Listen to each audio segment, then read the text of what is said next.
Welcome back, legends, and if you're new here, welcome. This channel is all about powerful Harry Potter what if stories, where we explore alternate destinies, hidden power awakenings, and the darker secrets of the wizarding world. Today's topic is super exciting, as you saw in the title. What if 11-year-old Harry collapsed in Diagon Alley, and Gringotts uncovered seals on his magic core? Quick note before we begin. This video is self-recorded and created in line with YouTube's latest policies. Every story here is originally written, creatively edited, and made purely for storytelling and entertainment. If you enjoy these kinds of stories, make sure to subscribe. Now, let's begin. The world didn't fade so much as it snapped. One moment, Harry Potter was standing on the sun-warmed cobbles of Diagon Alley, a heavy bag of galleons in his fist and a desperate, giddy freedom swelling in his chest. The next, the breath was torn from his lungs as if by an invisible giant. The chatter of witches and wizards, the bright shop fronts, the smell of potion ingredients and baking pastry, it all fractured into 1,000 shards of light and sound, then plunged into silence. A deep, cold ache, one he had carried for as long as he could remember but had never dared to name, ripped open behind his ribs. It was a black hole, a hunger that consumed everything. The warmth of the sun vanished. The weight of the coins in his hand became the weight of a tombstone. His knees buckled. The bag of gold thudded softly against the cobbles, spilling gleaming coins that rolled away, forgotten. Hagrid's large, booming voice, which had been explaining about flow powder, warped into a distant, distorted echo. "Harry. Oi, Harry, you all right?" The ground rushed up to meet him. His glasses skewed, the world tilting violently. The last thing he saw was the blurred, concerned face of the gigantic gamekeeper leaning over him, and then there was nothing but the cold, the ache, and a profound, terrifying emptiness. He woke to the scent of polished stone, damp earth, and something sharp and metallic. It was a cold, clean smell, entirely unlike the musty warmth of his cupboard or the sugary air of the leaky cauldron. He was lying on something hard and flat, covered by a rough, woolen blanket. He stirs, a voice rasped.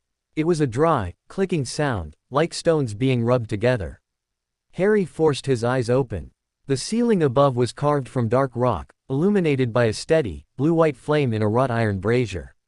He turned his head, a dull throb pulsing behind his temples. A creature was watching him. It had long, slender fingers and sharp, intelligent eyes that glinted in the gloom. A goblin. They were in Gringotts, he realized. He was on a stone table in a side chamber, not the main hall. Hagrid was hovering nearby, his face etched with worry, twisting his pink umbrella in his hands. "What happened?" Harry croaked. His throat was parched. "You collapsed, Mr. Potter," the goblin said, moving closer.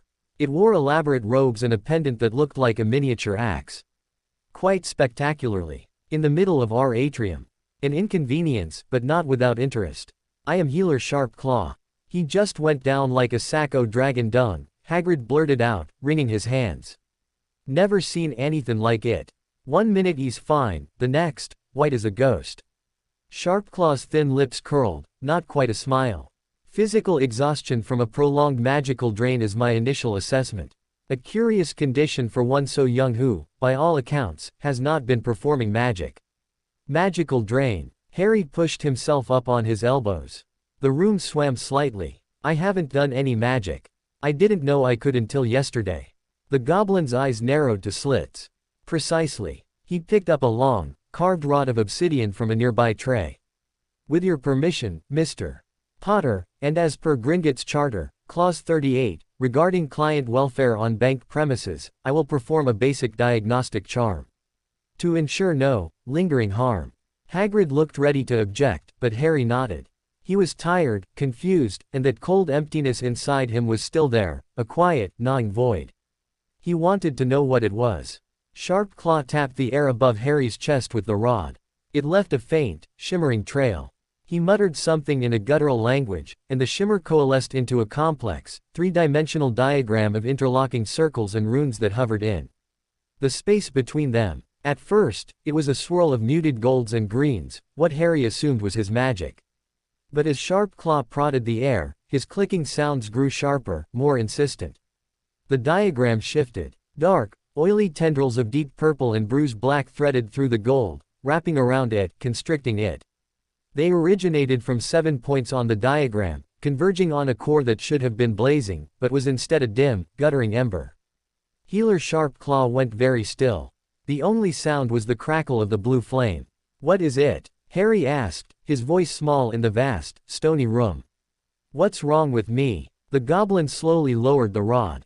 He turned to Hagrid, his expression unreadable. "Gamekeeper Rubius Hagrid, you brought the Potter heir for his trust vault. Did you, or anyone at Hogwarts, authorize or have knowledge of any core stabilization rituals performed upon him in infancy?" Hagrid's bushy eyebrows knitted together in confusion. "Core what? No, course not. Poor little mite was just left on his aunt's doorstep after that night. Dumbledore himself saw to it. Wouldn't have allowed any funny business."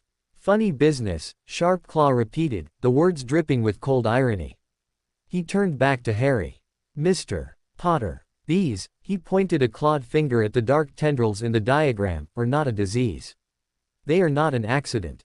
They are bindings. Dark, complex, and powerfully anchored seals. 7 of them, crushing your magical core, strangling your power at its source." The words hung in the air, heavier than stone. Harry stared at the pulsing, malevolent network hovering above him. He didn't understand the details, but the meaning was clear. Something had been done to him. On purpose. Who? He whispered. "That," said Sharp Claw, his eyes gleaming with a fierce, professional intensity, "is the first question. The second is why. And the third," he leaned closer, his voice dropping. "The third is what happens when a sealed core, deprived of its natural magical sustenance for a decade, is suddenly exposed to a high-concentration magical environment like Diagon Alley. It tries to feed. It strains against its cages.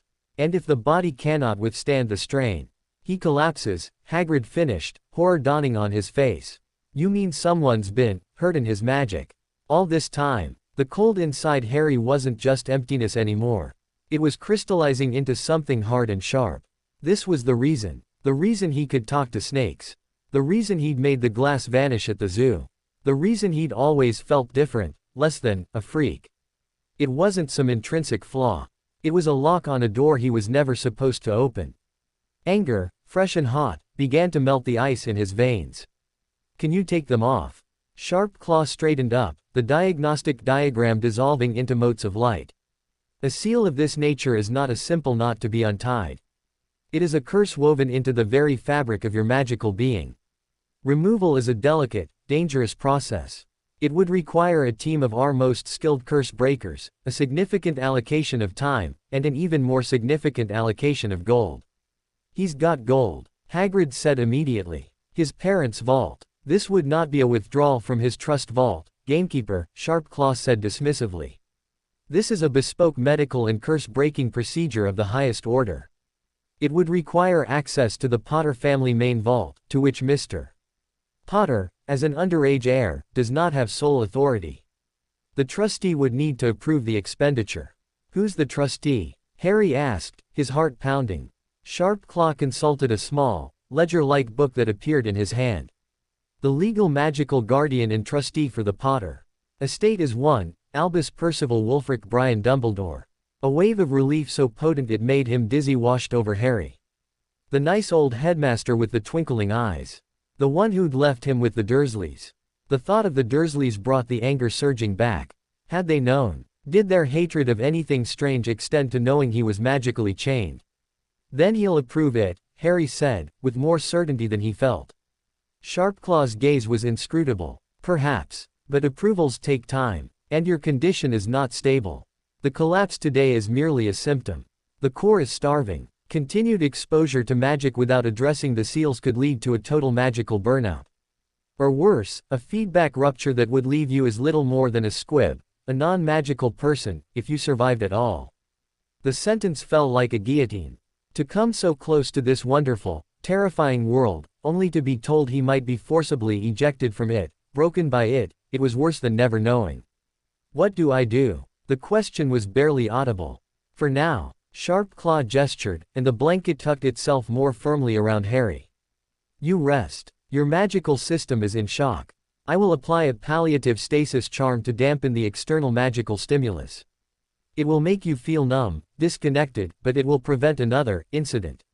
I will also draft a full medical report for your trustee. Numb, disconnected. It sounded like his whole life at Privet Drive. And then, Harry pressed. Sharp Claw began to clean his obsidian rod with a cloth. And then, Mr. Potter, you go to school. You learn what you can. And you hope that the wizard who has been your guardian for 10 years sees fit to invest in your survival. The goblin's eyes met his, and for a second, Harry saw something beyond clinical interest. A spark of something like outrage.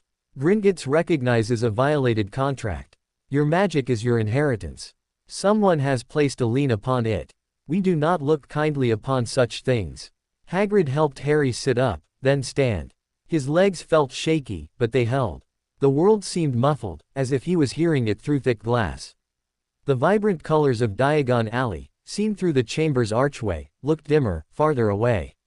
The stasis charm. As they walked slowly back through the grand marble halls, past goblins who now glanced at him with curious, piercing eyes, Harry clutched the bag of gold Hagrid had retrieved.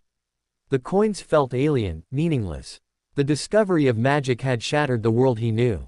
But this was a different kind of fracture. This was a crack running right through the heart of his new reality. He had a name for the ache now. It was the sound of his own magic, screaming silently behind 7 locked doors. And as Hagrid led him out into the subdued twilight of the alley, murmuring about getting him a wand another day, Harry made a silent vow to the cold, sealed space inside his chest. He would find the key. He would find who had turned it. No matter what. The last of the day's sun glinted off the Gringotts' bronze doors, not with warmth, but with the cold, sharp promise of buried secrets and goblin steel. The numbness wasn't an absence of feeling. It was a barrier. Walking beside Hagrid back through Diagon Alley, Harry felt like he was moving through a dream where everything was just out of reach. The shouts of shopkeepers were muffled, as if heard from underwater. The brilliant reds and golds of quality Quidditch supplies had dulled to rust and mustard. Even the wonderful, terrifying smell of magic, ozone and iron and something alive, was muted, filtered through a layer of cold cotton wool pressed against his senses. It was the stasis charm, Healer Sharpclaw had said. A damper. To stop his starved core from straining again. It felt like being back in the cupboard. The world was happening on the other side of a door. Don't you worry, Harry, Hagrid rumbled, his voice the clearest thing in the haze. He kept a large, steadying hand on Harry's shoulder. Dumbledore'll sort it. Sharpest wizard there is. He'll see that report and have those nasty bindings off you quicker and you can say, golden snitch. You'll see. Harry nodded, not trusting himself to speak.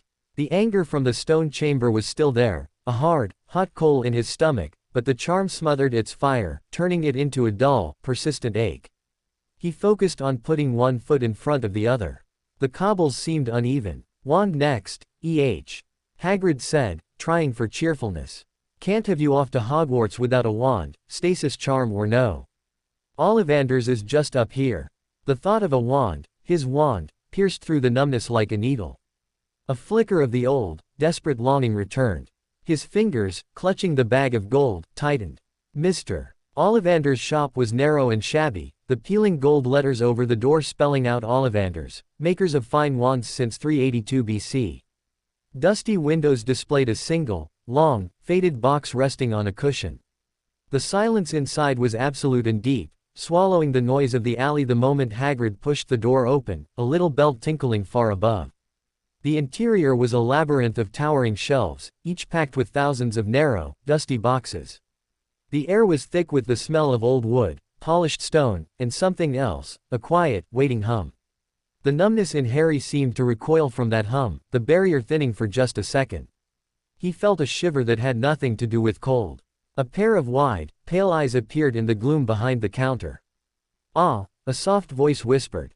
Yes, I wondered when I'd be seeing you, Mr. Potter. Garrick Ollivander seemed to glide rather than walk. He was an old man with hair like moonlit cloud and eyes the color of mist over a lake. Those eyes were fixed on Harry with an intensity that made him want to step back. You have your mother's eyes, Ollivander said. It seems only yesterday she was in here herself, buying her first wand. 10¼ inches long, swishy, made of willow. Nice wand for charm work. He moved closer, his gaze drifting to Harry's forehead, not quite looking at the scar. Your father, on the other hand, favored a mahogany wand. 11 inches. Pliable. A little more power. Excellent for transfiguration. Well, I say your father favored it, it's the wand that chooses the wizard, of course. The words wrapped around Harry, painting ghosts in the dusty air. His parents. Here. Choosing their wands. The connection was so visceral it hurt more than the numbness. Ollivander pulled a long tape measure with silver markings out of his pocket. Which is your wand arm? I'm right-handed, Harry said, his own voice sounding strange to him. Hold out your arm. Like so. The tape measure flew to life, whisking around Harry's shoulders, between his nostrils, across his wrists without being held. Ollivander vanished into the shelves, returning with an armful of boxes. Every Ollivander wand has a core of a powerful magical substance, Mr. Potter. We use unicorn hairs, phoenix tail feathers, and the heartstrings of dragons. No two Ollivander wands are alike, just as no two unicorns, dragons, or phoenixes are quite the same. He opened a box. Beechwood and dragon heartstring. 9 inches. Nice and flexible. Just take hold and give it a wave. Harry picked up the wand. The moment his fingers closed around it, a surge of wrongness jolted up his arm. It was sour, discordant. He waved it weakly, and a stack of boxes on a high shelf burst into flame. Hagrid yelped, stamping it out with his oversized coat as Ollivander snatched the wand back with a flick of his wrist, the flame extinguishing instantly. No, no, decidedly not. The wandmaker's eyes were brighter, more fascinated. Perhaps, maple and phoenix feather. 7 inches. Quite whippy. The maple wand felt dead in Harry's hand, like a stick of cold lead. Nothing happened when he waved it. Ollivander took it back almost before he'd finished the motion. Tricky customer, EH. Not to worry, we'll find the perfect match somewhere here. He was muttering to himself now, pulling boxes down, rejecting them before Harry could even try. Every wand has a brother, you see, curious how often we see that. The pile of discarded wands grew. With each failure, the numbness seemed to thicken, the barrier between him and this magical heart of the world solidifying. Doubt, cold and slick, began to coil in his gut. What if no wand chose him? What if the seals made him unworthy? What if the core was so damaged nothing would answer its call? Ollivander paused, looking at Harry not with frustration, but with dawning wonder. I wonder, he whispered. He disappeared into the deepest, dustiest recesses of the shop. Harry heard shuffling, a soft cough. When he returned, he held a single, long box, coated in a fine layer of gray dust. An unusual combination, Ollivander said softly, blowing the dust away. The box was plain, darker than the others. Holly and phoenix feather. 11 inches. Nice and supple. He offered the box. Harry's fingers were trembling as he reached for it. The moment they closed around the holly wand, a different sensation exploded through the numbness. It wasn't the sour wrongness of the first, nor the dead weight of the second. It was a shock of pure, radiant warmth. It shot up his arm, flooding his chest, searing through the icy damper of the stasis charm. For one glorious, terrifying second, the 7 locked doors inside him rattled. The cold, gnawing emptiness flared with a golden light so intense it was pain and ecstasy together. A cascade of red and gold sparks erupted from the wand tip, not like the violent flare of the first, but like a shower of miniature fireworks, dancing and swirling around the cramped shop. They lit the dust motes into gold, painted warm light on Hagrid's amazed face, gleamed in Ollivander's wide, pale eyes. A gentle heat filled the room, and Harry heard, or felt, a distant, musical cry, a phoenix song from a long time ago. The warmth receded, settling into a steady, comforting pulse in his palm, a heartbeat that synced with his own. The numbness was still there at the edges, but it couldn't touch this. This was a point of pure, defiant connection. Curious, Ollivander breathed, his voice full of awe. How very curious. What's curious, sir? Harry asked, unable to let go of the wand. It felt like an anchor in a suddenly steadying world. I remember every wand I've ever sold, Mr. Potter. Every single one. The phoenix whose tail feather resides in your wand gave another feather. Just one other. His misty eyes were profound, ancient. It is very curious indeed that you should be destined for this wand when its brother gave you that scar. Harry's blood ran cold, even as the wand warmed his hand. Whose brother? The The wand of Lord Voldemort. The name fell into the silence like a stone into a dark pool. Hagrid flinched violently. The warm light from the wand seemed to dim for a moment. After all, Ollivander murmured, more to himself than to them, he who must not be named did great things. Terrible, yes, but great. And you survived. You have that scar. And now, you have the brother wand. I think we must expect great things from you, too, Mr. Potter. After all, he who must not be named did great things, terrible, but great. The words were not a comfort. They were a prophecy, a weight laid upon his shoulders alongside the gold in his bag and the secret in his chest. Great things. The wand in his hand felt suddenly heavier, its warmth a reminder of a connection he never wanted. He paid 7 gold galleons, his movements automatic. The wand box was tucked into an inside pocket of his new robes, right over his heart. Its pulse was a constant, quiet thrum against the cold, sealed void. Outside, the muted world of Diagon Alley felt even further away. The wand's warmth was a small, private sun, but it also highlighted the vast, frozen landscape around it. The numbness was more noticeable now, a stark contrast.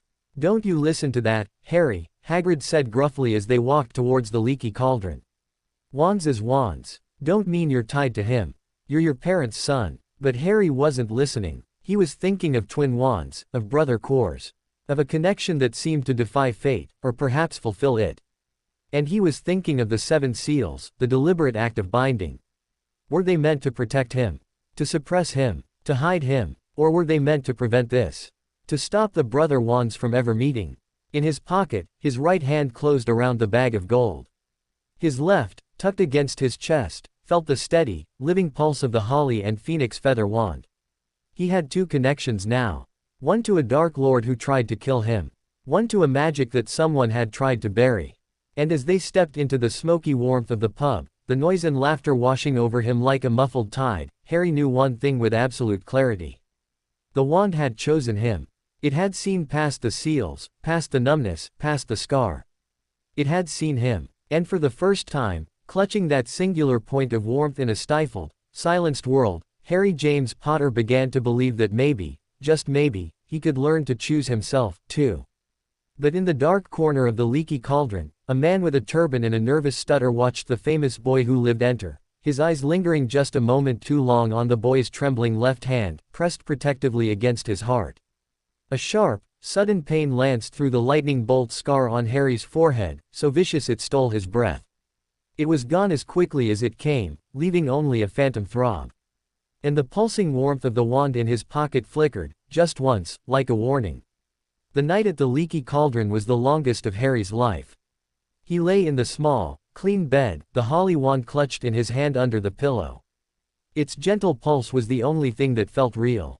The rest of the world was a painting seen through grimy glass. The cheerful crackle of the fire in the grate was a distant, tinny sound.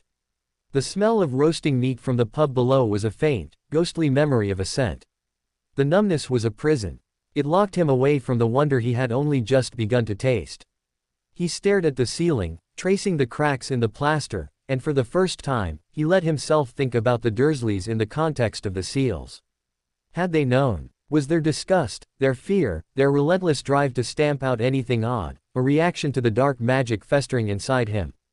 Or were they just the jailers, oblivious to the nature of the chains?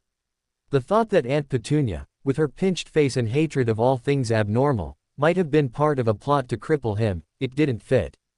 It was too big, too dark, for her small, mean world.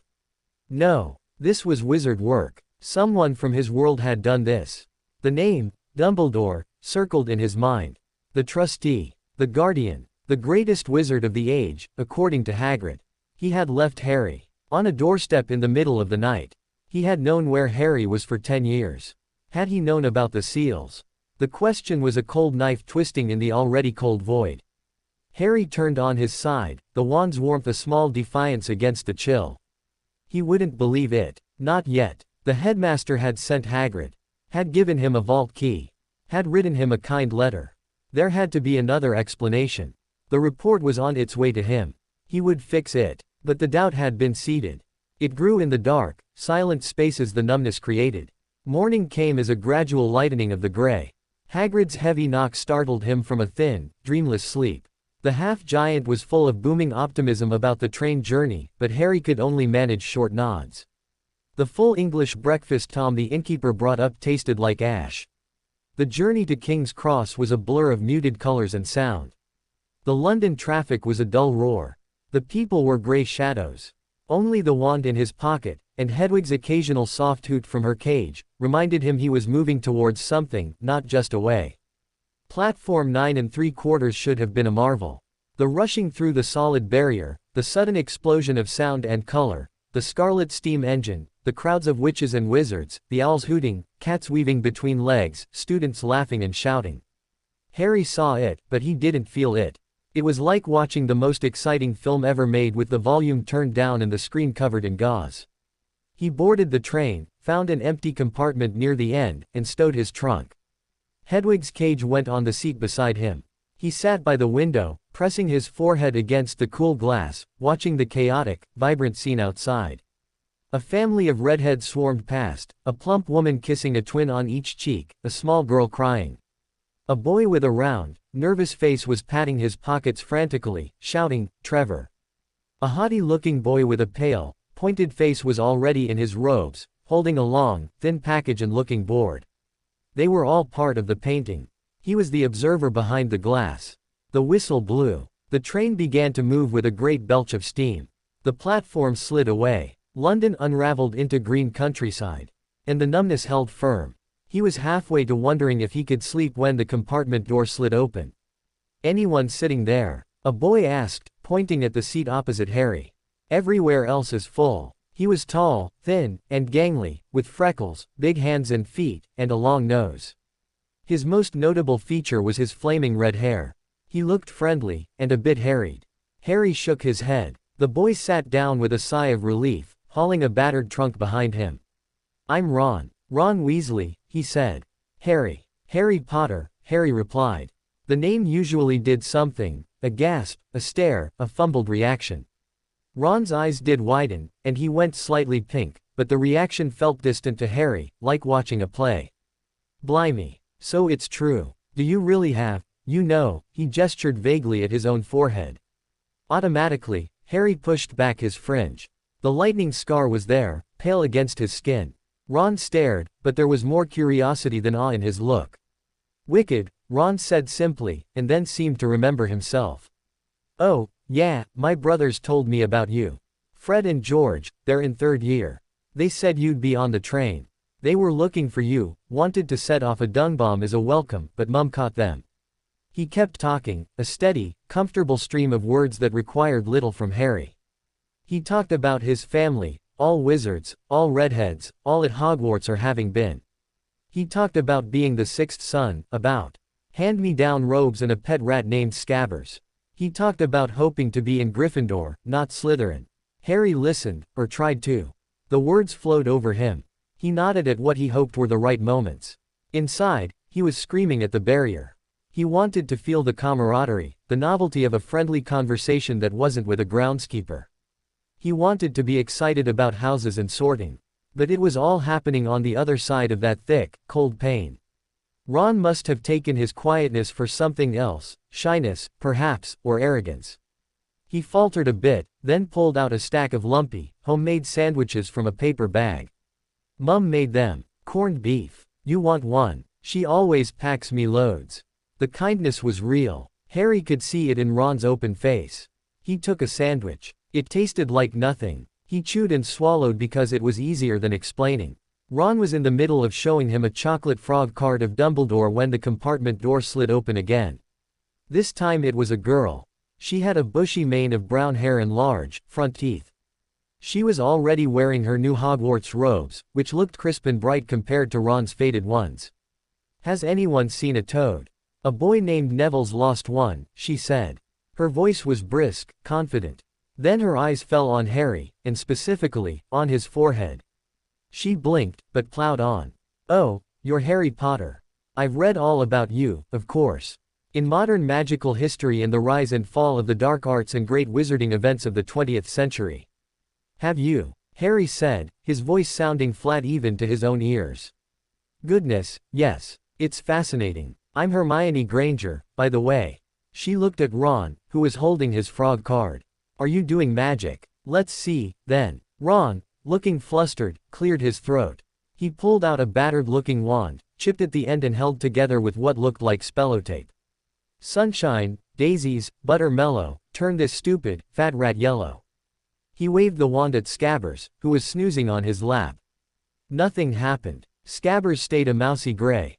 Ron's ears went red. Hermione's expression was politely unimpressed. Are you sure that's a real spell? Well, it's not very good, is it? I've tried a few simple ones myself, just for practice, and they've all worked for me. She drew her own wand. Vine wood, Harry noted absently, with a fluid motion. For example, Oculus Reparo. She pointed it at Harry's glasses. A tingling warmth, distinct and sharp, brushed the bridge of his nose. He took them off. The cracked lens, taped together since Dudley's last shove, was perfectly whole. The spell had sliced through the numbness like a hot knife. For a second, he saw the world in crystal clarity, the neat stitching on Hermione's robes, the individual freckles on Ron's nose, the vibrant green of the countryside flashing past. Then the numbness rushed back in, dulling the edges, muffling the colors. But the memory of that clear, precise warmth lingered. That's brilliant, Ron said, amazed. Thank you, Hermione said, looking pleased. It's the one spell I've managed that's actually useful so far. Who taught you to fix glasses? No one, Harry said, the words automatic. They were just, always broken. Hermione's brow furrowed slightly, as if this was a puzzle. Before she could ask more, the toadless boy, Neville, appeared at her shoulder, looking tearful. She ushered him away, telling him they'd check the next carriage, her voice already organizing a search party. Ron made a face at her retreating back. Whatever house she's in, I hope I'm not in it. Bossy, isn't she? Harry just nodded, his fingers tracing the smooth, repaired lens of his glasses. That moment of clarity, it had been. Because of direct magic, applied to him. Did the stasis charm only dampen ambient magic? Could focused magic get through? He didn't have time to ponder it. The compartment door was wrenched open for a third time. 3 boys stood there. The one in the center was the pale, pointed-faced boy Harry had seen on the platform. He had sleek, white blonde hair and cold gray eyes. He was flanked by 2 larger boys who looked like bodyguards, both already in their Slytherin robes. Is it true? The blonde boy drawled, looking directly at Harry. They're saying all down the train that Harry Potter's in this compartment. It's you, isn't it? Yes, Harry said. The boy's gaze was assessing, proprietary. It cut through the numbness with a different quality, a sharp, unpleasant pressure. This is Crabbe and Goyle, the boy said, jerking his head at his companions. And I'm Malfoy. Draco Malfoy. Ron gave a slight cough that sounded suspiciously like a stifled laugh. Draco Malfoy's eyes flicked to him, cold and dismissive. Think my name's funny, do you? No need to ask who you are. My father told me all the Weasleys have red hair, freckles, and more children than they can afford. He turned back to Harry, his expression smoothing into something falsely pleasant. You'll soon find out some wizarding families are better than others, Potter. You don't want to go making friends with the wrong sort. I can help you there. He held out his hand. It was a clean, pale, manicured hand. Harry looked from it to Malfoy's smug, confident face. He thought of the 7 dark seals, of the deliberate cruelty they represented. This boy, with his easy arrogance and his talk of better families, embodied a world that could produce such a thing. A world of hidden knives and polite poison. The anger, the hot coal that had been smothered all day, glowed fiercely for a second. It didn't burn through the numbness, but it gave him the strength to speak through it. I think I can tell the wrong sort for myself, thanks, Harry said, his voice low but clear. For a second, Malfoy's composure slipped. A flush of pink tinged his pale cheeks. His eyes hardened. I'd be careful if I were you, Potter, he said softly. Unless you're a bit politer, you'll go the same way as your parents. They didn't know what was good for them, either. You hang around with riff-raff like the Weasleys and that Hagrid, and it'll rub off on you. Both Harry and Ron were on their feet. Ron's fists were clenched, his ears bright red. Harry felt a strange, detached calm. The insult to his parents should have made him rage. But it felt expected, part of the same dark pattern as the seals. This was the face of the world that had hurt him. Say that again, Ron said, his voice trembling with fury. Oh, you're going to fight us, are you? Malfoy sneered, though he took a small step back, putting Crabbe and Goyle between him and them. Unless you get out now, Harry said. He didn't raise his voice. He just looked at Malfoy, and for the first time, he didn't feel like a boy behind glass. He felt like a locked door, and his voice was the sound of a key turning in a rusty lock. Malfoy hesitated. Something in Harry's green eyes, usually so obscured by the muted fog of the stasis charm, must have shone through, a cold, hard light. It wasn't power. It was the absolute absence of fear. Come on, Malfoy muttered to Crabbe and Goyle, and they slouched away, the door sliding shut behind them. Ron sank back into his seat, breathing heavily. Blimey, Harry. You told him. Harry sat down slowly. The adrenaline faded, leaving the numbness colder, more profound. But something had changed. He had acted. He had chosen a side. The warmth of his wand pulsed against his chest, a silent approval. The rest of the journey passed in a more comfortable quiet. Ron, now viewing Harry with something akin to hero worship, talked Quidditch. Harry tried to listen, but his mind was elsewhere, turning over the encounter. Malfoy knew Hagrid. He'd called him Riff Raff. Hagrid, who was kindness itself. The world was dividing into clear lines already, and Harry found himself, instinctively, on the side of the kind, the poor, the outsiders. As the sky deepened to a dusky purple, the train began to slow. We're nearly there, Ron said, peering out the window. You'd better get your robes on. Harry changed into his black Hogwarts robes. The fabric was smooth and new. He tucked his wand into an inside pocket. Its pulse was stronger now, a steady drumbeat. The train stopped with a final sigh of steam.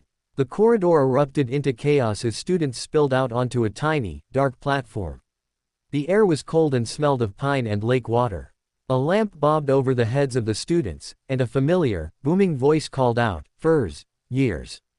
Furs years over here. All right there, Harry." Hagrid's large, hairy face beamed at him from the gloom. The sight was a comfort. Harry followed the crowd of 11-year-olds as they trailed after Hagrid's lamp, stumbling and slipping down a steep, narrow path that was too dark to see. The sounds of the older students boarding carriages faded away behind them. Then they turned a corner, and there it was. Hogwarts. The castle towered on a cliff overlooking a vast, black lake, its windows sparkling with 1,000 points of light against the starry sky. Turrets and towers pierced the clouds. It was vast, ancient, and magical. The sight was so enormous, so breathtakingly real, that for a heart-stopping moment, the numbness shattered. Awe, pure and undiluted, flooded Harry. It was like taking his first real breath. The castle wasn't just a picture. It was a living, breathing presence, thrumming with power and history. He could feel it, a deep, resonant hum in the air that vibrated in his teeth, in his bones, in the very core of his magic. The 7 seals inside him trembled. Not a violent rattle like with the wand, but a deep, resonant shudder, as if a great bell had been struck far away. The cold, gnawing emptiness flared with a painful, yearning light. The castle's magic was calling to him, a siren song to the starved thing he carried within. The numbness tried to reassert itself, the stasis charm fighting to dampen the overwhelming input. But the castle's call was too strong, too primal. It was a tidal wave against a sandcastle wall. Harry staggered, his hand flying to his chest. A sharp, icicle pain lanced from his scar, so intense his vision whited out for a second. "Oi, you all right?" Ron whispered, grabbing his elbow to steady him. Harry couldn't answer. He was drowning in sensation. The beauty of the castle, the painful yearning of his magic, the searing agony in his scar, they warred inside him, a cacophony after a lifetime of silence. "Yale get furs sight o' Hogwarts in a sec," Hagrid was shouting, unaware of Harry's crisis, just round this bend. But Harry wasn't looking at the castle anymore. His watering eyes, pulled as if by a magnet, swept across the crowd of gaping first years. And they locked onto a figure standing slightly apart, near the back. It was the nervous, turbaned man from the leaky cauldron. Professor Quirrell. He was staring not at the castle, but directly at Harry. In the flickering light from Hagrid's lamp, his face was a mask of twitching anxiety. But his eyes didn't twitch. They were dark, fixed, and in their depths, for a fraction of a second, Harry didn't see fear or nerves. He saw a cold, hungry recognition. And a flicker of violent, purple flame. The pain in his scar exploded into a white-hot brand. The world narrowed to that agonizing point on his forehead and those two pitiless eyes. Then Quirrell's gaze dropped, his shoulders hunching, and he began to stutter something to a girl next to him. The moment broke. But the pain didn't fade. It settled into a deep, throbbing ache, perfectly synchronized with the desperate, rattling tremors of the 7 seals inside his chest. The castle awaited, beautiful and beckoning. But as he followed Hagrid down to the waiting boats, the icy waters of the Black Lake reflecting the glittering towers, Harry knew with a certainty that chilled him deeper than any charm. Something in Hogwarts knew he was coming. And something, or someone, within its walls, had been waiting for him. The boats glided across the Black Lake without a sound, as if pulled by invisible threads. Harry sat hunched in the stern of his boat, Ron, Hermione, and a still sniffling Neville sharing the space. The grandeur of the castle looming closer should have stolen his breath, but the pain in his scar was a fierce, distracting burn, and the tremors in his sealed core were a constant, sickening flutter beneath his ribs. He kept his head down, fingers pressed against his forehead, trying to will the pain away. He didn't dare look back to see if Quirrell was watching. Heads down. Hagrid's great voice boomed as they approached a curtain of ivy hiding a wide opening in the cliff face. They ducked as the little fleet drifted into a dark tunnel, emerging into an underground harbor lit by flaming torches. Clambering out onto stone steps, the first years huddled together, a mass of nervous excitement. Hermione was whispering facts about the castle's foundation, Ron was staring open-mouthed, and Neville was clutching a toadless pocket. Harry just felt raw, exposed. The tunnel had muted the castle's overwhelming call, but the echo of it still resonated in his bones, a taunt to the trapped magic within. Hagrid raised a gigantic fist and knocked 3 times on the vast oak door. The sound echoed like a judgment. The door swung open instantly. Standing there, framed by the light of the entrance hall, was Professor Minerva McGonagall. She wore emerald green robes, her hair in a severe bun, and her expression was one of sharp, no-nonsense assessment. Her gaze swept over the cluster of children, lingering for a half-second on Harry. He saw her eyes note his pale face, his hand still partly raised to his scar, before moving on.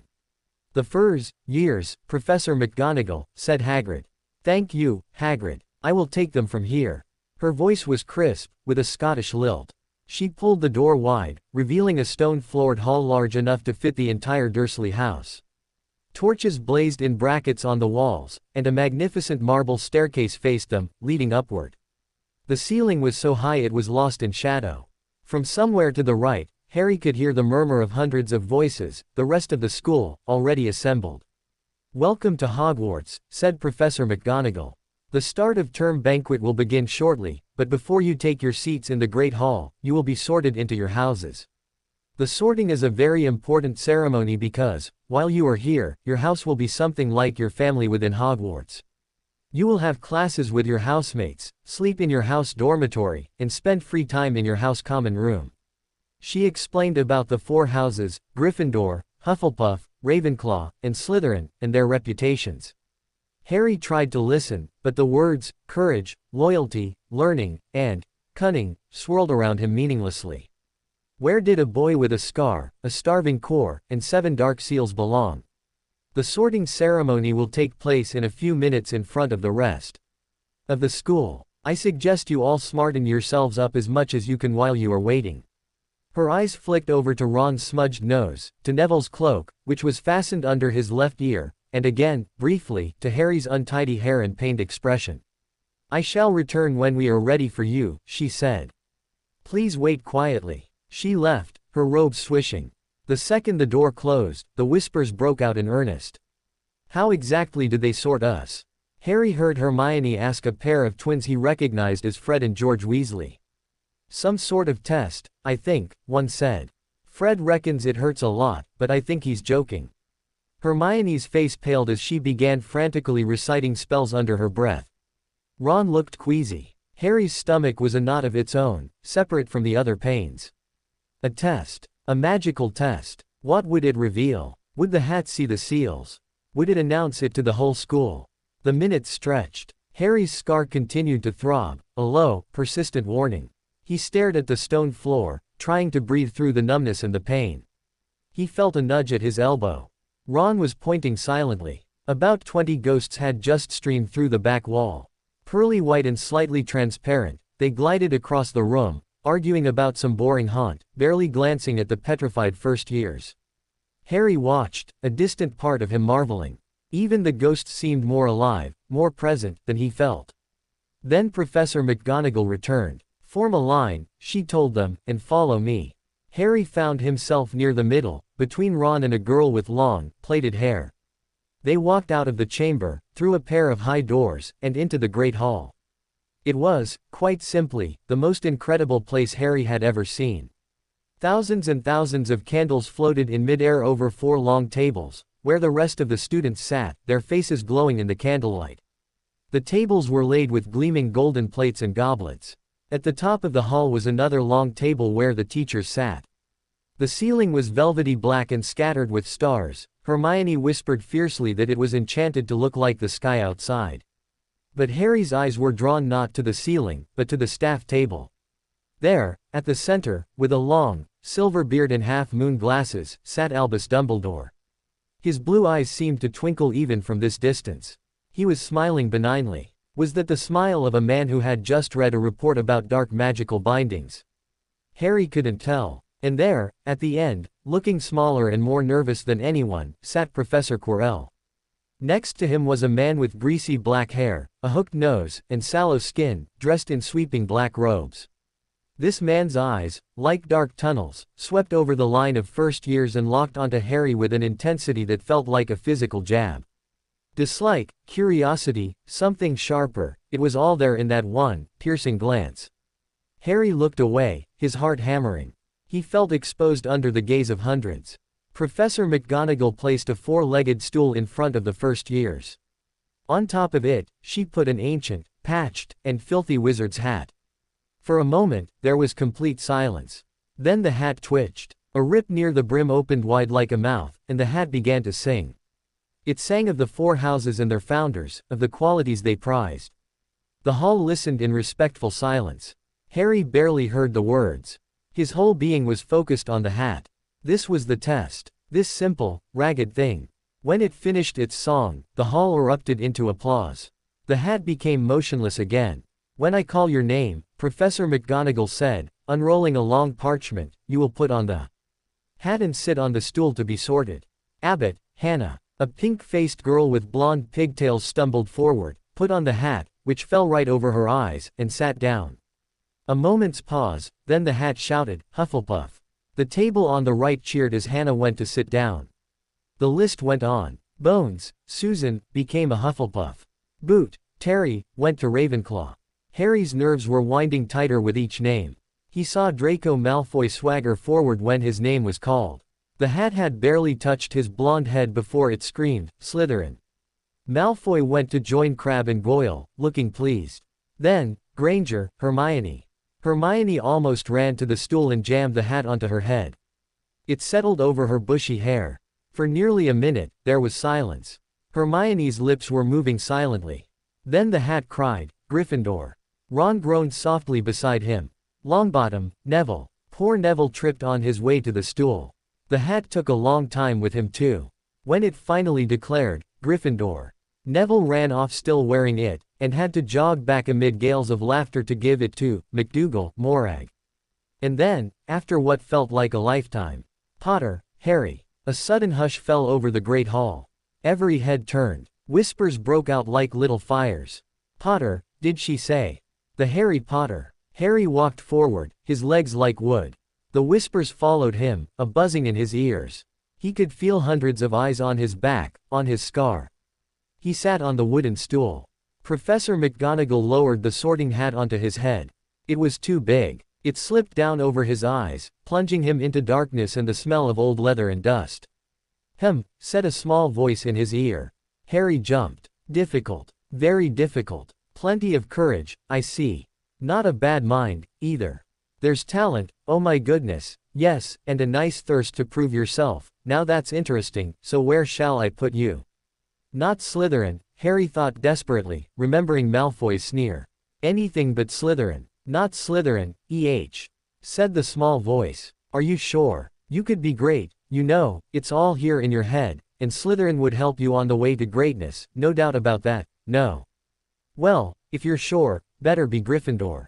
The last word was shouted to the whole hall. Harry heard the explosion of cheers, loudest from the Gryffindor table, where the Weasley twins were whistling. He pulled off the hat, his hands trembling, and walked shakily towards the cheering table. He was so relieved he barely noticed the nods and smiles. But the hat's voice hadn't left his mind. It had sounded, puzzled, hesitant. It hadn't mentioned the scar, or the fame. It had talked about his mind, his courage, a thirst to prove himself. And it had said, talent, with a strange inflection.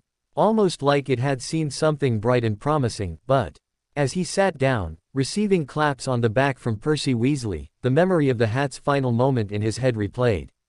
Just before it shouted, Gryffindor, there had been a sensation, a feeling. Not words, but an impression. It had brushed against the edges of his magic. It had felt the 7 seals. And for a fraction of a second, the hat's cheerful, decisive tone had vanished, replaced by a deep, resonant shock. A silent, internal, what in Merlin's name? Then, almost as if recoiling, it had slammed shut its internal examination and made its choice, its voice regaining its boom with a forced heartiness. Harry accepted a goblet of pumpkin juice from a smiling ghost, nearly headless Nick, and tried to join in the celebration. Ron was sorted into Gryffindor a moment later, beaming with relief, and plopped down next to him. But Harry's relief was gone, replaced by a new, cold understanding. The Sorting Hat knew. It had seen the bindings. And it had been afraid. Or perhaps, cautious. It had made a quick, safe choice and pushed him out of its thoughts. What did that mean? Was his condition so dangerous, so abnormal, that even a magical artifact designed to see into minds wanted nothing to do with it? He looked up at the staff table. Dumbledore was smiling, clapping politely. Professor McGonagall was checking her list. The greasy-haired professor, Snape, he heard someone say, was staring at him with that same intense, unreadable look. And Quirrell, who happened to glance up at that moment, met Harry's eyes. There was no flicker of flame this time. Just raw, twitching terror. Quirrell looked away instantly, taking a gulp of wine so large he choked. Dumbledore stood up. He was beaming at the students, his arms opened wide, as if nothing could have pleased him more than to see them all there. Welcome, he said. Welcome to a new year at Hogwarts. Before we begin our banquet, I would like to say a few words. And here they are. Nitwit. Blubber. Oddment. Tweak. Thank you. He sat back down. Everybody cheered and applauded. Harry didn't clap. He was watching Dumbledore's face. The twinkling eyes seemed to scan the Gryffindor table, passing over him, then moving on. Was it his imagination, or had the headmaster's gaze lingered for a half-second longer than on anyone else? And then the food appeared. With a gasp from the first years, the golden plates were heaped with more food than Harry had ever seen in his life. Roast beef, roast chicken, pork chops and lamb chops, sausages, bacon and steak, boiled potatoes, roast potatoes, chips, Yorkshire pudding, peas, carrots, gravy, ketchup, and, for some strange reason, peppermint humbugs. The feast began in earnest. Ron piled his plate with a bit of everything. Hermione was discussing the enchantment on the ceiling with a dark-haired girl named Parvati. Harry loaded his own plate, but his appetite had vanished. He picked at a roast potato, his mind racing. The hat knew. Dumbledore might know by now. Snape was suspicious. Quirrell was terrified of him. And he was sitting here, surrounded by laughing, eating, normal witches and wizards, with a piece of dark magic festering inside him that had made a 1,000-year-old magical artifact recoil. He was in Hogwarts. He had his wand. He had a house. But as he looked around the glittering hall, at the warm, happy faces of his new housemates, the cold, sealed void in his chest felt larger and lonelier than ever. He was inside the magical world at last. And he had never felt more like an outsider. The banquet ended with a flourish of golden plates returning to spotless cleanliness. Dumbledore got to his feet again. The hall fell silent. A few more words now that we are all fed and watered, he said, his eyes twinkling. First years should note that the forest on the grounds is forbidden to all pupils. A few of our older students would do well to remember that, too. His gaze flickered toward the Weasley twins. I have also been asked by Mr. Filch, the caretaker, to remind you all that no magic should be used between classes in the corridors. Quidditch trials will be held in the second week of the term. Anyone interested in playing for their house teams should contact Madam Hooch. And finally, I must tell you that this year, the third-floor corridor on the right-hand side is out of bounds to everyone who does not wish to die a very painful death. A murmur of intrigue ran through the hall. Harry saw Fred and George exchange delighted looks. Dumbledore's eyes seemed to sweep the room, and for a moment, they rested on Harry with a weight that felt intentional. "And now, before we go to bed, let us sing the school song," cried Dumbledore. Chaos ensued as everyone chose their own tune and tempo. The Weasley twins dragged it out to a funeral dirge. Dumbledore conducted the last few lines with his wand and wiped a tear from his eye. "Ah, music," he said. "A magic beyond all we do here. And now, bedtime. Off you trot." Prefects began rounding up their houses. Percy Weasley puffed out his chest importantly. "Gryffindor first years, follow me. Keep close, don't get lost." They trailed after him, out of the great hall, up the marble staircase, through a maze of corridors where portraits whispered and pointed as Harry passed. They climbed more staircases, yawning, until they reached the end of a corridor where a large portrait of a very fat woman in a pink dress hung. "Password," she said. "Caput Draconis," said Percy. The portrait swung forward to reveal a round hole in the wall. They scrambled through it, Harry last, his limbs heavy with exhaustion and dread, and found themselves in the Gryffindor common room. It was a cozy, circular room, full of squashy armchairs, a crackling fire, and warm red and gold tapestries. It should have felt like a haven. Percy directed the boys through a door to their dormitory. It was a round room at the top of a tower, with 5 four-poster beds hung with deep red velvet. Harry's trunk was already at the foot of one.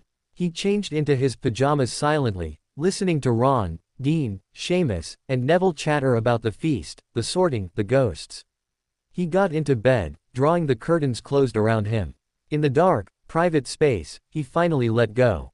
The numbness was a merciful blanket now, softening the edges of his fear and confusion. He pulled his holly wand from under his pillow. Its gentle pulse was the only comfort. He had made it. He was at Hogwarts. He was a Gryffindor. But the hat's shock echoed in his memory. The third-floor corridor was forbidden on pain of death. Dumbledore had looked right at him.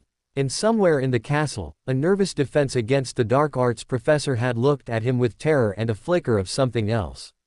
Harry closed his eyes, the wand held tight against his chest, over the silent, sealed core. He was where he was supposed to be. And as sleep finally claimed him, a single, clear thought followed him down into the dark. He was also exactly where someone else wanted him to be.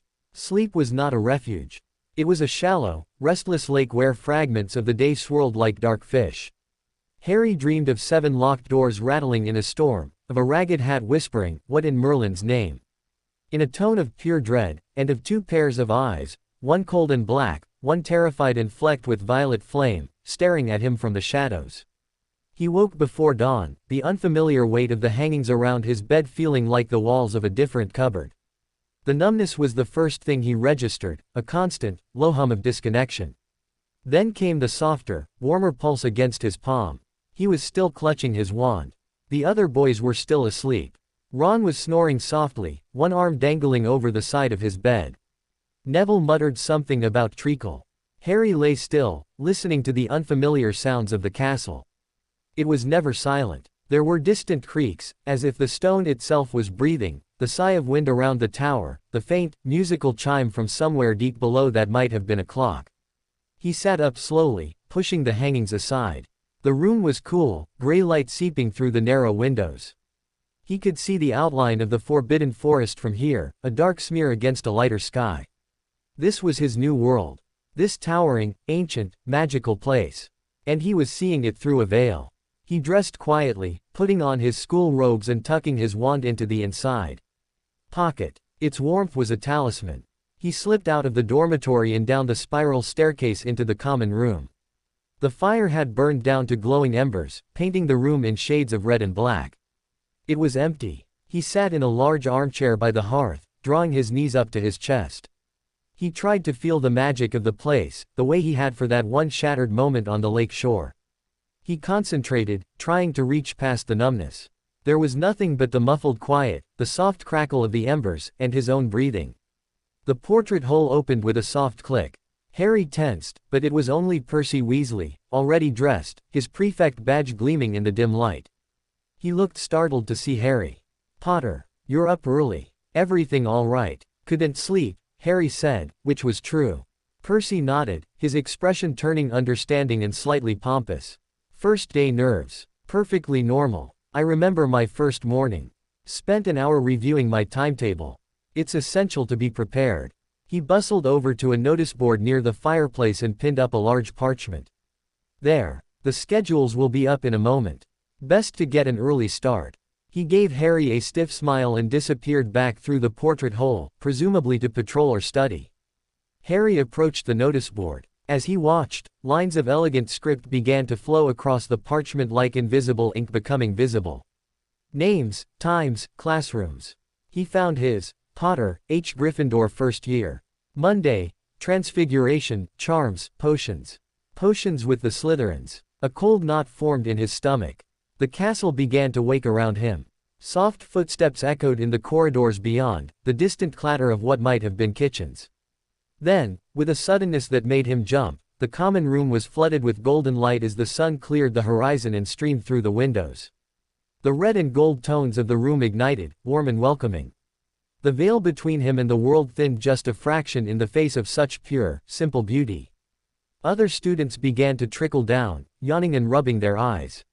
Ron appeared, hair sticking up at all angles, followed by Neville, who looked like he hadn't slept at all. "Blimey, you're dressed," Ron said to Harry, blinking. "What time is it?" "Early," Harry said. "Timetable's up." They crowded around it. Hermione arrived, her hair even bushier than usual, clutching a stack of books already. "Good, you've seen it. Transfiguration first with Professor McGonagall. She's supposed to be terribly strict. We should leave in 15 minutes to ensure we're not late." The Great Hall at breakfast was a more subdued version of the previous night's feast. The ceiling was a pale, cheerful blue with scudding white clouds. Long platters of toast, eggs, bacon, sausages, kippers, and porridge lined the tables. Harry took some toast, his stomach still uneasy. He felt eyes on him. Not the stares of last night, which had been full of awe and curiosity, but sharper, more assessing glances. From the Slytherin table, Draco Malfoy was watching him while talking animatedly to Crabbe and Goyle, no doubt recounting their encounter on the train. From the staff table, Professor Snape's dark eyes swept over the hall, lingering on Harry with a look of simmering contempt. Quirrell was nowhere to be seen. The post arrived in a flurry of wings and noise as hundreds of owls streamed through the high windows. They dropped letters and packages onto their recipients, creating minor chaos. A beautiful, snowy owl landed gracefully in front of Harry, a copy of the Daily Prophet tied to her leg. "Hedwig," Harry said, feeling a genuine spark of pleasure. He untied the newspaper and offered her a piece of bacon. She hooted softly, nipping his finger affectionately before flying off. Ron looked envious. "I've got Scabbers," he said glumly, pointing to the sleepy rat poking its nose out of his pocket. Hermione was already deep in the Daily Prophet, frowning. "Nothing of interest," she declared. "Ministry reports, a notice about banned flying carpets. Oh, there was another break-in at Gringotts." Harry's head snapped up. "What?" "Listen. Gringotts goblins reported a break-in attempt early Saturday morning. No vaults were breached, and nothing was taken. The would-be intruder was unsuccessful in passing through the complex security measures, which include anti-apparition wards, carnivorous cash boxes, and the notorious vault-tunneling toads." A spokesperson for the bank stated that Gringotts remains the safest place in the wizarding world for anything one wishes to keep hidden, except perhaps Hogwarts School. "Well, that's a relief," Hermione finished, folding the paper. Harry's toast turned to sawdust in his mouth. Saturday morning. The morning after he'd been there. After Healer Sharpclaw had written his report. Coincidence? The goblin's words echoed. Gringotts recognizes a violated contract. Your magic is your inheritance. Someone has placed a lien upon it. Had someone tried to stop that report from reaching Dumbledore? Or tried to find out what the goblins had discovered? Harry, you've gone a bit green, Ron said. Fine, Harry muttered. Just, full. Transfiguration was on the first floor. Professor McGonagall's classroom was stern and businesslike, much like the professor herself. She demonstrated changing a desk into a pig and back again, a display of power that made even the numbness in Harry recede for a moment in sheer wonder, before setting them the far more difficult task of turning a match into a needle. Hermione's match went silver and pointy within minutes, earning a rare nod of approval. Ron's match produced a few metallic sparks before turning black and crumbling. Harry picked up his match, focusing as McGonagall had instructed on the essence of sharp and metal. He could feel the magic in the room, a thick, disciplined energy, but reaching for his own was like trying to grab smoke with numb fingers. His match shuddered, turned a dull gray, and developed a lopsided point before stopping. "Adequate attempt, Potter," Professor McGonagall said, peering over his shoulder. Her voice was crisp, not unkind. "The intention is there. You must push through the hesitation. Magic requires decisiveness." If only she knew it wasn't hesitation, but a wall inside him. He nodded, not meeting her eyes. Charms with Professor Flitwick was more chaotic and cheerful. The tiny professor, perched on a pile of books, had them practicing the simple wand-lighting charm, Lumos. The air fizzed with misplaced magic. Seamus Finnegan set his feather on fire again. Ron's wand, with its broken core, produced only faint, sputtering sparks. Harry held his holly wand, feeling its welcoming pulse. He pointed it, thought of light, of the sun streaming into the common room, and said, "Lumos." A soft, white light, gentle as a pearl, bloomed at the tip of his wand. It wasn't the brilliant beam some of the others produced, but it was steady, calm, and utterly his. Professor Flitwick gave a little squeak of delight.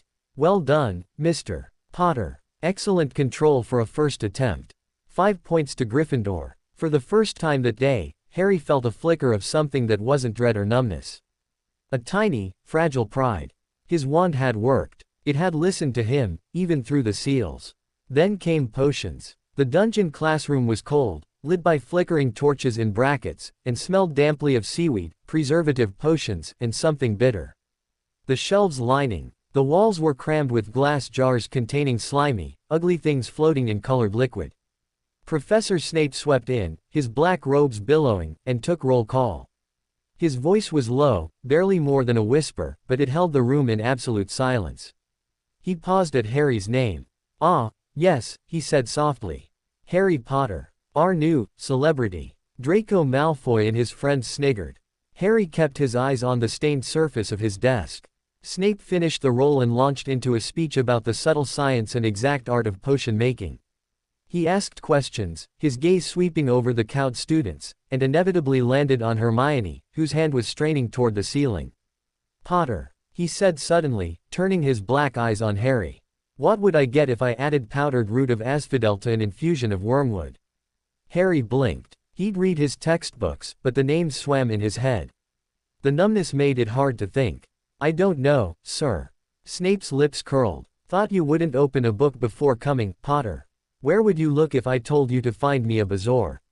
Hermione's hand was in the air, quivering with the effort of not speaking. Harry's scar gave a faint, warning prick. "I don't know, sir.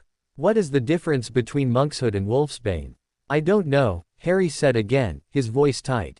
Anger was beginning to burn through the cold fog, hot and bright. "But I think Hermione does. Why don't you ask her?" Several students gasped. Ron stared at him, a mixture of horror and admiration on his face. Snape's eyes glinted with something dangerous. "Sit down," he hissed at Hermione, who had started to say, "They're the same plant, also called aconite." He turned his full attention back to Harry. "For your information, Potter, asphodel and wormwood make a sleeping potion so powerful it is known as the draught of living death.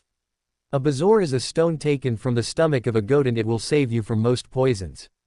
And as for monkshood and wolfsbane, they are indeed the same plant, which also goes by the name of aconite. Clearly, fame isn't everything, is it, Potter?" He assigned them a simple potion to cure boils. It was a disaster. Snape stalked between the rows of desks, criticizing everyone but reserving his most scathing remarks for Harry. He seemed to take personal offense at the way Harry chopped his daisy roots chunkily. "Potter, chunkily.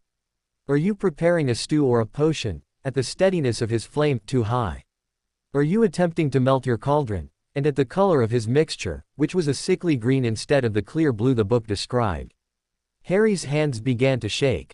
The potion's fumes stung his eyes. The low drone of Snape's voice, the sniggers from the Slytherin side of the dungeon, the heat from the flame, it all pressed in on him, compressing the numbness into a tight, painful ball in his chest. His scars started to ache in earnest, a deep, throbbing pain. "Pathetic, Potter," Snape murmured, leaning over his cauldron. "Your father was an arrogant, rule-breaking layabout, but he had a certain flair for potions. You appear to have inherited nothing but his celebrity and his disrespect." The words were a spark in dry tinder. The hot anger, the frustration of the day, the deep, helpless rage at the seals inside him, it all coalesced. Harry's grip tightened on his stirring rod. He didn't look up. He just stared into the bubbling, green mess of his potion, and inside, he pushed. It wasn't a spell. It wasn't even a conscious thought. It was a raw, wordless scream of defiance directed at the 7 locked doors. "Let me go." For a fraction of a second, nothing happened. Then, the green potion in his cauldron flashed a brilliant, blinding white. The light wasn't contained to the cauldron, it seemed to erupt from Harry himself, a silent, concussive burst of energy that had no color but felt like a shockwave. The glass jars on the shelves rattled violently. The torch flames guttered and dipped. Every student in the room flinched, grabbing their desks. Neville gave a small yelp. The light vanished as quickly as it came. Harry stood frozen, his knuckles white on the stirring rod. The potion in his cauldron was now a perfect, clear blue, smoking gently. A perfect cure for boils. Silence, thicker and colder than the dungeon air, filled the room. Professor Snape had straightened up. All the color had drained from his sallow face, leaving it bone white. He wasn't looking at the potion. He was staring at Harry, but not at his face. His black eyes were fixed on Harry's chest, as if he could see through the robes. His expression was no longer one of contempt, but of pure, unadulterated shock. And beneath the shock, a dawning, ferocious intensity. He had felt it. Not the light, everyone had seen that. He had felt the magical shockwave. He had felt the ragged, starving edges of Harry's magic straining against its bonds. "What," Snape said, his voice dangerously quiet, "was that?" I don't know, sir," Harry stammered, the anger gone, replaced by a cold fear. "The potion just changed." "The potion," Snape repeated, still staring at his chest. His eyes were narrowed, probing, like a surgeon looking for a hidden wound. Indeed. He took a step closer. Harry could smell a mix of herbs and something acidic on him. "Look at me, Potter." Harry forced himself to meet Snape's gaze. The dark eyes were no longer bored or malicious. They were alive with a razor-sharp curiosity, a hunger for knowledge that was almost predatory. He searched Harry's face, then his eyes dropped again to his chest, as if pulled by a magnet. The pain in Harry's scar crescendoed, sharp and clean. He winced, his hand flying to his forehead. At that moment, Snape's gaze snapped up to the scar. He saw the pain, and something in his own face shifted. The shock crystallized into a specific, terrible understanding. It wasn't the understanding of a teacher who had seen a burst of accidental magic. It was the look of a man who had just found a piece of a puzzle he'd been working on for a very long time. The bell rang, a harsh clang that made everyone jump. Snape blinked, and the intense, personal focus vanished, replaced by his usual mask of loathing. But it was thinner now, stretched over that new knowledge. "Class dismissed," he said curtly, turning his back on them. "Potter, you will stay behind. Now." The other students scrambled to pack up, throwing Harry pitying or curious looks. Ron hesitated at the door, but Hermione pulled him away. Malfoy smirked triumphantly as he left. The door closed, leaving Harry alone in the cold dungeon with Professor Snape. Snape didn't speak for a full minute. He stood with his back to Harry, staring into the fire beneath a large, simmering cauldron at the front of the room. The silence was suffocating. "You will tell me," Snape said finally, his voice low and precise, "exactly what happened at Gringotts." Harry's heart stopped. "I don't know what you mean, sir." Snape turned. His face was a closed book, but his eyes were burning. "Do not lie to me, Potter. A Gringotts emergency stasis charm has a particular resonance. A dampening effect that is noticeable to those who know how to look. And what I felt just now was not a simple magical surge. It was a fracture. A containment breach." He took a slow step forward. "What did the goblins find?" Harry's mind raced. The report was for Dumbledore. But Snape was a professor. He was head of Slytherin House. He hated Harry. Could he trust him? The memory of those dark, understanding eyes was terrifying. It's private, Harry said, his voice trembling. Healer Sharp Claw said the report was for my guardian. Dumbledore, Snape spat the name. Of course. His lip curled. And has our benevolent headmaster seen fit to act upon this private report? I don't know. Snape studied him, his gaze dissecting. You are in pain, he stated, not asking. Not just your scar. A deeper pain. A magical starvation. He said it with clinical detachment, but there was a strange tension in his jaw. They bound you, didn't they? Your magic. Someone sealed your core. Harry couldn't hide his flinch. It was confirmation enough. Snape's eyes flashed. He looked away, towards the fire, his expression grim. 7 points of anchoring, he murmured, almost to himself. A work of monstrous precision. He turned back, his voice like cracking ice. Who? I don't know, Harry whispered. The admission, spoken aloud to this hostile man, made it more real, more terrible. Snape stared at him for a long, long time. The hatred was still there, but it was now mixed with something else, a reluctant, furious fascination. A professional outrage. Get out, he said abruptly, turning his back again. Harry didn't need telling twice. He grabbed his bag and almost ran to the door. Potter. Harry froze, his hand on the cold iron handle. Snape didn't turn around. His voice was low, carrying clearly in the silent dungeon. If you value what little magical potential you still possess, you will avoid any further outbursts. The strain could snap what remains of your core like a rotten thread. And then not even Dumbledore will be able to save you. Harry fled, the sound of the dungeon door closing behind him like the ceiling of a tomb. He ran through the corridors, not caring where he was going, until he was breathless and lost. He slumped against a cool stone wall, sliding down to sit on the floor, his bag beside him. Snape knew. He had recognized the stasis charm. He had felt the seals. He had understood it all in an instant. And his final warning echoed in Harry's mind, colder and more frightening than any threat. The strain could snap what remains of your core. He sat there in the empty corridor, the distant sounds of the castle a mockery of life and magic, and pressed the heel of his hand against his aching scar. He was a time bomb in a school full of children. And 2 of his professors now knew it. One was terrified of him. The other looked at him as if he were the most interesting, and most dangerous, experiment he'd ever seen. The cold of the dungeon corridor seeped through Harry's robes and into his bones.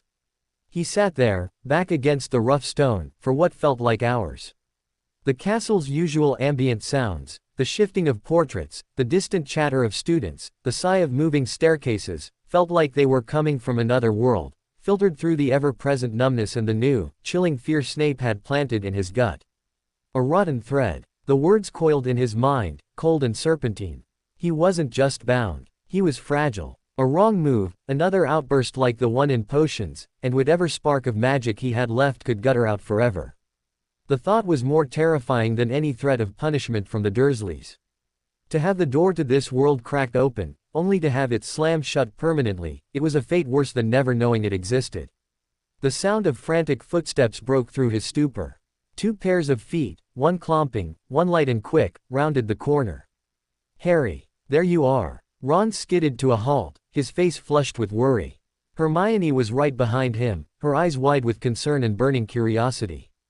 We've been looking everywhere, Ron exclaimed. When you didn't come out, we thought Snape had you scrubbing cauldrons with your toothbrush or something. Are you all right? Hermione asked, her gaze sharp, taking in his pale face, the sheen of cold sweat on his forehead. What happened? What was that light? Your potion was perfect after, but before, it was like a small explosion of magic. Non-verbal, wandless magic at 11 is practically unheard of, except in cases of extreme emotional distress or life-threatening. Hermione, Ron cut her off, rolling his eyes. He looked back at Harry. What did Snape want? Harry pushed himself to his feet, his legs stiff. He couldn't tell them everything. The seals, the report, the terrible fragility of his magic, it was too big, too dangerous.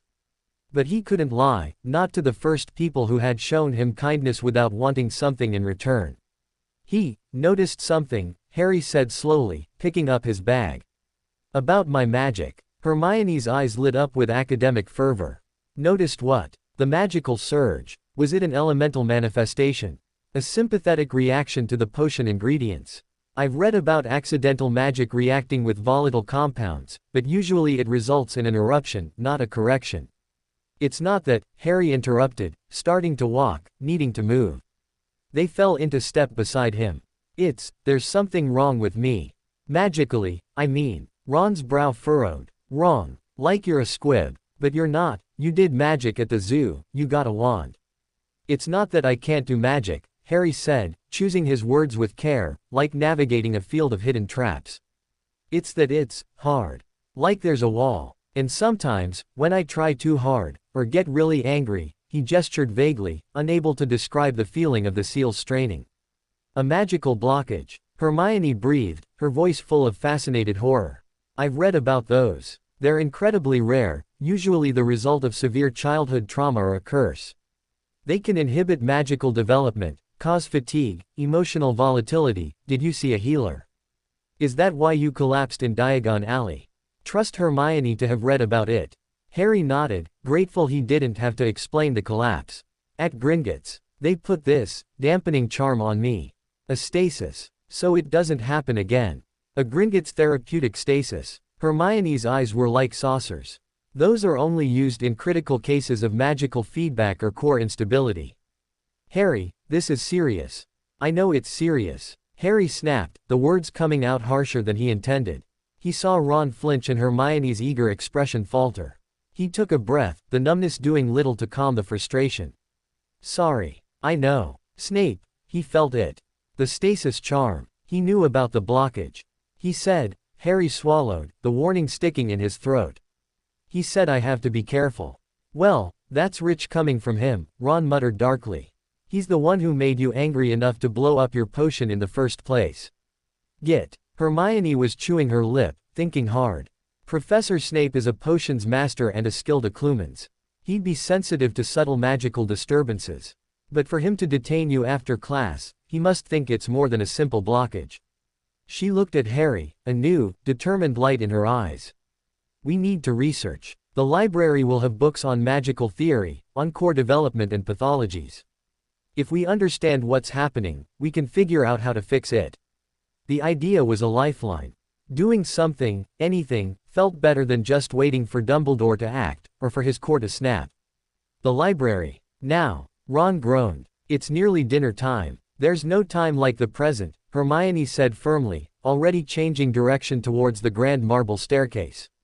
Knowledge is our best defense. Hogwarts' library was a vast, high-ceilinged room with endless rows of towering bookshelves, rolling ladders, and studious silence broken only by the soft rustle of pages and the occasional squeak of a quill.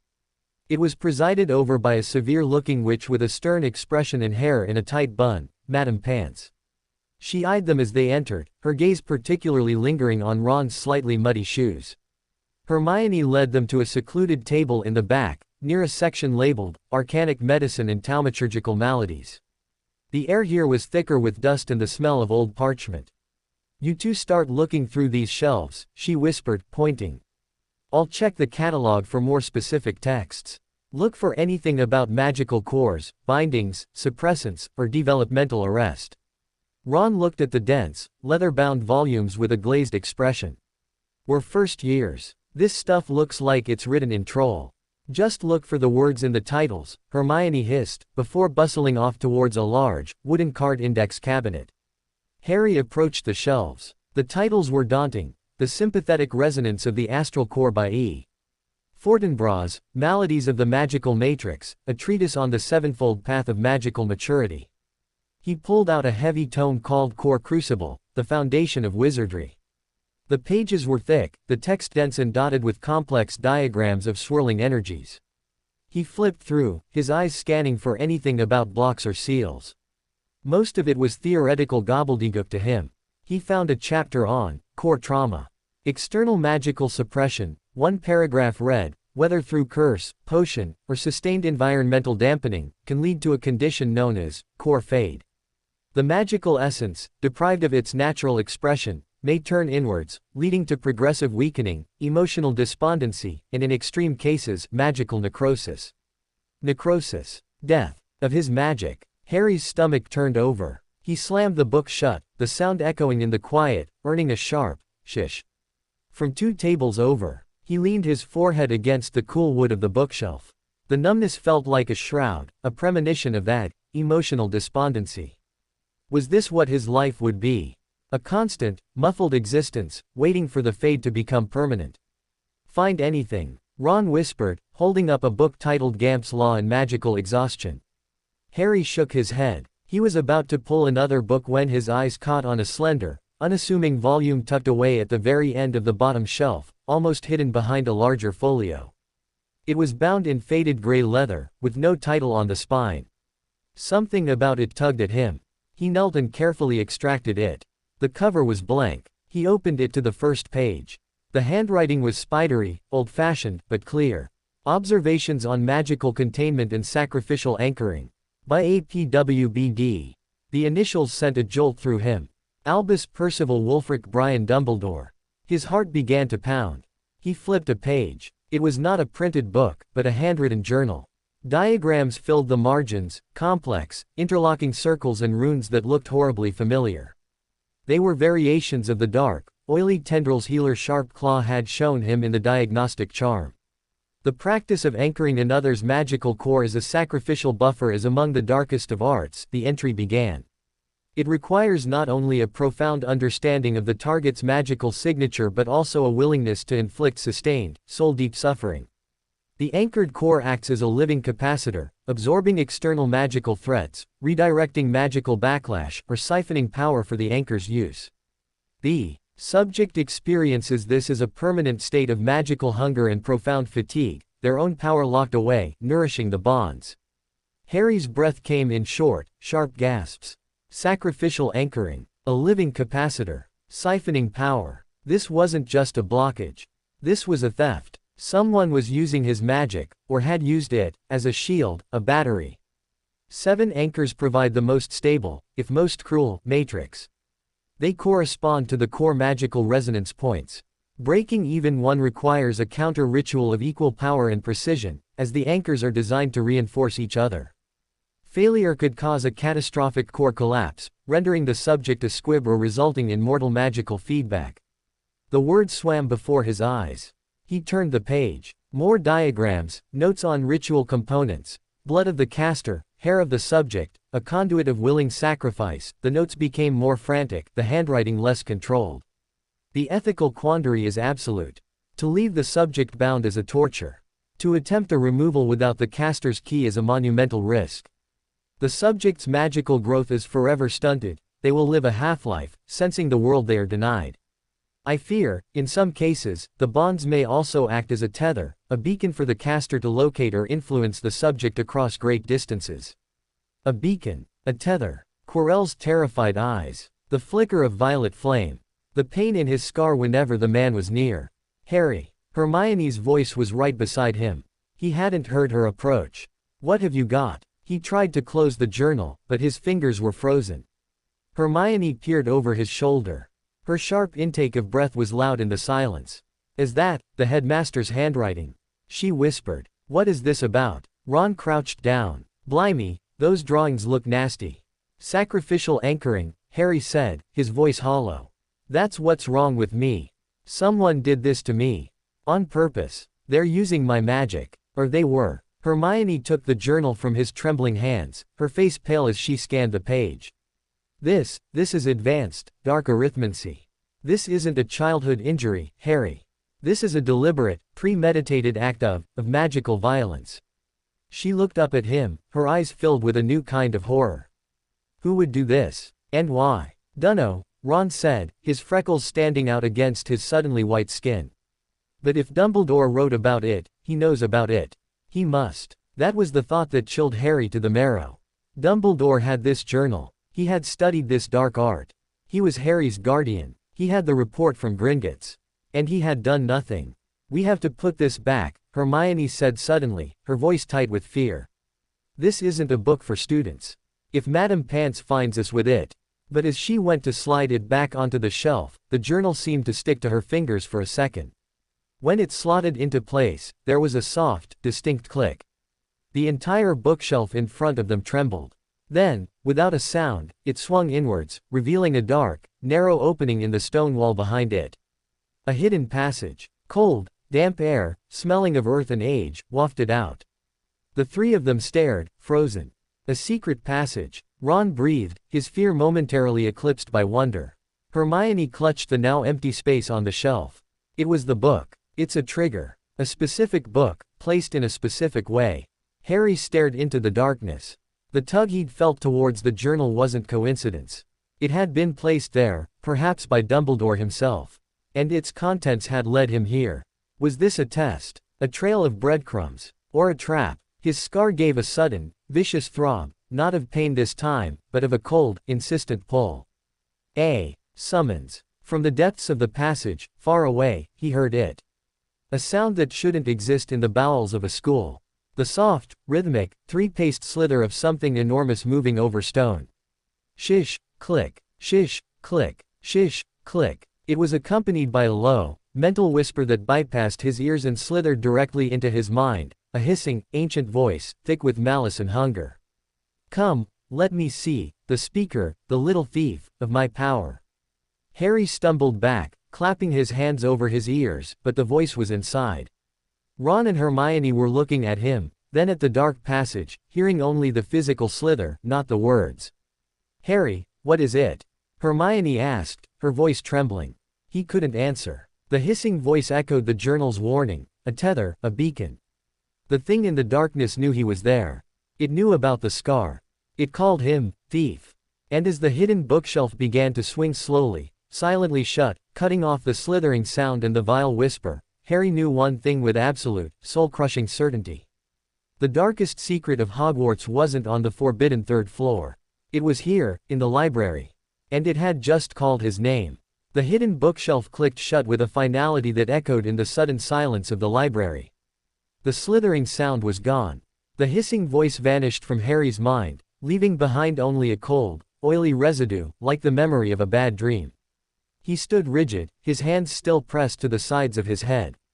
The numbness, usually a buffer, now felt like a thin sheet of ice over a bottomless, freezing lake. Harry. Ron's whisper was laced with fear. He was staring at the now solid bookshelf, then back at Harry's ashen face. What was that? What did you hear? Hermione had her wand out, pointed shakily at the shelf. It was a secret passage. Triggered by that journal. But the sound, it was like something big. Living in the walls. Her scientific curiosity was battling pure terror. Hogwarts is known to have all sorts of creatures in its foundation, but that sounded. It talked to me, Harry said, the words ripping themselves from his throat. He lowered his hands, feeling exposed and raw. Not out loud. In my head. It called me a speaker. A thief. The color drained from Hermione's face. Legilimency. But only highly skilled wizards can project thoughts like that, and that sound was reptilian, wasn't it? A snake. Harry, you can talk to snakes. Parseltongue, Ron breathed, looking at Harry with a mix of awe and dread. Blimey. So it was a snake. A giant snake, in the walls, that can talk in your head. That's not good. It called me a thief of its power, Harry repeated, the words chilling him more than the dungeon air ever had. He thought of the journal's phrase, a beacon for the caster to locate or influence the subject. Was the snake the caster? Or was it something else, something drawn to the scar, to the stolen power it mentioned? We need to tell a teacher, Hermione said firmly, though her voice wavered. Immediately. This is beyond us. A dangerous creature and dark magic. Which teacher? Ron shot back. Snape. He already looks at Harry like he's a potion ingredient. Quirrell. He jumps at his own shadow. McGonagall might listen, but she'll just take it straight to Dumbledore. And Dumbledore already knows. Harry's voice was low, fierce. He pointed a trembling finger at the shelf where the journal had been. He wrote that book. He knows about sacrificial anchoring. He knows what's wrong with me. And he hasn't done anything. What if he's the one who did it? The question hung in the dusty air, monstrous and unthinkable. Hermione shook her head violently. No, that's impossible. He's the greatest wizard alive. He defeated Grindelwald. He's our headmaster. He wouldn't. But her protest lacked its usual conviction. She had read the journal. She had seen the cold, clinical diagrams of torture. Maybe he didn't do it, Ron offered, thinking aloud. Maybe he just found out about it and was studying how to fix it. That journal was old, wasn't it? The handwriting. It was a fragile hope, but Harry clung to it. The alternative was too dark to consider. We can't tell anyone. Not yet. Not until we know more. If Dumbledore is good, then telling him we found his secret journal about dark magic in a hidden part of the library he didn't tell us about isn't going to go well. And if he's not, he didn't finish the sentence. Hermione looked deeply conflicted, her moral compass warring with her sense of self-preservation. Finally, she gave a sharp, reluctant nod. All right, for now, but we research properly. We need to find out what that creature is, and what it has to do with you. She looked at Harry, her expression grave. And you have to promise not to go near that passage. Or try to talk to it. Promise, Harry. He promised. But even as he said the words, he felt the lie in his heart. The voice had called to him. It knew about the scar, about stolen power. It was a piece of the puzzle of the seals. How could he ignore it? The journey to the Great Hall for dinner was a silent, tense affair. The usual wonders of the moving staircases and whispering portraits passed by unnoticed. Harry felt every glance from other students like a physical touch. Did they see the secret on his face? Could they sense the dark thing that had spoken in his mind? The Great Hall was a blaze of light and noise, a jarring contrast to the quiet horror of the library. The enchanted ceiling showed a clear, starry night. The smell of roast chicken and treacle tart was overwhelming. Harry took his seat at the Gryffindor table, his appetite vanished. He picked at his food, his mind a whirlwind. The journal's diagrams merged with the hissing voice. Sacrificial anchoring. A living capacitor. Thief of my power. Was the power in his scar, the power that had rebounded and defeated Voldemort, somehow stolen from that creature? Were the seals meant to contain that stolen power, or to keep him from accessing his own while the stolen power festered? He looked up at the staff table. Dumbledore was conversing pleasantly with Professor Flitwick, his blue eyes twinkling in the candlelight. He looked benign, grandfatherly. Could those hands have drawn those cruel runes? Snape sat in his usual gloom, his eyes periodically sweeping the hall. When they passed over Harry, they held no warmth, but that intense, analytical curiosity was still there. And Quirrell, at the far end, was pushing peas around his plate, his turbaned head twitching. Harry's scar gave a faint, warning pulse as he looked at Quirrell. Not the sharp agony from before, but a dull, steady throb, like a heartbeat out of sync with his own. You're not eating. Ron's voice, unusually serious, broke through his thoughts. Ron had piled both their plates with pudding, trying to tempt him. You've got to eat, mate. Even if you don't feel like it. Hermione, on Harry's other side, was not eating either. She was staring at her plate, her brow furrowed in deep thought. The connection between Parseltongue and dark wizards is well documented, she murmured, almost to herself. Salazar Slytherin was a Parselmouth. It's often a hereditary trait. But you're not descended from Slytherin, are you? How should I know? Harry said, a bit roughly. The last thing he needed was to be linked to Slytherin. It's just, the creature called you a speaker. It recognized the ability. And it mentioned power. Your scar, she trailed off. Looking nervously at his forehead. The scar. Always the scar. The mark of the stolen power that lived in him. Suddenly, the food on his plate seemed to writhe. The laughter and chatter around him became a distorted roar. The candlelight flared too bright. The numbness, strained by the day's shocks, began to crack. He felt the 7 seals inside him like iron bands around his lungs, tightening with every breath. He needed air. He needed to be away from all these people, from the weight of their stares and the pressure of their normal, unbound magic. I'm going to the library, he lied, pushing back from the table. But you just came from there. Ron protested. I left my history of magic text, Harry said, already moving away. I'll see you back in the common room. He didn't wait for a response. He walked quickly out of the great hall, the sound of the feast dying behind him as the massive doors swung shut. The corridor was cooler, quieter. He took a deep breath, but it didn't help. The castle's ancient stone seemed to press in on him, full of secrets and silent watchers. He didn't go to the library. He walked aimlessly, taking turns at random, climbing staircases that moved of their own accord, hoping to lose himself in the maze. His footsteps echoed in empty passages. Suits of armor stood sentinel, their hollow eyes following him. He passed a tapestry of trolls in tutus, a window that showed a view of the moonlit grounds, a door that wept softly. He was so lost in his own turmoil that he didn't notice where he was going until he felt a familiar, creeping cold. It wasn't the cold of the dungeon. This was a deeper chill, one that seeped into the soul and leached the warmth from the very air. He looked up. He was in a long, deserted corridor on the 3rd floor. The torches here burned low and blue. And ahead, bolted shut with a heavy, iron lock, was a large oak door. The forbidden corridor. The one Dumbledore had said would lead to a painful death. A wave of dizziness washed over him. The pain in his scar, which had been a background throb, sharpened into a focused, drilling ache. The 7 seals in his core gave a simultaneous, sickening lurch. It felt like they were being pulled, stretched toward the door. Something behind that door was calling to the magic in his scar. Something dark, powerful, and hungry. He took an involuntary step forward. Then another. His hand, of its own volition, rose towards the cold iron lock.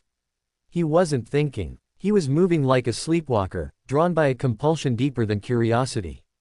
The air grew colder. His breath fogged. Frost began to spiderweb across the stone walls. From the shadows at the far end of the corridor, a glint of silver. Then a sound, a soft, rattling gasp, like someone drowning on dry land. Harry froze, his hand inches from the lock. He turned his head slowly. A translucent, pearly white figure was gliding towards him. It was a ghost, but unlike nearly headless Nick, this one looked terrifying. Its robes were stained with silvery blood. Its face was contorted in a rictus of horror, its eyes wide and blank. It drifted a few feet above the floor, making that awful, gasping rattle. It was the Gryffindor ghost Harry had seen at the feast, the one the others had pointed out in whispers. The fat friar had cheerfully mentioned he was a bit shy. This was the ghost of Gryffindor Tower. The one who never spoke. The Grey Lady. She stopped a few feet from him, her dreadful, empty eyes fixed not on his face, but on his chest. On the place where his wand lay hidden, and beneath it, the starved, bound core. She raised a trembling, spectral hand and pointed a finger at the locked door. Her mouth opened, but no sound came out. Only that desperate, rattling gasp. Then she pointed the same finger directly at Harry's heart. A jolt of understanding, cold and clear, shot through him. She wasn't warning him away from the door. She was telling him that what was behind the door, and what was inside him, were connected. The ghost's form shuddered. She seemed to gather the last of her will, her silvery substance coalescing. She leaned forward, and for a second, her awful, gasping whisper brushed against his ear. Not a sound, but a thought projected with terrible effort, filled with centuries of despair and a final, urgent warning. He put it there to guard, but it guards nothing. It hungers, it feels you, the stolen piece, the boy with the bleeding soul. Then, with a sound like a sigh of eternal regret, the Grey Lady dissolved into a wisp of mist and faded away, leaving Harry alone in the freezing corridor, his scar on fire, his magic straining against its chains, and a ghost's words echoing in the silence. The boy with the bleeding soul. He stared at the locked door, the compulsion to touch it gone, replaced by a deep, primal terror. Something was behind that door. Something that guarded nothing. Something that felt the stolen piece within him.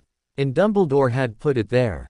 Harry turned and ran. He ran blindly, not caring about direction, wanting only to put as much distance as possible between himself and that door, that warning, that terrible, gnawing connection. He didn't stop until he was back in the warm, red and gold glow of the Gryffindor common room, gasping for breath, his heart hammering against his ribs like a trapped bird. Ron and Hermione were waiting for him by the fire, their faces etched with worry. They took one look at him, pale, shaking, his eyes wide with undisguised fear, and rushed over. "Harry, what happened?" Hermione demanded. "Where did you go?" Ron asked, grabbing his arm to steady him. Harry looked from one concerned face to the other. The words bubbled up inside him, the forbidden corridor, the freezing cold, the Grey Lady's warning. But they stuck in his throat. Telling them would make it real. It would pull them deeper into the darkness that was swirling around him. He couldn't do that to them. Not yet. Nowhere, he choked out, pulling his arm free. "I got lost. The staircases moved. I'm just tired." He pushed past them, ignoring their confused and hurt expressions, and climbed the stairs to the boys' dormitory. He crawled into his four-poster bed, drew the curtains tight, and curled into a ball, his wand clutched so tightly in his fist his knuckles turned white. In the dark, the numbness returned, a welcome blanket over the fresh terror. But beneath it, the facts churned, solidifying into a new, horrifying picture. Dumbledore knew about the seals. Dumbledore had studied sacrificial anchoring. Dumbledore had put something deadly behind a locked door. A giant snake that hated him lived in the walls. A ghost said he had a stolen piece inside him and a bleeding soul. And at the center of it all was the constant, aching void where his magic should be, bound by 7 cruel locks. He wasn't just a student at Hogwarts. He was a key, a sacrifice, a living, breathing piece of a dark game he didn't understand. And as he lay there, listening to the distant, comforting sounds of his sleeping dorm mates, Harry Potter made a second, silent vow, one born not of defiance but of survival. He would find out who had made him this way. And before they could use him for whatever they had planned, he would find a way to break the locks himself. Even if it killed him. The vow echoed in the silence behind his curtains, a fragile shield against the tide of fear. But vows couldn't mend a bleeding soul, as the ghost had called it, and they couldn't fill the cold, locked void in his chest. Sleep, when it finally came, was a shallow, restless thing. He dreamed of slithering through stone, of a large, unblinking yellow eye watching him from the dark, and of 7 silver keys turning in 7 rusted locks, each turn sending a jolt of agony through his frame. He woke feeling worse than when he'd gone to bed. A deep, bone-ache exhaustion had settled into his limbs, and the numbness was now peppered with sharp, fleeting pains, like static shocks from the inside out. When he looked in the small mirror in the dormitory bathroom, his own reflection gave him a start. Dark circles bruising the skin under his eyes, his face pale and drawn. He looked ill. "You look terrible," Ron said bluntly over breakfast, shoveling scrambled eggs onto his plate. "Thanks," Harry muttered, poking at a single sausage. The smell of food, usually so welcome, turned his stomach. Hermione observed him with a clinical eye. Fatigue, pallor, loss of appetite. Textbook symptoms of chronic magical drain. The stasis charm is suppressing the external stimulus, but it can't stop the internal decay. It's like putting a bandage on a wound that's infected underneath. It hides the problem but doesn't solve it. Her words were a cold splash of reality. Harry just nodded, unable to speak past the lump in his throat. Their first class was History of Magic with Professor Binns, a ghost who droned on in a monotone about the Goblin Wars of 1642. The subject should have been fascinating, but delivered by Binns, it was a sure cure for insomnia. Today, however, Harry found the drone perversely comforting. It required nothing from him. He could sit in the back, head propped on his hand, and let the words about tariffs and uprising wash over him without penetrating the fog. He felt himself drifting, his eyelids growing heavy. The static shock pains in his chest flared slightly. In the haze between waking and sleeping, the drone of Binns's voice seemed to warp, blending with the memory of the hissing whisper from the library wall. And the strategic use of dragon fire tax enforcement was widely contested, Binns intoned. "Thief, little speaker, come closer," the memory voice slithered. Harry jerked awake, his heart hammering. Ron, next to him, was doodling a Quidditch pitch on his parchment. Hermione was taking verbatim notes, her quill flying. No one else had heard anything. He was cracking. The pressure, the secrets, the constant, gnawing emptiness, it was wearing him down from the inside. The bell rang, a merciful sound. As they filed out, Hermione fell into step beside him. "We need to research the ghost," she whispered. "The Grey Lady. If she gave you a warning, she might know more. Ghosts are repositories of history. They remember." Harry shook his head, the movement making the corridor sway slightly. She looked broken. She could barely form words. It took all her strength to say what she did. All the more reason to find out why, Hermione insisted. "Something traumatized her into silence. Something connected to you in that door.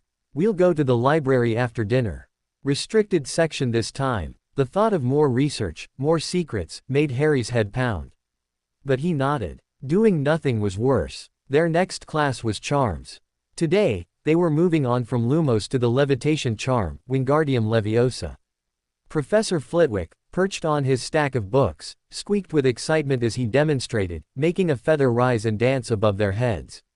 "Remember the wrist movement. A swish and flick. And the pronunciation is vital. Wingardium Leviosa. Say it with me. The class parroted the incantation. Hermione, of course, got it on her first try, her feather soaring to the ceiling with elegant ease, earning a shower of praise from Flitwick. Ron scowled at his feather, which merely twitched. It's Leviosa, not Leviosar, Hermione said helpfully, which didn't improve Ron's mood. Harry picked up his own feather. It was gray, tipped with white. He focused on the ticklish, weightless feeling Flitwick had described. He swished and flicked. Wingardium Leviosa. His wand tip glowed, a soft, warm gold. The feather shuddered, lifted an inch off the desk, and then disintegrated. Not burned, not torn. It simply fell apart, the veins separating from the shaft in a silent puff of gray dust that settled over his desk and robes. Harry stared at the dust, a cold dread seeping through him. Professor Flitwick bustled over, his small face concerned. Oh dear, dear. A bit too much enthusiasm, Mr. Potter. The charm is about gentle persuasion, not forceful command. Try again, but think lighter thoughts. Think of a bubble, of dandelion fluff. But it wasn't enthusiasm. It was starvation. His magic, when he managed to coax a trickle past the seals, was malnourished, unstable. It didn't flow, it spat and crackled and destroyed. He tried again with a new feather. This time, he thought of the gentle pulse of his wand, of the soft light it had produced.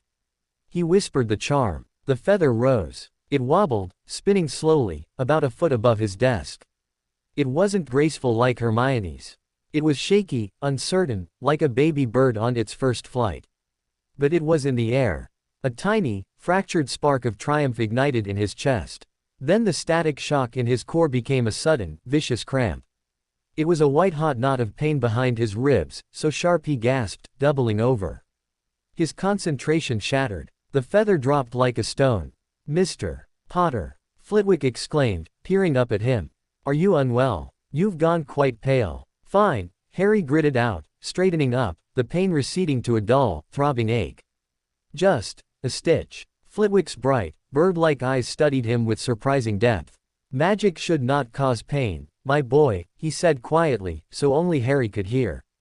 If it does, it is a sign that something is out of harmony. You would do well to visit Madame Pomfrey. She is a most capable healer. He gave Harry's shoulder a gentle pat with his small hand before moving on to help Seamus, whose feather had just caught fire again. Harry sat through the rest of the class in a haze of pain and humiliation. He saw Malfoy snickering across the room, having seen him double over. He saw the concern in Hermione's eyes, the confusion in Ron's. When the bell rang, he was the first out the door, wanting only to be alone. He didn't get far. As he turned a corner towards the courtyard, a tall, black-robed figure stepped out of an alcove, blocking his path. Professor Snape. A moment, Potter, he said, his voice like oiled silk. Harry stopped, his heart sinking. The pain in his core gave a sympathetic throb. Snape looked him up and down, his black eyes missing nothing, the pallor, the slight tremor in his hands, the dusting of gray feather ash on his robes. Trouble in charms, I hear. A destructive outburst. How predictable. It was an accident, Harry said, trying to keep his voice steady. Accidents are for the untrained and the unstable, Snape said, taking a step closer. The familiar sense of potions' ingredients clung to him. You, it seems, or both. Flitwick is too gentle to say it, but your magical output is erratic. Dangerous. To yourself and others. I'm trying to control it, Harry snapped, anger flaring, hot and bright. It was a mistake. As the anger rose, he felt the seven seals strain. The numbness fractured. A wave of dizziness washed over him, and for a second, the corridor seemed to darken at the edges. His knees buckled slightly. Snape's hand shot out, not to steady him, but to grip his upper arm, the fingers digging in like talons. The touch was startling, invasive. And through it, Harry felt a sudden, probing pressure against his mind. Not a voice, but a presence, cold and analytical, slithering against his thoughts. He recoiled violently, yanking his arm back, his scar searing with fresh pain. Get off. Snape released him, his expression unreadable, but his eyes were narrowed, intense. He had felt it. Not just the physical weakness, but the chaotic, churning magic behind the wall, the raw, pained edges of his consciousness. You are a liability, Potter, Snape said, his voice low and deadly serious. A volatile substance in a crowded school. Dumbledore may indulge his sentimental attachment to you, but I will not have you endangering my Slytherins, or any other students, with your condition. He leaned in, his face close enough for Harry to see the dark pits of his pupils. The goblins, stasis is a crutch. A temporary measure. The core decay will continue. Each use of magic accelerates it. Each emotional peak stresses the bindings. You are, quite literally, burning the wick at both ends. The clinical description of his own demise was terrifying. What am I supposed to do? Harry whispered, the defiance gone, replaced by sheer desperation. Snape studied him for a long moment. The hatred was still there, but it was now the hatred of a pathologist for a particularly vexing disease. There is a branch of magic called occlumency, he said finally, each word deliberate. The defense of the mind against external penetration. It teaches control, discipline, the silencing of emotion and thought. For one in your precarious state, it could serve as a secondary buffer. A way to stabilize the mind, which in turn may steady the magic trying to break free. Occlumency. Harry had never heard of it. Would it stop the pain? It would not mend the tears in your magical core, Snape said dismissively. But it might prevent you from ripping them wider with every childish tantrum. It is a theory. I am not offering to teach you, he added, lip curling. The headmaster has seen fit to keep your circumstances private. I will not interfere. But if you are as intelligent as your mother was said to be, you will find a way to learn. The library has introductory texts. Look for them. Before your next accident has more permanent consequences. He swept away, his robes billowing, leaving Harry alone in the corridor, more confused and frightened than ever. Snape was offering help. In his own twisted, horrible way, he was throwing Harry a rope. But why? Was it just to protect other students from his volatility? Or was there another reason? Did Snape, with his keen, potion master's mind, see Harry not just as a nuisance, but as a fascinating, broken thing he wanted to observe? A living experiment in magical decay. The idea made Harry's skin crawl. But the suggestion itself, occlumency, took root. Control. Discipline. A way to build a wall inside his own head, to match the wall around his magic. It was something he could do. He didn't go to the courtyard. He went straight to the library. He avoided the arcanic medicine section in the hidden bookshelf. Instead, he went to the shelves on magical theory and defense. He found it quickly, The Mind's Fortress, a primer on occlumency by Ignatius Loom. He tucked it under his robes. He met Ron and Hermione for a subdued lunch. He told them about Snape's advice, omitting the painful grip and the mental probe. Hermione's eyes lit up. Occlumency. Of course. It's a highly advanced discipline, but the theory is sound. If you can master even basic mental control, it could reduce the magical feedback from emotional spikes. It's a brilliant, if cold, deduction. Snape's full of brilliant, cold deductions, Ron grumbled. Still a git. That evening, in a corner of the common room after homework, Harry opened the primer. The language was dense, full of metaphors about clearing lakes, sorting memories into locked rooms, and building walls of seamless granite. The first exercise was simple, clearing one's mind of all thought, achieving a state of blank peace. Harry tried. He sat in his armchair, closed his eyes, and tried to think of nothing. It was impossible. The emptiness of his core was a physical sensation, a sucking void that demanded attention. The memory of the hissing voice echoed. The Grey Lady's pointed finger.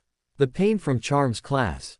Snape's digging fingers. Dumbledore's twinkling eyes. They swarmed behind his eyelids, a chaotic, noisy storm. Frustration built, and with it, a familiar heat in his chest. The seals protested. A sharp, needle-like pain lanced through his temple. He opened his eyes, breathing heavily. It's not easy, Hermione said softly from across the table where she was reading Hogwarts, a history for the third time. They say it takes wizards years to achieve proficiency. You can't master it in one night. But he didn't have years. He had weeks, maybe days, before the next accident Snape warned about. Days passed in a blur of fatigue, pain, and desperate, failed attempts at mental stillness. His performance in classes grew worse. In Transfiguration, his match refused to become more than a lump of tarnished lead. In Herbology, the puffapods he was repotting seemed to recoil from his touch, their pink buds wilting slightly. The other students began to notice. The whispers changed from, "That's Harry Potter," to, "What's wrong with Harry Potter?" He saw the concern in Hagrid's face when he passed him in the corridors. He caught McGonagall watching him with a furrowed brow after he botched a simple switching spell. The weight of their worry was another pressure he couldn't bear. He was fading. The light that had sparked in Diagon Alley was guttering, smothered by the seals and the constant drain. Friday night found him in the common room long after everyone else had gone to bed. The fire was low. He held his holly wand, not trying to cast, just feeling its steady, loyal pulse. It was the one thing that didn't look at him with pity or suspicion. It had chosen him, broken as he was. He thought of the occlumency book. The foundation is not a wall, but a pool. You must calm the waters until the surface is a perfect mirror, reflecting nothing from within. A perfect mirror, reflecting nothing. What if he didn't try to silence the thoughts, but just observed them? Let them drift by like clouds on the surface of a lake, without grabbing onto them. He closed his eyes. Instead of fighting the memory of the hissing voice, he let it hiss. He pictured it as a ripple on water. The pain in his core was a dark stone in the depths. The fear was a cold current. He didn't engage with them. He just acknowledged they were there. Slowly, very slowly, the chaotic storm in his mind began to settle. The thoughts didn't stop, but their sharp edges softened. The constant, low-grade panic receded. For the first time in days, the static shock pains in his chest eased. He wasn't building a wall. He was creating space. A fragile, quiet space within the prison of his own body. He didn't know how long he sat there, breathing slowly, holding the tenuous peace. But when he opened his eyes, the fire had burned to embers, and the castle was deep in the silent hour before dawn. He felt, not better, but steadier. The numbness was still there, the void still yawned, but he felt a tiny sense of agency. He had found a corner of his own mind that the pain and the fear didn't own. He stood, his joints stiff, and made his way to the dormitory. As he passed a window, he looked out at the black grounds, the outline of the forbidden forest, a deeper darkness against the sky. A flicker of movement near the edge of the forest caught his eye. A hooded figure, unmistakably human, was hurrying across the lawn, heading not towards Hagrid's hut, but towards the school, towards a side door that Harry knew led to the dungeons. The figure moved with a strange, loping grace, and even from this distance, Harry could see the glint of moonlight on a pale, pointed face before the hood was tugged lower. Draco Malfoy. Out of bed, far from the Slytherin dungeons, returning from the forbidden forest after midnight. Before Harry could process this, a second, larger, shaggier figure emerged from the tree line. Hagrid. He stood watching Malfoy's retreating back, his crossbow in hand, his posture one of clear frustration and worry. He shook his great, shaggy head, then turned and vanished back into his hut. Harry stood at the window, the fragile piece he'd built shattering. Malfoy was up to something. Something that involved the forest. Something that worried Hagrid. And in the cold, still hour before dawn, a new, chilling thought crystallized in Harry's newly quieted mind. The seals on his core were a prison. The thing in the library and the thing behind the forbidden door were threats. Dumbledore's inaction was a mystery. But those were grand, shadowy dangers. Malfoy was a concrete one. A spiteful, cruel boy who knew he was weak. Who had access to the Slytherin dungeons, to a potions master who found Harry fascinating, and who was now sneaking around the one place in Hogwarts that was explicitly forbidden. As the first faint hint of gray light touched the horizon, Harry made a decision. The grand mysteries would have to wait. Tomorrow, he would follow Malfoy. It was a small, dangerous step. But it was a step he could take. A step towards action, towards light, however faint. He clutched his wand, its pulse a steady promise in the dark. He was not just a key, or a sacrifice, or a bleeding soul. He was still Harry Potter. And he was done waiting for his magic to die. The decision to follow Malfoy was a coal glowing in the ashes of Harry's exhaustion. It gave purpose to the endless, dragging hours of the next day. Saturday stretched before him, a vast expanse of free time that usually meant homework in the library or watching Ron lose at Wizard's chess. Today, it was a waiting game. He moved through the castle in a haze of determined focus, the fragile mental calm he'd found the night before now channeled into a single goal: watch Malfoy. He told Ron and Hermione he was going to the library to work on occlumency, which was true, but his chosen spot was a secluded table with a clear view of the main doors and the clock tower courtyard beyond. He had the primer open, but his eyes were on the comings and goings below.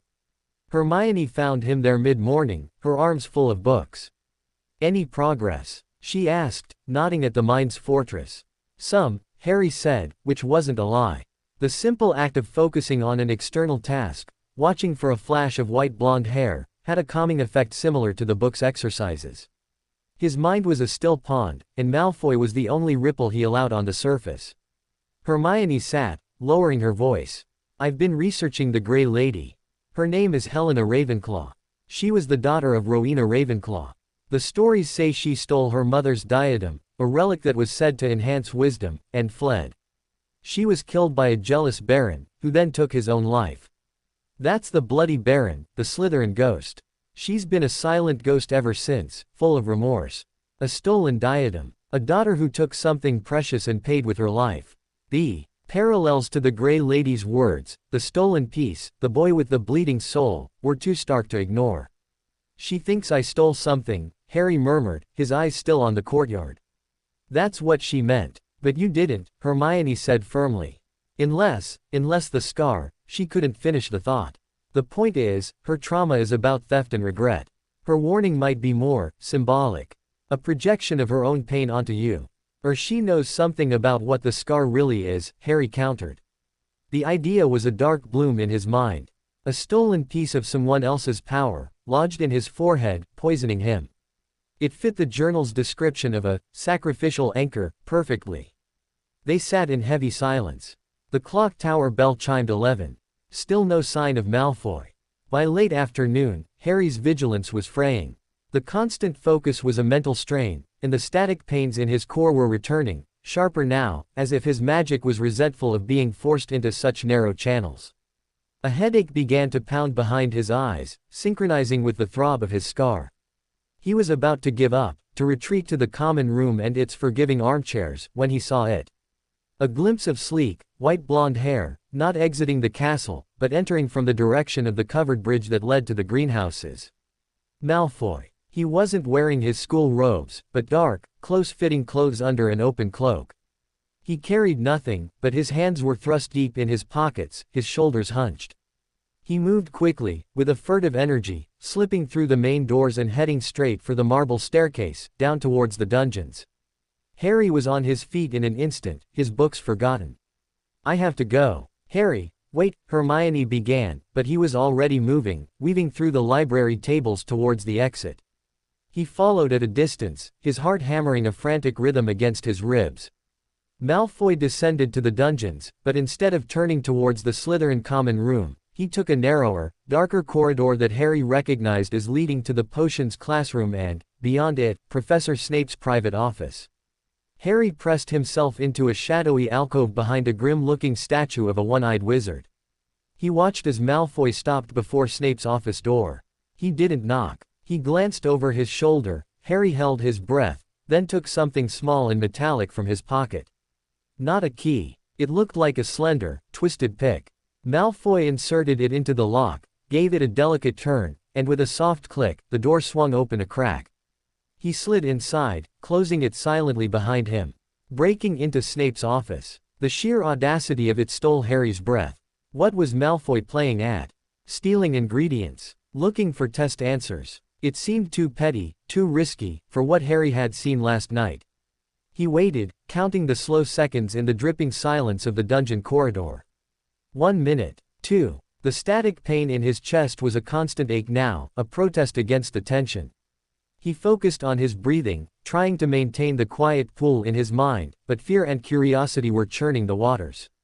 After 3 minutes, the door opened again. Malfoy emerged, his pockets now looking distinctly bulkier. He relocked the door with the same pick, then turned and hurried back the way he came, not towards the Slytherin dorms, but back up towards the main floors. Harry followed, his footsteps soft on the stone. Malfoy led him on a winding route, avoiding the Great Hall and the main staircases, finally emerging onto the ground floor near a side entrance that opened onto the vegetable gardens. He slipped outside. The late afternoon air was cool and carried the scent of damp earth and decaying leaves. Harry hung back in the doorway, watching as Malfoy skirted the edge of the gardens, making a beeline for the treeline of the Forbidden Forest. He didn't hesitate. He vanished into the gloom between the towering trunks. This was it. The decision point. Follow him into the explicitly forbidden forest, alone, with his magic unstable and his body already trembling with fatigue, or turn back. The image of Hagrid's worried face last night decided him. Hagrid, who had been kind. Hagrid, who was the guardian of the forest. If Malfoy was up to something that concerned him, Harry needed to know. He took a deep breath, felt the holly wand's steady pulse against his chest, and stepped out of the castle. The difference was immediate. The moment he passed under the first skeletal branches, the world changed. The castle's ambient magic, even muffled by the stasis charm, was a constant, reassuring hum. The forest's magic was older, wilder, and utterly silent. It didn't hum, it watched. The air grew colder, thicker. The light faded to a murky green twilight, pierced by occasional shafts of fading sun that did nothing to warm the deep shadows. He could just see Malfoy's dark cloak moving ahead, a shifting blot against the tangled undergrowth. Harry followed, careful to step quietly, his ears straining. The forest was not silent. It was full of sounds, the rustle of unseen things in the leaf litter, the distant crack of a branch, the occasional, eerie hoot that wasn't an owl. The further in they went, the heavier the silence between those sounds became, a pressure on the eardrums. The trees grew larger, older, their roots twisting across the path like petrified serpents. Strange fungi glowed with a faint, sickly phosphorescence. Harry's scar began to prickle, not with pain, but with a cold, creeping awareness. This place was saturated with ancient, untamed power. It pressed against the seals on his core, making them feel brittle, strained. Up ahead, Malfoy stopped. They had reached a small, gloomy clearing where a stream cut through black rocks, the water looking like flowing ink. Malfoy knelt by the stream bank, pulled a small, empty glass vial from his pocket, and began to carefully fill it with the dark water. Then, from a large inside pocket of his cloak, he pulled something else. A plant. Even from a distance, Harry recognized it from one of the more alarming illustrations in 1000 Magical Herbs and Fungi. It was a bundle of twisted, black roots, covered in glistening, scarlet nodules that pulsed faintly. Bloodroot. Highly toxic. Restricted in most potions due to its volatile, corrosive properties. Malfoy submerged the bloodroot in the vial of stream water. The water immediately began to smoke, turning a cloudy, violent purple. He swirled it, a grim smile on his pale face. Then he sealed the vial and tucked it away. He was brewing something, or collecting a component for something truly nasty. The stolen ingredients from Snape's office were likely the other pieces. Malfoy stood, brushing dirt from his knees. He looked around, his gray eyes scanning the shadows. For a heart-stopping moment, they seemed to pass right over Harry's hiding place behind a giant, gnarled oak. Harry froze, not daring to breathe. Malfoy's gaze moved on. He turned and began to head deeper into the forest, following the stream upwards. Harry knew he should turn back. He had seen enough. Malfoy was collecting forbidden ingredients in a forbidden place. He could tell Hermione, maybe even McGonagall. But a deeper, more insistent pull urged him forward. Where was Malfoy taking the poison? What was it for? The pull wasn't just curiosity. It was his scar. The closer they moved to the heart of the forest, the colder it became, a focal point of icy dread. The static shocks in his core intensified into a steady, grinding ache. The forest's magic wasn't just watching him now, it was probing the cracks in his defenses. He lost track of time. The world narrowed to the dark cloak ahead, the treacherous ground underfoot, and the growing, oppressive sense of being in a place that did not welcome humans. The trees here were monstrous, their branches woven together to block out the sky completely. The only light came from the faint, ghostly glow of hanging moss and those unsettling fungi. Malfoy stopped again. They had reached a place where the stream pooled in a rocky basin before disappearing underground. The air here was bitterly cold and smelled of damp stone and something else, a coppery, sickly sweet scent that made the hair on Harry's arms stand up. In the center of the clearing, beside the pool, stood a ruins. Not a building, but the remains of a vast, ancient tree, its trunk hollowed out by time and rot, forming a dark, cave-like opening. The ground around it was bare, blackened, as if nothing would grow there. Malfoy approached the hollow tree with a reverence that looked entirely out of place on his sneering face. He knelt, pulled out the vial of purple, smoking liquid, and uncorked it. He began to pour it in a slow, deliberate circle around the base of the dead tree, muttering words Harry couldn't catch. The liquid sizzled where it touched the blackened earth, releasing thin tendrils of vapor that smelled of rotting fruit and burnt hair. As the circle was completed, something within the hollow of the tree stirred. Not a physical movement, a shifting of shadows so profound it seemed to suck the dim light from the clearing. A low, resonant vibration thrummed through the ground, up through the soles of Harry's shoes, and into his bones. It was the same feeling as the hissing voice in the library, but older, hungrier, and dripping with a malice that made his soul shrink. From the depths of the hollow, 2 points of faint, amber light ignited. Not eyes. Something that served the same purpose. Malfoy scrambled back, his arrogance gone, replaced by pure, unadulterated fear. He bowed his head, not looking at the lights. I have brought the offering, he stammered, his voice barely a whisper. The tainted water, the bloodroot, is requested. A sound emerged from the hollow. Not a hiss. A dry, papery rustle, like countless dead leaves scraping together. It formed words that hung in the frozen air. The poison is accepted. It feeds the silence. It weakens the guardian of the woods, the pure one who shines.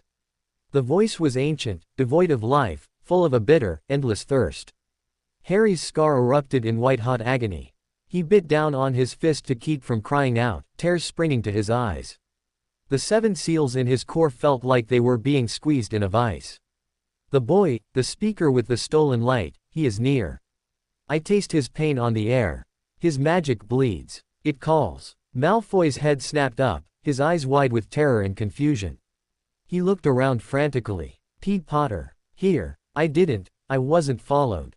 He followed the fear in your heart, little snake. He is drawn to the decay, as rot draws flies. The amber lights pulsed. Leave the rest of the components where you found the root. Our friend in the castle will collect them. Now, go. Your presence scatters the whispers. Malfoy didn't need telling twice. He shoved the empty vial into his pocket, turned, and fled back the way he came, crashing through the undergrowth without any attempt at stealth.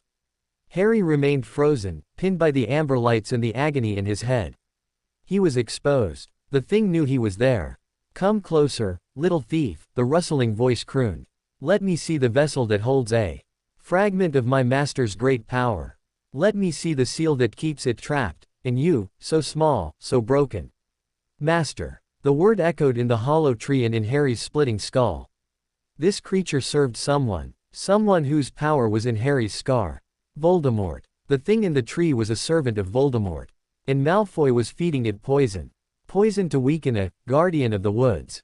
The pure one who shines. A unicorn. The realization hit him with the force of a physical blow. Hagrid's worry. The unicorns were being targeted. The amber lights drifted closer to the opening of the hollow. The shadows within coalesced, forming a suggestion of a shape, long, sinuous, skeletal, with tattered, wing-like appendages. It was a creature of decay and shadow, a parasite of dark places. He will return, my master, the thing whispered, a sound of dry bones and dead hopes. And your blood, little thief, will be the key that unlocks his cage. The pain you feel, it is a promise. A preview. The pain in Harry's scar became unbearable. A wave of nausea and dizziness swept over him. The grinding ache in his core flared into a blinding, white-hot spike. He gasped, stumbling back, his vision swimming. He had to get out. Now. He turned and ran, blind with pain, crashing through branches, stumbling over roots. The forest seemed to close in around him, branches reaching like claws. The rustling, laughing voice followed him, not in sound, but in his mind.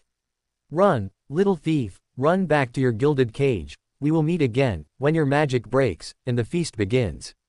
He burst from the treeline into the blessedly open space of the castle grounds, the sunset painting the sky in bloody reds and oranges. He fell to his knees on the damp grass, retching, his whole body shaking violently. The cold of the forest was inside him now, deep in his bones, mingling with the ice of the seals. He had the answer. Malfoy was poisoning the forest, working for the shadow thing, which served Voldemort. The unicorns were in danger.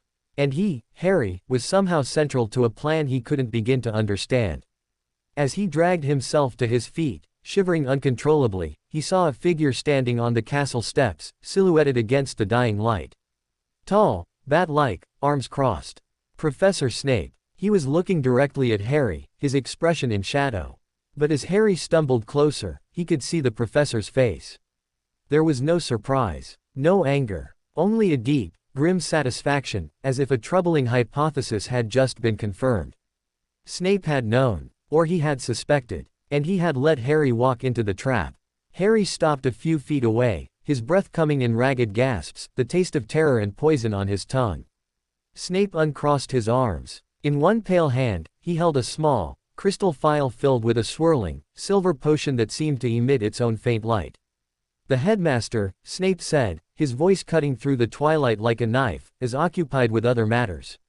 It seems you have been exploring. You will come with me to my office. You will drink this, and you will tell me exactly what you saw in the forest.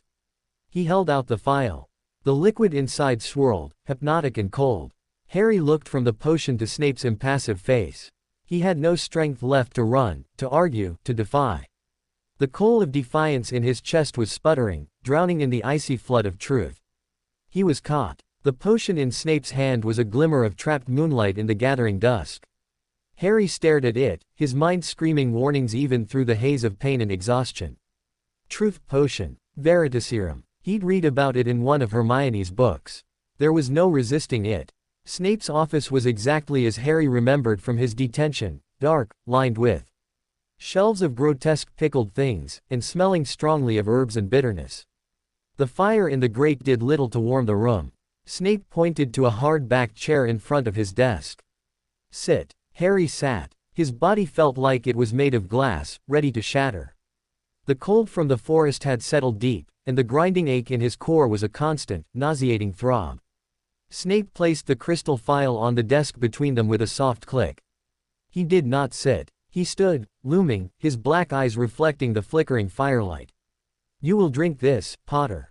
You will then answer my questions fully and truthfully. Any attempt to resist will only cause you considerable discomfort. Do you understand? Why? The words scraped out of Harry's raw throat. Why not just take me to Dumbledore? A muscle twitched in Snape's jaw. The headmaster, he said, each syllable precise and cold, is a great wizard. But his methods are often indirect. He prefers to allow events to unfold, to watch for patterns. In your current state, such an approach could be fatal. For you, and potentially for others. I require facts, unvarnished, unfiltered by sentiment or heroics. He picked up the phial, uncorked it with a twist of his long fingers. The scent that wafted out was faint, clean, and utterly neutral. Open your mouth. There was no choice. Harry opened his mouth. Snape tipped 3 drops of the silvery liquid onto his tongue. It was cool, tasteless, like swallowing a piece of the night sky. The effect was immediate and strange. A sensation of cool clarity washed from his throat down through his chest, spreading to his limbs. The constant, staticky pain in his core didn't vanish, but it receded, becoming a distant, factual ache. The fear, the panic, the whirlwind of confusion, they were still there, but they were now tidy piles in a well-ordered room. He could look at them without being swept away. He felt horrifically calm. Snape replaced the cork and set the phial aside. He folded his hands on the desk, leaning forward. Begin at the beginning. From the moment you left the castle this afternoon. The words began to flow from Harry's mouth, steady and unemotional. I saw Draco Malfoy returning from the forest last night from my window. Hagrid saw him too and was worried. Today, I watched for him. I followed him from the library when he came in from the greenhouses. He used a lockpick to break into your office and stole ingredients. Then he went to the Forbidden Forest. I followed. He described the journey into the forest, the collection of the tainted water and the bloodroot, the clearing with the hollow tree, the ritual, the words spoken. He repeated the creature's phrases verbatim. It feeds the silence. It weakens the guardian of the woods, the pure one who shines. And, the boy, the speaker with the stolen light, he is near. I taste his pain on the air. His magic bleeds. It calls. He recounted the creature's reference to its master, and the threat, your blood, little thief, will be the key that unlocks his cage. Throughout, Snape listened without a flicker of emotion. His dark eyes were fixed on Harry's, reading the truth in them. When Harry finished, there was a long silence, broken only by the pop of the fire. The creature, Snape said softly. Describe its form. It was made of shadow. Inside the tree, it had 2 amber lights, not eyes, but like eyes. It had a shape, long, like a snake, but with tattered wings. It sounded like dead leaves. It called itself a whisperer. It said Malfoy was a little snake. It said their friend in the castle would collect the rest of the components. Snape's lips thinned. A lethifold. No, they are tropical and physical. A shadow gasped, possible, but they are mindless feeders. This is sentient. A servant. He muttered the last word to himself, his gaze turning inward. Then it snapped back to Harry. The unicorns. You understand the target. Yes, Harry said, the truth pulling the answer from him. The poison is for the unicorns. To weaken them, or kill them. Why? I don't know. The creature said it feeds the silence. Maybe their magic, or their blood. Snape gave a curt, approving nod. Unicorn blood has potent properties. It can sustain a life, even one clinging to the darkest of magics, but at a terrible price. But to poison them first, that suggests a refinement. A purification of the curse. He stood abruptly, pacing behind his desk. Malfoy. You are certain he was acting under the creature's instruction? The creature said, as requested. Malfoy was scared of it. But he did what it asked. And the friend in the castle? I don't know. Snape stopped pacing. He turned his penetrating gaze back on Harry. Now, you. The creature called you, speaker. It referenced your scar. Stolen light. Explain. The Veritaserum compelled honesty, but it didn't force connections Harry hadn't made. I am a parselmouth. I can talk to snakes. The creature knew that. It called me, speaker. The stolen light is the scar. The piece of Voldemort's power that's in me. The thing in the library wall called me a thief too. Snape's eyes flashed at the name, but he didn't reprimand him. The library wall. Harry explained about the hidden journal, the secret passage, the hissing voice that called him a thief of its power. The words came out in that same calm, detached stream, making the horror sound like a lesson plan. Snape listened, his face growing paler, his expression grimmer. When Harry mentioned the Grey Lady's warning, the boy with the bleeding soul, Snape actually closed his eyes for a moment, as if in pain. The journal. You are certain it was the headmaster's? The initials were APWBD. Snape let out a slow, controlled breath. He returned to his chair, sitting heavily. For a long moment, he simply stared at the desktop, his fingers steepled. The silence stretched. The Veritaserum's clarity began to wane slightly, and the distant ache in Harry's core crept closer. You are in a more precarious position than even I feared, Snape said finally, his voice low. The bindings on your core are a work of hateful genius. They are not merely suppression. They are a filtration system. A sieve. They allow the dark energy of the scar, the stolen light, to permeate your being, to tether you to its source, while strangling your own native magic. Your pain, your fatigue, the instability, it is the conflict between a parasitic magical force and your own strangled essence. The clinical explanation, voiced aloud, was more terrifying than any ghost's whisper. A sieve. A filter. He was a prison for a piece of Voldemort, and his own magic was being smothered to keep that piece contained. Who did it? Harry asked, the potion making the question blunt, unavoidable. Snape's gaze was unreadable. I do not know. The precision suggests someone of immense power and knowledge. The motive, to keep you alive, but neutered. To ensure the peace of the Dark Lord within you remained accessible, perhaps for a later purpose. Or to prevent you from ever becoming a threat. He leaned forward. The headmaster's journal suggests he has studied such magic. It does not prove he performed it. His inaction is troubling. But it is not conclusive. What do I do? The question was a plea, stripped of pride by the potion. Snape was silent for another long moment. Then, he spoke, each word measured. The occlumency. You must pursue it with every ounce of your will. It is your first, best defense. Not just against legilimency, but against the invasive influence of the scar. You must learn to compartmentalize your mind, to shield your thoughts and your magical core from external probing. It may help stabilize the leaks. And the bindings. That, Snape said, a flicker of something like frustration crossing his face, is beyond my skill to undo. The ritual to break them would require knowing their exact nature, their anchors. And it would require power you do not possess. The goblins might attempt it, for a price, but the risk of catastrophic failure is high. He eyed Harry. There is another path. A dangerous one. The bindings feed on your magic to sustain themselves. But they are also sensitive to external magical pressure. A controlled, powerful burst of magic, from an outside source, targeted at the anchor points, could theoretically shatter them. Hope, sharp and painful, lanced through the Veritaseram's calm.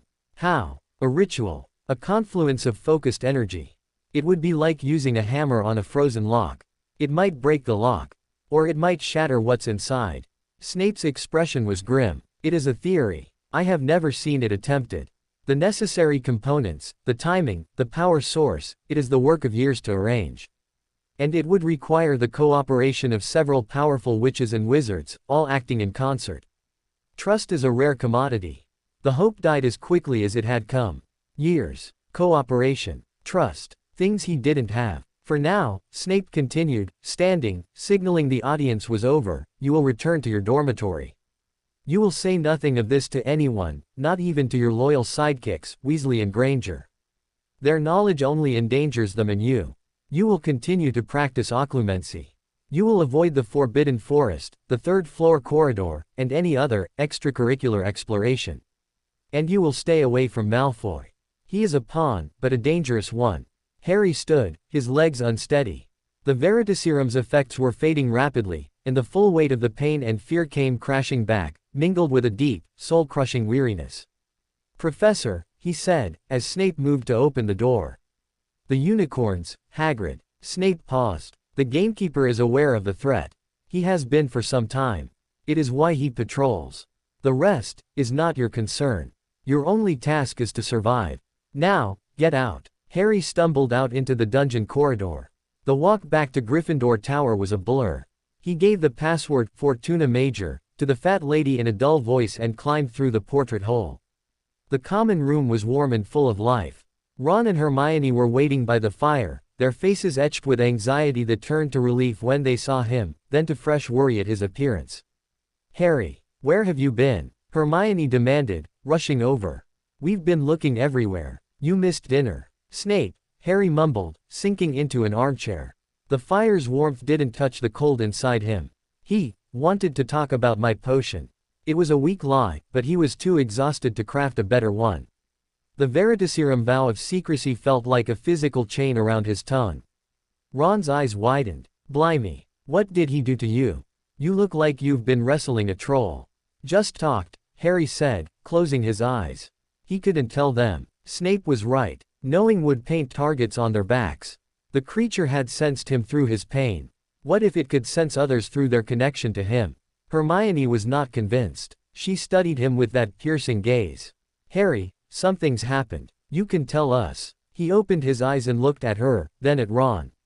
Their faces were full of honest concern, of loyalty he hadn't earned. The weight of all he couldn't say threatened to crush him. He felt a sudden, desperate need to protect them, to push them away for their own good. Just leave it, Hermione, he said, his voice sharper than he intended. I'm tired. I'm going to bed. He pushed himself up and walked towards the stairs, ignoring Ron's confused, Harry. And Hermione's hurt silence. In the dormitory, he didn't even undress. He collapsed onto his bed, drawing the curtains. In the dark, he clutched his wand, its pulse a fragile lifeline. Snape knew everything. And his prescription was more isolation, more secrets, a desperate, years-long gamble for a cure. The creature in the forest wanted his blood as a key. The thing in the library wanted its power back. Dumbledore was watching, and waiting. And he, Harry Potter, was a sieve, a battery, a key, and a thief, his own magic slowly dying inside a prison of someone else's design. The occlumency exercises felt pathetic now.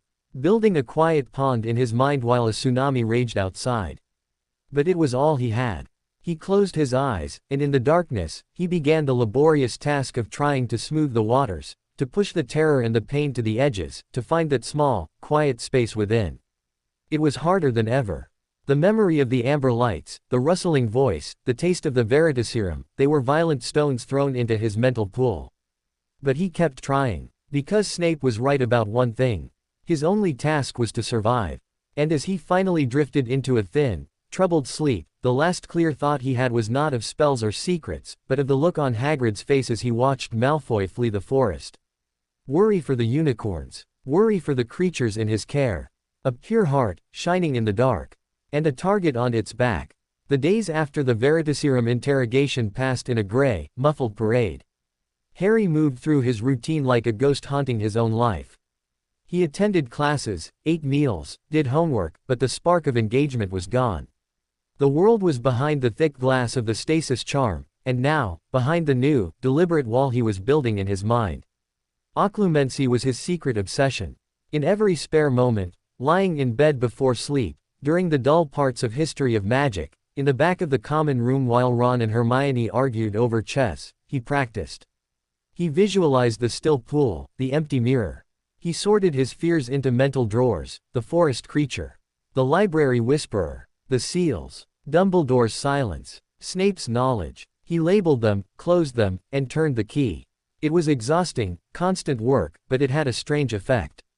The sharp, static pains in his core lessened slightly, becoming a more constant, bearable ache. The emotional peaks of fear and anger that strained the seals were dampened. He felt flattened, numb in a new, self-imposed way. But he was in control. Or at least, he was pretending to be. His friendships suffered. Ron and Hermione tried, at first. They asked careful questions, offered to help with homework, invited him to explore the castle. Harry's answers were short, his refusals polite but firm. He spent more time alone, claiming he needed to study, to rest. He saw the confusion and hurt in their eyes, and it twisted in his gut, but he locked that feeling away too. Protect them, he told himself. The creature sensed you through your pain. Don't let it sense them through you. Hermione, being Hermione, refused to be shut out entirely. She began leaving books on his bedside table or next to his plate at breakfast. Not textbooks. Histories of Hogwarts, biographies of famous healers, treatises on magical creatures. They were subtle hints, silent messages: I am still researching. I am still here. Harry would nod his thanks but say nothing, the unread books piling up like a wall between them. Ron's approach was different. He tried jokes, Quidditch talk, complaining about Snape, anything to provoke a reaction. When Harry only gave half-smiles or monosyllabic replies, Ron's frustration boiled over one evening in the common room. "What's wrong with you?" he finally burst out, after Harry had ignored his third attempt to discuss the upcoming Gryffindor-Slytherin Quidditch match. "You've been acting like a slapped blast-ended Scroot since Snape had you in his office. Did he curse you or something? Just tell us." The common room went quiet. Several fourth years looked over. Harry kept his eyes on the fire, his occlumency walls firmly in place. "Nothing's wrong. I'm just tired." Tired. Ron's ears went pink. "You're always tired. You're hiding something, and it's rubbish. We're supposed to be your friends." "Maybe I don't need friends who nag me all the time," Harry said, the words cold and flat. He didn't mean them. They felt like someone else's words, spoken from behind his mental fortress. Ron looked as if he'd been struck. He stood up, his face pale. "Fine. Be like that, then." He stormed up the stairs to the dormitory. Hermione, who had been watching with wide, sad eyes, stood up more slowly. "He's worried about you, Harry. We both are." She didn't wait for a reply before following Ron. The victory of keeping them safe felt like ashes in his mouth. He sat alone by the dying fire, the silence in the common room a physical weight. The only person who seemed to penetrate his new isolation was, impossibly, Snape. In potions, the professor's brutal criticism continued, but now it was interspersed with sharp, probing questions delivered in a low voice as he passed Harry's desk. "Is your mind quiet, Potter? Or, the pool remains undisturbed?" Once, when Harry successfully brewed a passable cure for boils without incident, Snape paused, his black eyes boring into him. "Control," he had murmured, almost inaudibly. "Adequate." It was the closest thing to praise Harry had ever received from him, and it felt like a diagnosis. The tension in the castle grew, a subtle current beneath the surface of everyday life. Harry saw it in the tightness around Hagrid's eyes when he gave lessons on flobberworms, his usual booming enthusiasm dimmed.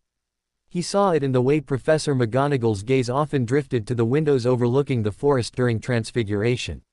He saw it in the increased frequency of the bloody Baron gliding through the corridors, his silvery chains clanking, his face more mournful than ever, as if drawn to the Slytherin dungeons by some unhappy duty. Malfoy, meanwhile, was a study in smug, nervous energy. He held court in the Slytherin common room and the halls, boasting about his father's influence, but Harry noticed the way his eyes sometimes darted towards the high windows, towards the forest, with a flicker of unease. He was waiting for something. For the friend in the castle to collect the components. For the poison to do its work.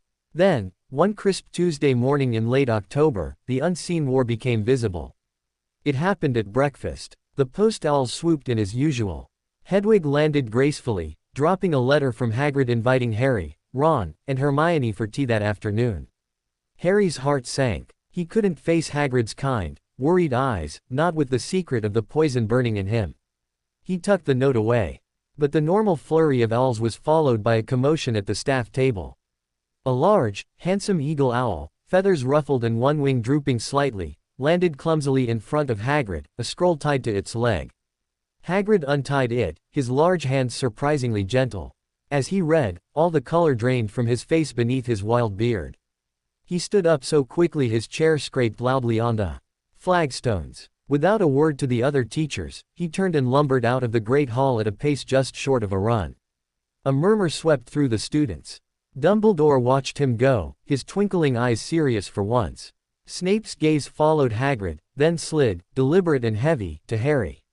A silent message, it has begun. Harry's occlumency walls shuddered. The pool in his mind rippled violently. He pushed the fear down, focusing on his toast, but his hands were trembling. He skipped all his morning classes. He told a prefect he felt sick, which wasn't a lie, and retreated to the empty common room. He tried to read, to practice his mental exercises, but he couldn't sit still. The pull was too strong. The image of Hagrid's devastated face was a stone in his pond, sending out relentless waves. By mid-afternoon, he couldn't stand it. He had to know. He had to see. He slipped out of the castle, pulling his cloak tight against the biting wind. He didn't go to Hagrid's hut.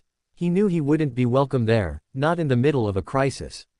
Instead, he circled around, using the cover of the pumpkin patch and the edge of the forest itself, moving towards the area where he knew the unicorns often grazed, a sun-dappled clearing not far from where he'd followed Malfoy. The forest was quieter than before, the usual sounds muted, watchful. The air smelled of pine and cold earth, but beneath it, Harry caught a faint, sickly sweet tang that made his scar prickle. The poison. He crouched behind a thick holly bush at the edge of the clearing. The scene before him stole the breath from his lungs. In the center of the clearing, on a patch of grass that should have been silvered with frost but was instead stained a dark, rusty brown, lay a unicorn. It was the most beautiful and the most heartbreaking thing Harry had ever seen. Its coat was pearl white, shimmering with a faint, magical luminescence even in the dull light. Its mane was like spun moonlight. But its side was marred by a hideous, weeping wound, black at the edges, from which a trickle of silver blood, shimmering with fading light, seeped into the earth. The creature's chest rose and fell in shallow, labored breaths. Its liquid dark eyes were wide with pain and a profound, confused sorrow. Hagrid was there, kneeling in the dirt beside it, his enormous shoulders shaking with silent sobs.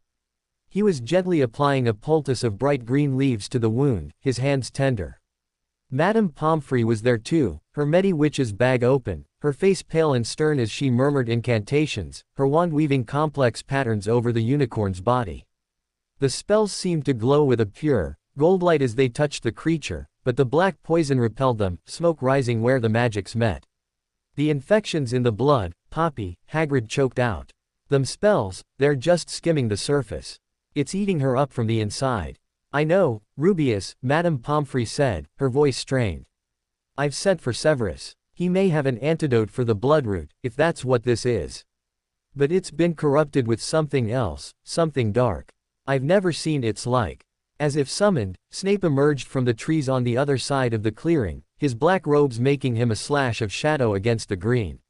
He carried a small, iron-bound chest. He didn't spare a glance for Harry's hiding place. His full attention was on the dying unicorn. He knelt, opened the chest, and began pulling out phials of powders and liquids, mixing them in a stone mortar with swift, precise movements. The bloodroot is a carrier, he said, his voice cold and clinical, cutting through Hagrid's grief. It has been infused with a distillation of despair. A psychic poison. It attacks the magical essence, the purity. Standard antidotes are useless. This requires a purgative of equal spiritual force. He worked quickly, adding a pinch of what looked like crushed moonstone, 3 drops of a liquid that gleamed like a rainbow, and a single, glowing hair, a unicorn hair, Harry realized, plucked from the chest of the suffering creature itself. The mixture in the mortar began to glow with a soft, white-silver light. "Hold her head, Hagrid," Snape ordered. Hagrid cradled the unicorn's magnificent head in his lap. The creature didn't resist. It seemed to understand they were trying to help. Snape tipped the glowing potion into the unicorn's mouth. For a moment, nothing happened. Then, the unicorn's whole body convulsed. It let out a soft, musical cry of agony that pierced Harry's heart. Silver light erupted from the wound, battling the inky blackness. The air filled with the scent of ozone and rotting flowers. Harry's scar exploded in pain. It was different this time, not a burning, but a freezing cold, a sucking emptiness that mirrored the poison in the unicorn. He gasped, clutching his forehead, his occlumency walls crumbling. The pain in his core flared in sympathy, a ragged scream of magic against iron bonds. In his mind, amplified by the scar's connection to the dark magic killing the unicorn, he heard it. Not the rustling voice of the forest creature, but another voice, high, cold, and laced with a triumphant cruelty. Yes, the purity fails, the light dims, one sacrifice to pave the way, the blood of the innocent will call the master home. The voice was familiar. It was the same high, cold voice from his nightmares of flashing green light and a cruel laugh. It was the voice of the man who had given him the scar. Voldemort. The vision slammed into him with the force of a physical blow. Not a memory, but a present, sickening awareness. He felt a presence, frail, parasitic, clinging to life in some dark, faraway place, drinking in the unicorn's suffering, using the poisoned death to weave a thread of power, to reach out. The connection zeroed in on the scar, on the stolen light, within him. It was a hook, yanking at the fragment of soul embedded in his forehead. "The boy, I feel you, you hold my prize, you keep my anchor in the world of light. Soon, little thief, I will take it back, and you will feed the silence too." Harry doubled over, retching onto the forest floor, the world spinning. The pain was unbearable, a fusion of the unicorn's agony and the dark, hungry grip on his own soul. In the clearing, Snape's head snapped up. He wasn't looking at the unicorn anymore. He was staring directly at Harry's hiding place, his eyes wide with a dawning, horrified understanding. He had felt it too, the surge of dark connection, the psychic backwash of the poisoning. "Potter!" Snape roared, his voice cutting through the magical turmoil. "Get back to the castle. Now!" But Harry couldn't move. He was frozen, trapped in the feedback loop between the dying unicorn and the thing in the scar. Madame Pomfrey cried out. The silver light from her and Snape's combined efforts was being overwhelmed. The black poison surged, crawling up the unicorn's leg towards its heart. The creature's luminous eyes began to film over. And then, from the depths of the forest, from the direction of the hollow tree, a wave of cold, triumphant malice washed over the clearing. It was the forest creature, rejoicing in the success of its poison, in the feast of despair. It was a wave of pure shadow, visible as a darkening of the air, rolling towards them. Hagrid looked up, his face a mask of rage and grief. "No!" he bellowed, standing and placing himself between the shadow wave and the unicorn, his crossbow raised, though it shook in his hands. Snape was on his feet, his wand out, a shield charm erupting in a shimmering, silver dome around himself, Pomfrey, and the unicorn. The shadow crashed against it with a sound like shattering glass, but the shield held. The impact broke the direct connection to Harry's scar. The vile voice vanished, leaving a ringing, icy silence in his head. He collapsed, panting, sweat freezing on his skin. In the clearing, under the protection of Snape's shield, the unicorn gave one final, shuddering breath. The light in its eyes went out. The pearly luminescence of its coat faded to dull white. It was gone. The shadow wave receded, slinking back into the forest, its purpose achieved. Silence fell, broken only by Hagrid's ragged weeping as he sank to his knees beside the still form. Snape lowered his wand, the shield dissolving. His face was bone white, his eyes burning with a cold fury. He turned his head slowly, his gaze finding Harry again through the bushes. There was no anger at Harry's disobedience in that look. Only a stark, terrible confirmation.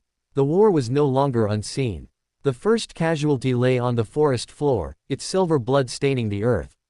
And Harry, shaking behind a holly bush, knew with a certainty that chilled him deeper than any magic. He hadn't just witnessed the attack. His scar, his very being, had been a conduit for it. He was part of the poison. The walk back to the castle was a blur of grey pain and colder guilt.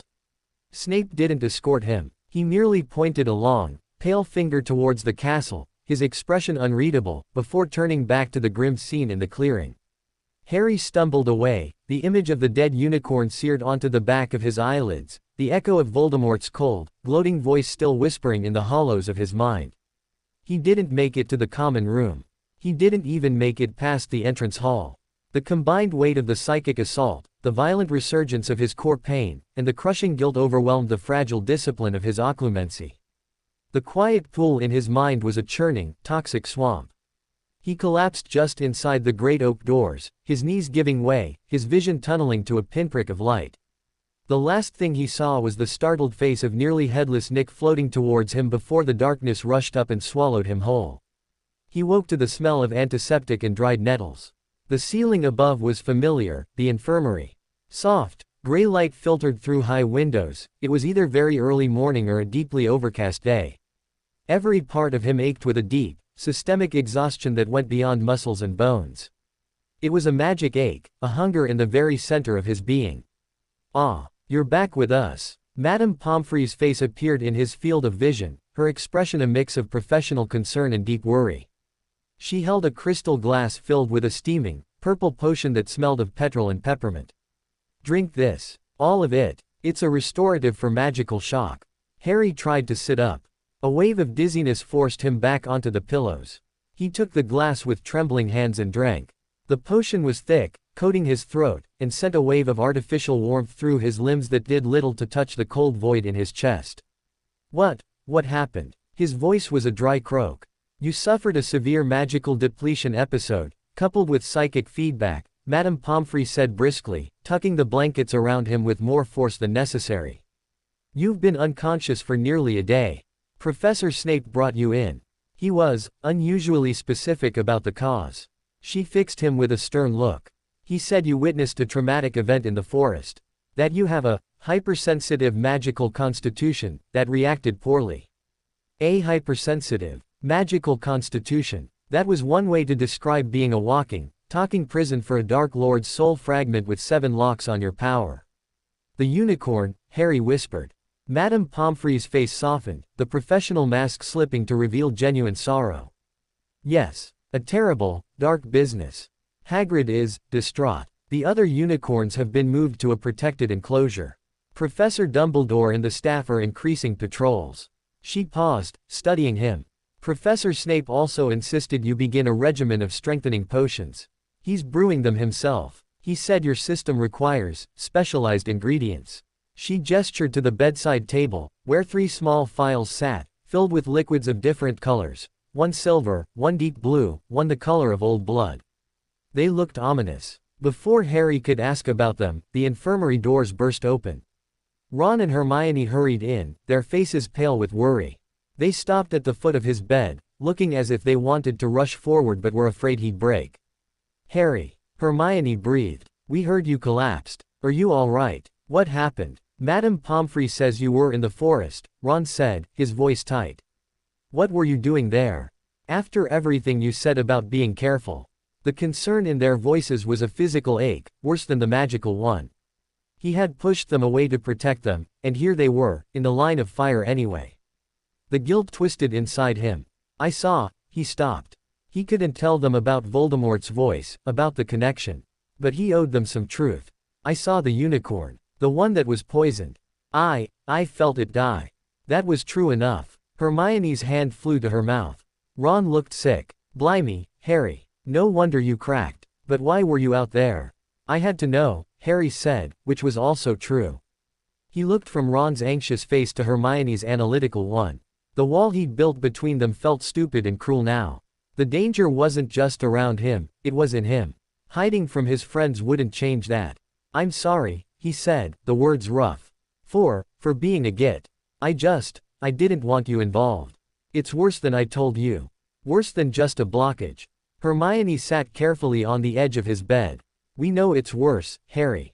We're not blind. The stasis charm, the pain, the way Snape watches you, and now a poisoned unicorn. It's all connected, isn't it? To you. He nodded, a slow, painful movement. He told them then, in halting sentences, what he could. Not about Snape's interrogation or the Veritaserum, but about the creature in the forest calling him a thief, about the stolen light in his scar, about the journal's hints that the bindings might be a tether. He told them he thought the dark thing in the library and the thing poisoning the unicorns were linked, and that they served the same master. When he finished, the infirmary was very quiet. Ron's freckles stood out like paint splatters on his white face. Hermione looked as though she'd been given the most horrifying, fascinating puzzle of her life. So the scar, it's not just a scar, Ron said slowly. It's a piece of you-know-who. And it's, what, talking to you. Not talking. More like, broadcasting. When there's dark magic nearby, strong dark magic, I feel it. This time, I heard it. It was, feeding on the unicorn's death. A parasitic symbiotic magical attachment with psychic feedback, Hermione whispered, her mind already categorizing. The bindings on your core, if they're filtering that connection, making it a one-way sieve like Snape said, then they're also preventing your own magic from combating the influence. You're a battlefield, Harry. And your own army is locked in the dungeon. It was the most terrifyingly accurate summary he'd heard. What do we do? Ron asked, the question simple and direct. We find out who cast the bindings, Hermione said, her eyes hardening with determination. That's the key. If we know who did it, and why, we might find a way to break them. The journal said breaking one without the caster's key is dangerous, but it didn't say impossible. And we research unicorn blood, and what it could be used for in a dark ritual. If they're collecting it, they have a plan. We have to know what it is. Harry asked, a fragile hope stirring in the cold ashes of his fear. Yes, Ron said, with a fierceness that surprised Harry. You don't get to be a noble prat and keep us out of this, Potter. You're our friend. We're in it, whether you like it or not. For the first time in weeks, a genuine, if weak, smile touched Harry's lips. The wall was gone. It was a relief so profound it made his eyes sting. Madame Pomfrey insisted he stay another night for observation. She made Ron and Hermione leave, promising they could return in the morning. Before she left, she pointed sternly at the 3 potions. Professor Snape's regimen. The silver at noon, the blue at dusk, the red before sleep. Do not miss a dose. He was most insistent. Alone again, Harry looked at the files. Trusting Snape went against every instinct. But the man had shielded him in the forest, had brought him here, was now brewing him specific potions. Why? The question was a riddle wrapped in a sneer. He drank the silver potion at noon. It was cool and tasteless, like swallowing a snowflake. A gentle, soothing numbness spread from his stomach, quieting the ache in his core. It wasn't the stifling numbness of the stasis charm, but a targeted relief. For a few hours, he almost felt normal. The blue potion at dusk was different. It tasted of copper and lightning. It made his nerves feel sharp, alert, and sent a brief, bright flare through his magical channels, as if testing the locks. It was uncomfortable, but not painful.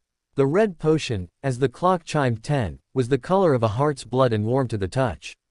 He uncorked it, and a scent of iron and rosemary filled the air. He drank it. It burned going down, a slow, spreading heat that settled in his chest, right over the sealed core. For a moment, it felt like a hand resting there, not comforting, but assessing. Then the heat faded, leaving behind a faint, steady resonance, like a plucked string.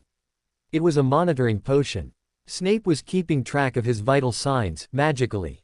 The thought was invasive, but also, strangely, a relief. Someone was watching. Someone who understood the mechanics of the trap he was in. He fell into a deep, dreamless sleep, the most restful he'd had since coming to Hogwarts. The next morning, Madame Pomfrey pronounced him fit to leave, with strict instructions to avoid stress, strenuous magic, and any further trips to the Forbidden Forest. Ron and Hermione were waiting for him outside the infirmary, and they walked together to the Great Hall for a late breakfast. The atmosphere in the castle had shifted. A palpable tension hung in the air. Students spoke in hushed tones. Teachers were seen conversing in tight clusters in the corridors. The joy and wonder of Hogwarts had been shadowed. As they entered the Great Hall, Harry felt dozens of eyes upon him, the boy who lived, who had now been found unconscious after a dark event in the forest.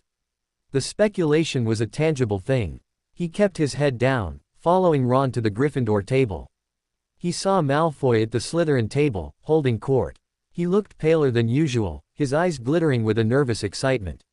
He caught Harry's eye and gave a slow, malicious smile, raising his goblet in a mock toast before turning back to his friends, no doubt. Spinning some story about Potter's weakness. The sight ignited a cold anger in Harry, but he clamped down on it, pushing the emotion into a mental drawer. Control. He focused on his porridge. Their first class was Defense Against the Dark Arts. As they took their seats, Professor Quirrell stumbled in, his turban looking larger and more lopsided than ever. He stammered through a lesson on vampires that was so boring and disjointed it was hard to pay attention. But Harry found he couldn't look away from the man. Since the unicorn's death, the connection had changed. His scar didn't just throb in Quirrell's presence now, it emitted a constant, low-grade chill, like holding an ice cube to his forehead. And Quirrell kept flinching. Not just his usual nervous twitch, but full-body shudders, as if he was standing in a draft.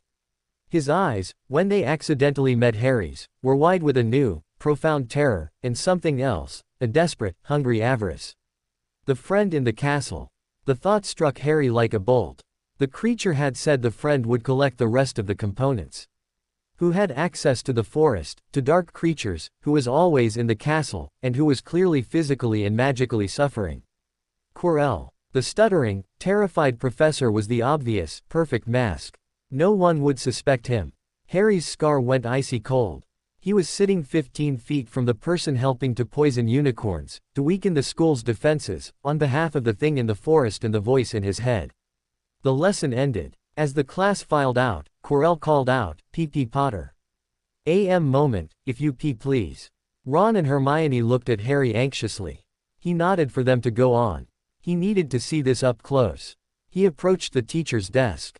The smell that hit him was overpowering, a cloying mix of heavy garlic, as Quirrell always claimed was for protection against vampires, and beneath it, something rotten, like spoiled meat and old blood.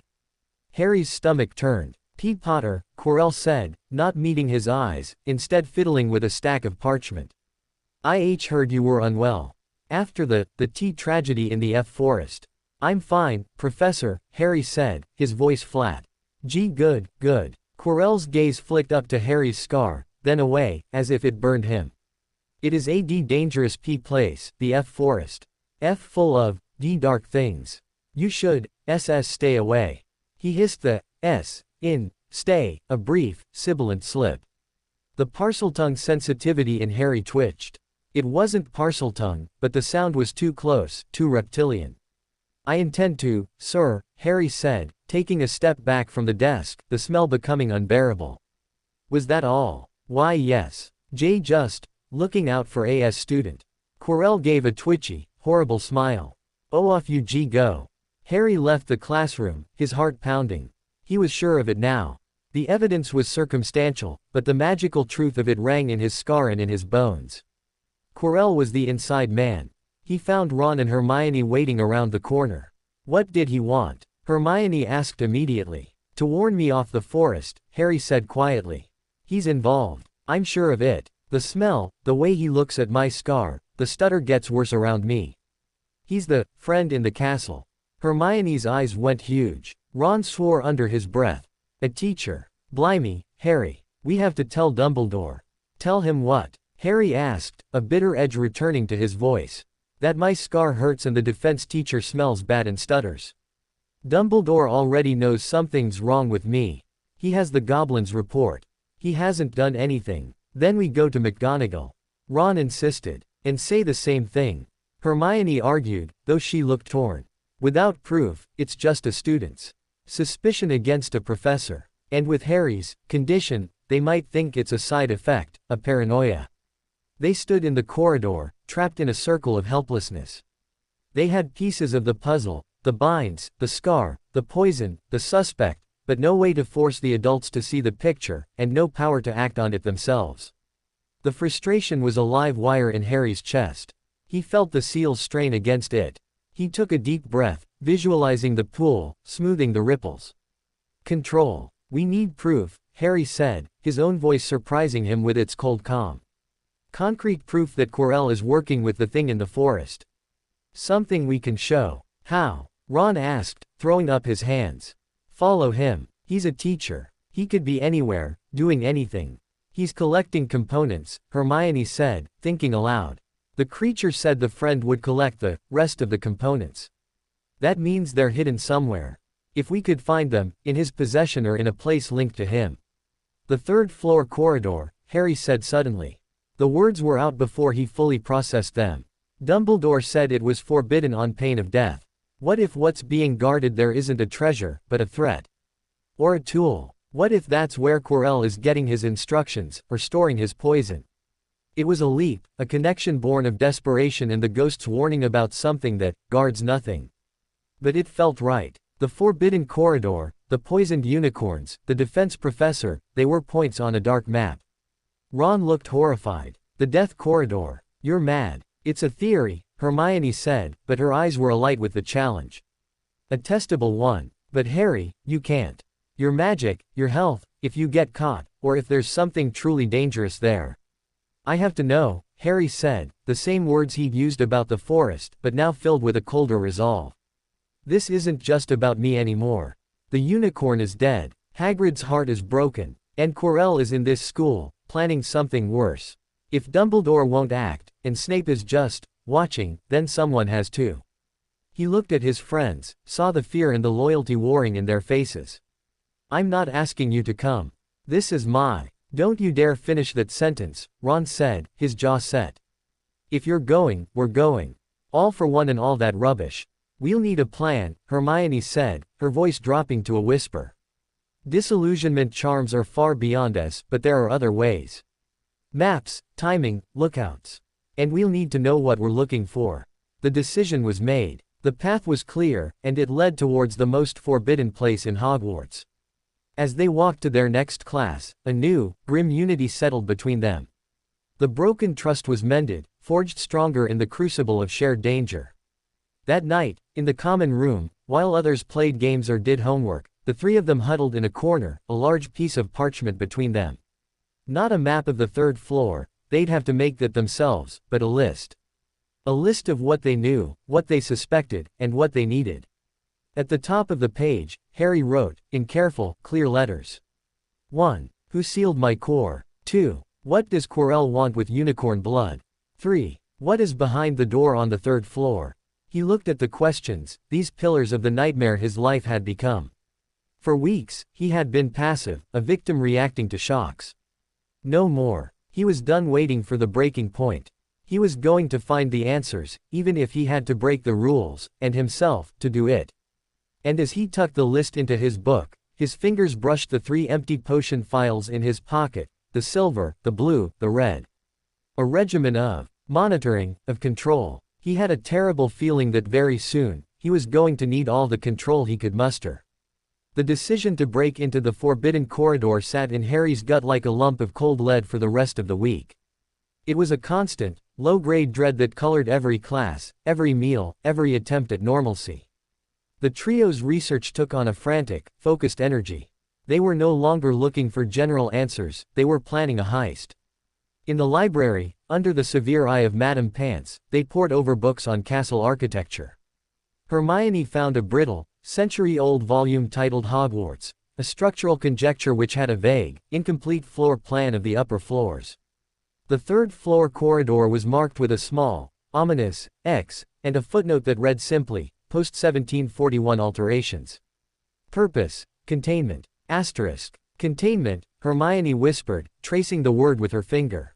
Not protection. Not storage. Containment. Something that needs to be kept in, Ron said grimly. Brilliant. That makes me feel loads better. Harry said nothing. The word echoed the journal's descriptions of sacrificial anchoring. His own magic was contained. Was the corridor another prison, holding something else dark and dangerous? They studied basic warding theory, learning to recognize common alarm and repellent charms. They practiced the disillusionment charm in empty classrooms after hours, with little success. Harry's unstable magic could only produce a faint, shimmering blur around his hand that quickly sputtered out.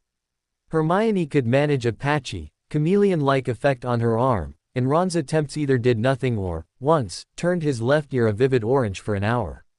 "Forget it," Ron grumbled, massaging his now normal ear. "We'll have to rely on old-fashioned sneaking." Their planning sessions in the common room, disguised as intense study groups, were exercises in controlled panic. They argued over timing, over lookout positions, over excuses. Percy, always eager to enforce rules, was a particular worry.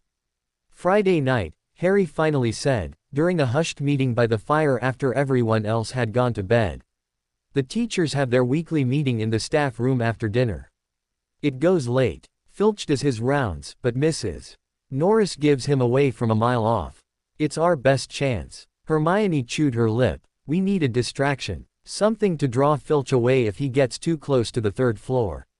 We could set off one of Fred and George's dung bombs in the trophy room," Ron suggested, a flicker of his old mischief in his eyes. "He always goes running for that. Thinks it's vandalism against school property." The plan, such as it was, took shape. It was flimsy, held together by desperation and teenage bravado. Harry knew it was madness. Every logical part of him, every part that had survived a decade of avoiding Dudley's wrath by being small and quiet, screamed against it. But the part of him that was tired of being a victim, the part that felt the unicorn's death like a stain on his own soul, was louder. The potions from Snape helped, in a way. The silver one continued to dampen the worst of the core ache. The blue one made him feel sharper, clearer, as if his senses were being finely tuned. The red one, taken last thing at night, felt like a tether, an uncomfortable reminder that Snape was watching his magical vitals from a distance. Harry wondered what the potion's master would see on the night of their break-in. A spike of panic. A magical surge. Would he come investigating? Friday arrived, draped in a blanket of drizzling fog that muted the castle and the grounds. The air felt thick, expectant. Harry went through his classes like an automaton. In charms, he managed a perfect Wingardium Leviosa on his first try, the feather rising in a smooth, steady arc. Flitwick beamed. "Excellent progress, Mr. Potter. You see. Practice and calm intent." If only he knew the calm was the icy stillness before an avalanche. At dinner, Harry picked at his food, his eyes constantly drifting to the staff table. Dumbledore was deep in conversation with McGonagall. Snape was sipping wine, his gaze periodically sweeping the hall like a bat's sonar. Quirrell was absent. "He's not here," Hermione murmured, following Harry's look. "Probably getting his instructions from his master," Ron muttered darkly, shoving a roast potato into his mouth. As the meal ended, Dumbledore stood and announced the staff meeting, reminding prefects of their duties. The mass exodus of teachers from the hall was their cue. "Remember," Hermione whispered as they left the great hall with the crowd. "We meet in the abandoned classroom on the second floor landing at 10. Ron, you have the dung bomb." Ron patted his pocket, looking queasy but determined. One whiffing wondrous, courtesy of the twins. They were too happy to donate to scientific research. The next 2 hours were an agony of waiting. Harry sat in the common room, a transfiguration textbook open in his lap, seeing none of the words. The fire crackled. Chess pieces shouted as other students played. Lee Jordan was trying to convince a first year that the gray lump in his pocket was a pet gnome. It was all so normal, so safe. And he was about to throw himself back into the dark. At 5 to 10, he closed his book, stood up, and climbed the stairs to the dormitory. He didn't need to bring anything.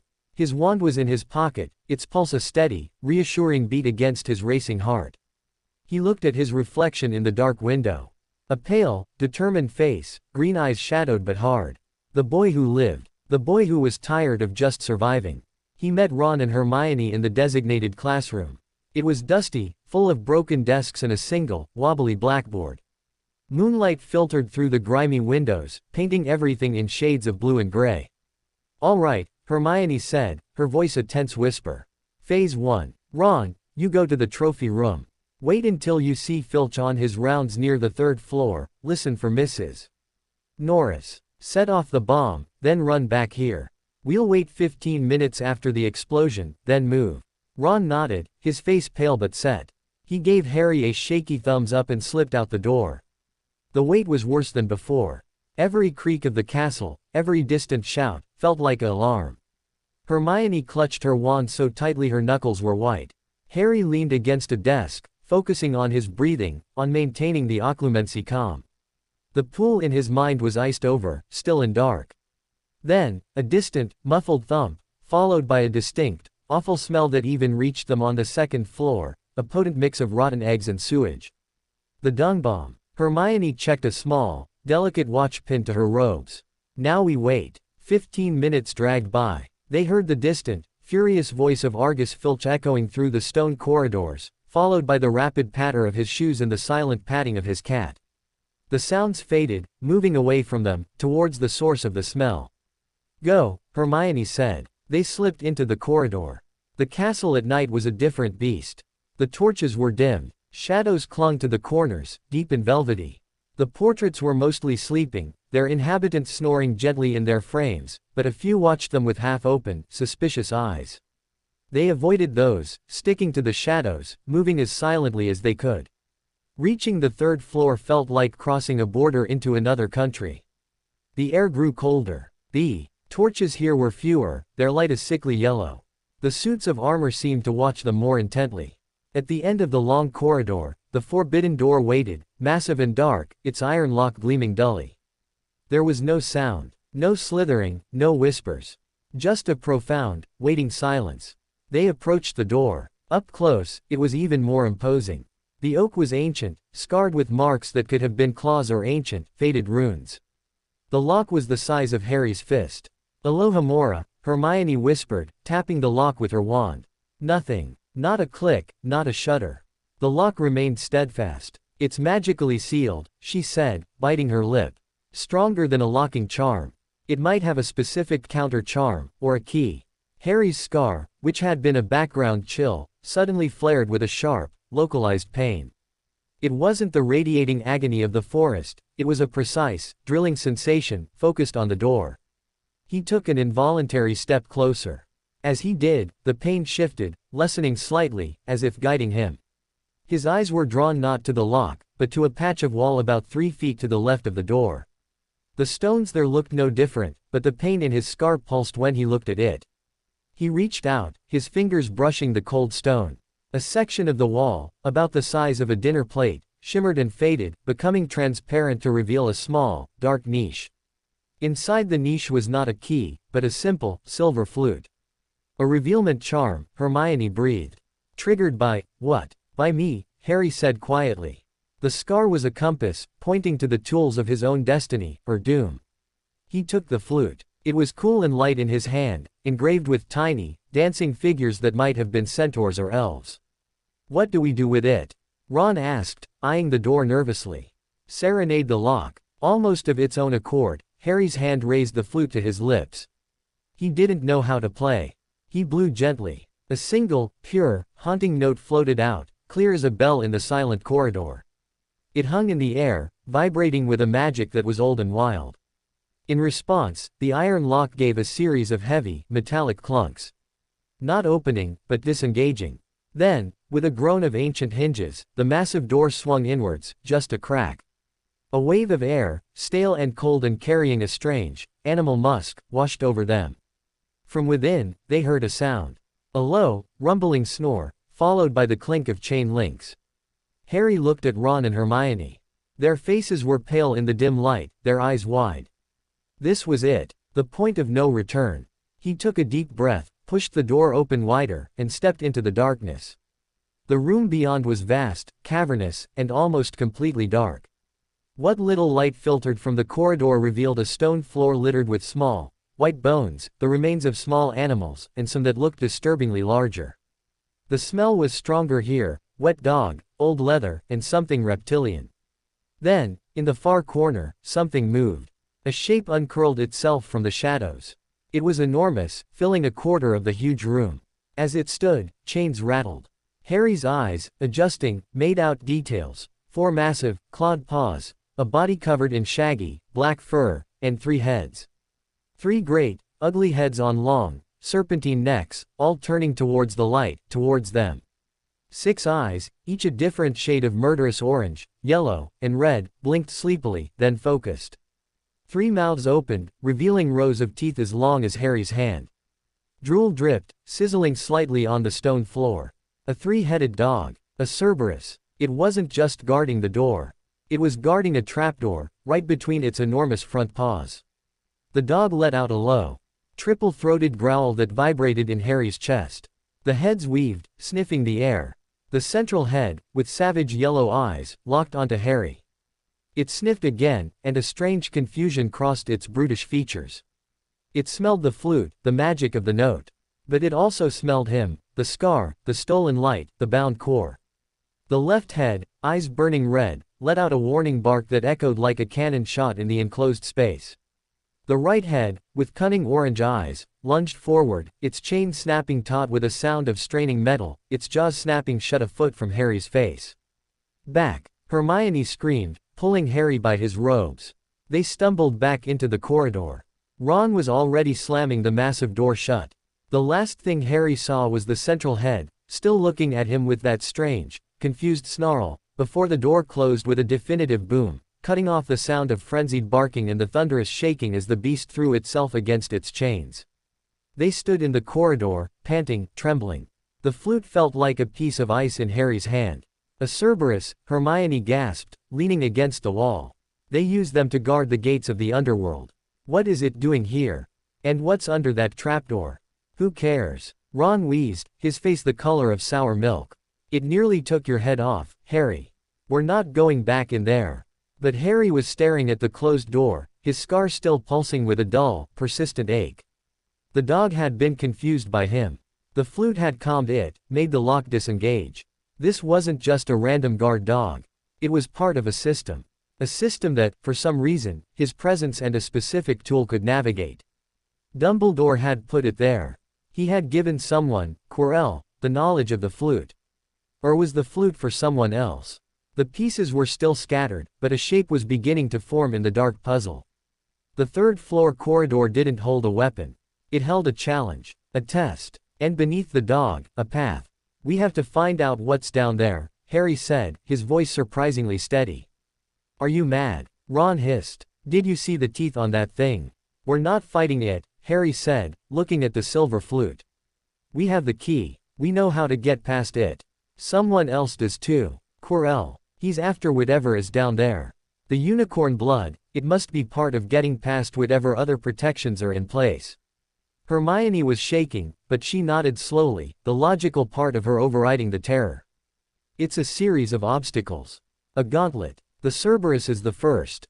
Dumbledore is protecting something. Something so important he'd use a creature like that. Or hiding something, Harry countered. Something he doesn't want anyone to find. The sound of rapid footsteps echoed from the far end of the corridor. Mrs. Norris's lamp-like eyes appeared around a corner, followed by the furious, wheezing figure of Argus Filch. Students out of bed, he crowed, his voice cracking with glee. In the forbidden corridor. Oh, you're for it now. Come with me. Straight to the headmaster. They were caught. Their proof was nothing but a flute and a terrifying story. They had no evidence against Quirrell, only a dead unicorn and their own suspicions. As Filch's bony hand closed around Harry's arm, a different, smoother voice spoke from the shadows behind the caretaker. That will not be necessary, Argus. Professor Snape glided into the dim light, his face like carved stone. His black eyes took in the scene, the 3 terrified first years, the closed door, the silver flute still clutched in Harry's hand. His expression did not change, but a cold, calculating light ignited in his gaze. I will take them, Filch. This requires a more nuanced discussion. Return to your rounds. Filch looked outraged, but he dared not argue with Snape. He shot them a look of pure venom before shuffling away, Mrs. Norris at his heels. Snape waited until the sound of Filch's footsteps faded. Then he stepped closer. He didn't look at Ron or Hermione. His full attention was on Harry, and on the flute. You found the key, he stated, his voice a low murmur. And you woke the guardian. He shook his head slowly, a gesture of profound, weary disappointment. Foolish, arrogant children, playing with forces you cannot comprehend. We know about Quirrell. Ron blurted out, defiance fueled by terror. He's poisoning unicorns. He's after whatever is under that dog. Snape's head snapped towards Ron, his eyes narrowing. Silence, Weasley. He looked back at Harry. You have involved your friends in your suicide mission. You have potentially alerted the very enemy you seek to uncover. Your magic is a flickering candle in a hurricane, and you choose to shield it with newspaper. He held out a pale hand. The flute, Potter. Harry hesitated. It was their only tangible clue, their only tool. Give it to me, Snape said, his voice dropping to a dangerous whisper. Or I will escort you to Dumbledore this instant and explain how I found you attempting to break into a magically sealed, lethally guarded chamber. You will be expelled, and you will be sent back to your relatives, where your deteriorating condition will go entirely untreated, and you will be utterly defenseless against those who are now undoubtedly aware of your meddling. The threat was cold, precise, and horribly effective. Harry's hand trembled as he passed the silver flute to Snape. Snape pocketed it without a glance. You will return to your common room. You will speak of this to no one. You will not return to this corridor. If you do, I will not intervene again. Am I understood? They all nodded, mute with fear and frustration. As for your theories about Professor Quirrell, Snape said, a sneer twisting his lips. Keep them to yourselves. You have no proof. Only childish speculation. In this castle, speculation is a more dangerous poison than bloodroot. He looked at Harry one last time, his gaze boring into him, seeing past the occlumency walls to the terrified, determined boy within. Your next potion dose is in 1 hour. Do not be late. Your magical signature is currently agitated. It is a beacon. Go. Now. They went. They hurried back through the dark castle, not speaking, the image of the three-headed dog and the cold triumph in Snape's eyes burning in their minds.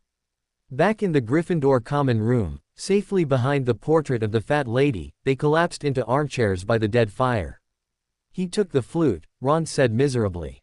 He's in on it. He has to be. Or he's trying to stop us from getting killed, Hermione said, though she sounded unsure.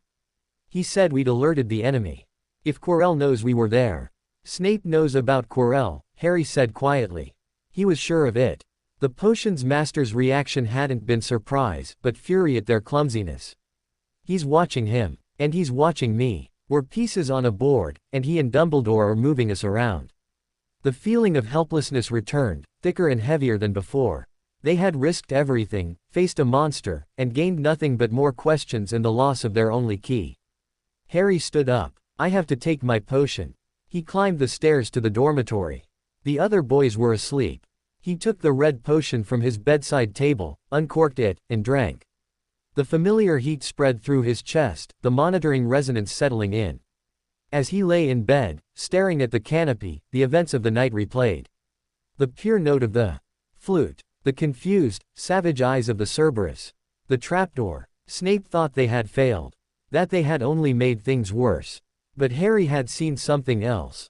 The Cerberus hadn't just been aggressive. It had been confused by him.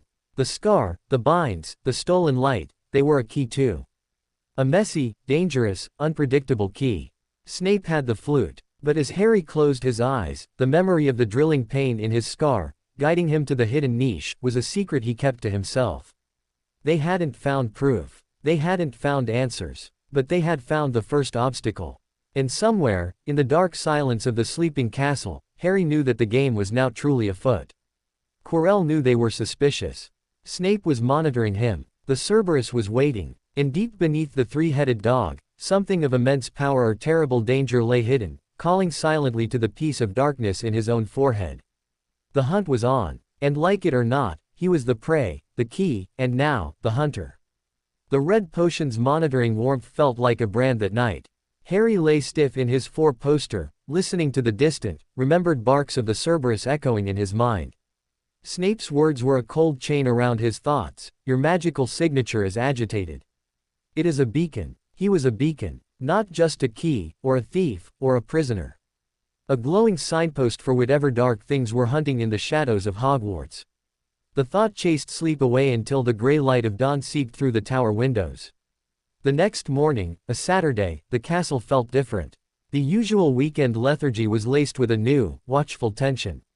Whispers followed Harry through the corridors, whispers about his collapse, about the unicorn, about what he might have seen in the forest. He kept his head down, the occlumency exercises a constant, silent mantra in his mind. Smooth pond. Empty mirror. Ron and Hermione were waiting for him at the Gryffindor table, their faces drawn. The easy camaraderie of their planning was gone, replaced by the brittle silence of shared failure and fear. Snape's watching us, Ron muttered into his porridge, his eyes darting towards the staff table where the potions master sat, not eating, just sipping black coffee, his gaze fixed on the Gryffindor table like a hawk. He's not the only one, Hermione whispered back, nudging her chin slightly. At the Slytherin table, Draco Malfoy was staring at them with undisguised venom and a flicker of something else, nervous triumph. He knew they'd been caught. He knew they'd failed. And at the very end of the staff table, Quirrell was picking at his food. He seemed even paler, his turban seeming to weigh on his head. When his eyes accidentally met Harry's, they didn't just flinch away, they widened in a moment of pure, animal panic before he dropped his spoon with a clatter and busied himself with his napkin. The message was clear: you were there. You know. The knowledge was a cold stone in Harry's stomach. They were all playing a game with invisible rules, and he had just blundered across the board, showing his hand to every player. The three of them spent the day in the library, but not researching. They sat in a tense, silent cluster, pretending to study but really just hiding. The ambition of the night before had evaporated, leaving behind the ashes of reality. They were children, out of their depth. It was in this state of numb despair that the next shock came. Late in the afternoon, as they trudged back towards the common room for lack of anywhere else to go, they passed the open doors of the hospital wing. Madame Pomfrey was bustling inside, her voice sharp with worry. Cannot explain the rapid degeneration, Poppy. The antidote held for 3 days, but the secondary infection is magical, not physiological. It's as if the poison had a delayed trigger. Professor Snape's low, crisp reply was just audible. The bloodroot was merely a vector. The true agent is a psychic residue. It lingers, incubates in the magical bloodstream. I require more samples. The other unicorn must be examined. The other unicorn. Harry froze in the corridor, his blood turning to ice. Ron and Hermione stopped beside him, their faces paling. Hagrid's voice, thick with grief and rage, boomed from within. You're not touchin' another hair on her head, Snape. She's frightened enough. You've poked and prodded, I won't have it. She's in a protected pen, and she's stayin' there. Your sentiment is endangering the entire herd, gamekeeper, Snape retorted coldly. If one carrier remains, the infection could spread. I need to ascertain if the purification was successful. The purification nearly killed her. Hagrid roared. There was a sound of something heavy being shoved. Out. Get out of my infirmary. A moment later, Snape swept through the doors, his robes billowing, his expression thunderous. He didn't even glance at the 3 students rooted to the spot. He strode away, his mind clearly on formulas and failures. Harry peered into the hospital wing. Hagrid was standing over a second, smaller unicorn laid on a magically enlarged bed. This one was alive, but terribly ill. Its coat, once white, was dull and patchy. Its sides heaved. A faint, dark webbing was visible beneath its skin, like cracks in marble. Madame Pomfrey was waving her wand over it, her face set in a mask of frustration. The surviving unicorn. Poisoned, but alive. A carrier. An idea, terrible and clear, formed in Harry's mind. It was a leap of dreadful logic, connecting the journal's words to Snape's clinical theories to the creature's triumphant whisper. He turned and walked quickly away, Ron and Hermione scrambling to follow. Harry. What is it? Hermione asked, her voice tight. The unicorn blood, Harry said, not slowing down. They're not just killing them. Snape said the poison has a psychic residue. It lingers in the magical bloodstream. What if they don't want dead unicorn blood? What if they want infected unicorn blood? Blood that's been tainted with that specific dark magic, that despair he talked about. Hermione's eyes went wide with horrified understanding. A potion ingredient, she breathed. A corrupted, powerful ingredient. For a specific dark ritual. The kind of ritual that might bring someone back from the dead, Ron finished, his voice hollow. They stopped in a deserted alcove near a window overlooking the Quidditch pitch. The rain had started again, sheeting down the glass. The Philosopher's Stone, Hermione whispered, the words seeming to suck the air from the alcove. What? Ron said. It's a legendary alchemical substance, she said rapidly, her mind making connections at lightning speed. It can turn metal into gold, and it produces the elixir of life, which grants immortality. Nicholas Flamel is the only known maker. I read about him in a book Dumbledore checked out for light reading back in December. If someone wanted to come back to life, or sustain a life that's clinging on, the stone would be the ultimate goal. And Dumbledore is hiding it, Harry said, the final piece snapping into place with a chill that went to his marrow. That's what's under the trapdoor. Not a weapon. A life preserver. The Philosopher's Stone. Quirrell, or the thing sharing his head, is trying to steal it. And he needs the infected unicorn blood for part of the process. To get past the other protections, or to empower the elixir for a corrupted resurrection. The scope of it was staggering. This wasn't schoolyard malice or petty cruelty. This was a plot for immortality, woven with poisoned blood and dark rituals, using Hogwarts itself as its stage. We have to tell Dumbledore everything now, Ron said, but it was a statement without hope. Tell him what? Harry asked, a bitter laugh escaping him. That we think his defense teacher is a vessel for a dead Dark Lord trying to steal a magic rock using poisoned unicorn blood. Based on a book we stole, a monster we heard in a wall, and a three-headed dog we found because my scar hurt. He'd have us shipped off to St. Mungo's for magical hysterics. Then we get proof, Hermione insisted, though her voice trembled. We catch Quirrell in the act. With the blood, or trying to get past the dog. Snape has the flute, Ron reminded her miserably. There might be another way past the Cerberus, Harry said slowly. The music put it to sleep. But when it saw me, it was confused. It smelled the scar. The dark magic in me. What if it's meant to stop dark wizards? And I confused it because I'm both. A dark piece in a mostly not dark package. It was a grotesque thought. His greatest shame, the scar, the connection to Voldemort, might be a tool. You can't be serious, Ron said, aghast. You want to walk up to that thing again and hope it's just confused enough to let you by. No, Harry said. The plan was forming, reckless and desperate. But if Quirrell is going to make a move, he'll need the infected blood. We watch the unicorn pen. We follow him if he tries to take it. We catch him red-handed. That's proof even Dumbledore can't ignore. It was a thin plan, threadbare and dangerous. But it was action. It was something to do besides wait for the next disaster. They agreed to take shifts watching the edge of the forbidden forest near the protected pen Hagrid had mentioned. They used the Marauders map. Fred and George, after hearing a vague story about needing to avoid a bullying Slytherin, had lent it to them with a wink and a warning to never ask how they got it. The map was a miracle, showing every person in the castle and their movements. They could watch for Quirrell's name. For 2 days, nothing. Quirrell's dot remained mostly in his office or the defense classroom. The tension was a wire stretched to breaking point.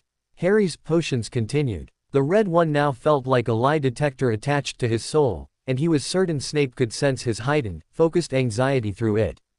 On the third night, Harry's shift was just after midnight.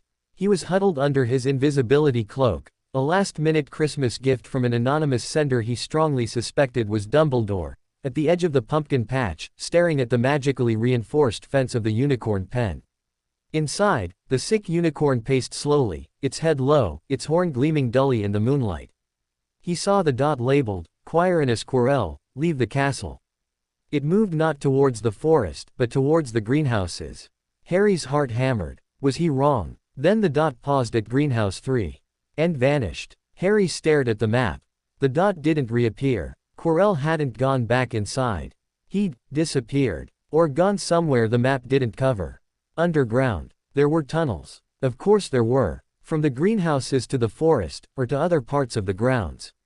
Used by gardeners, or by someone who didn't want to be seen.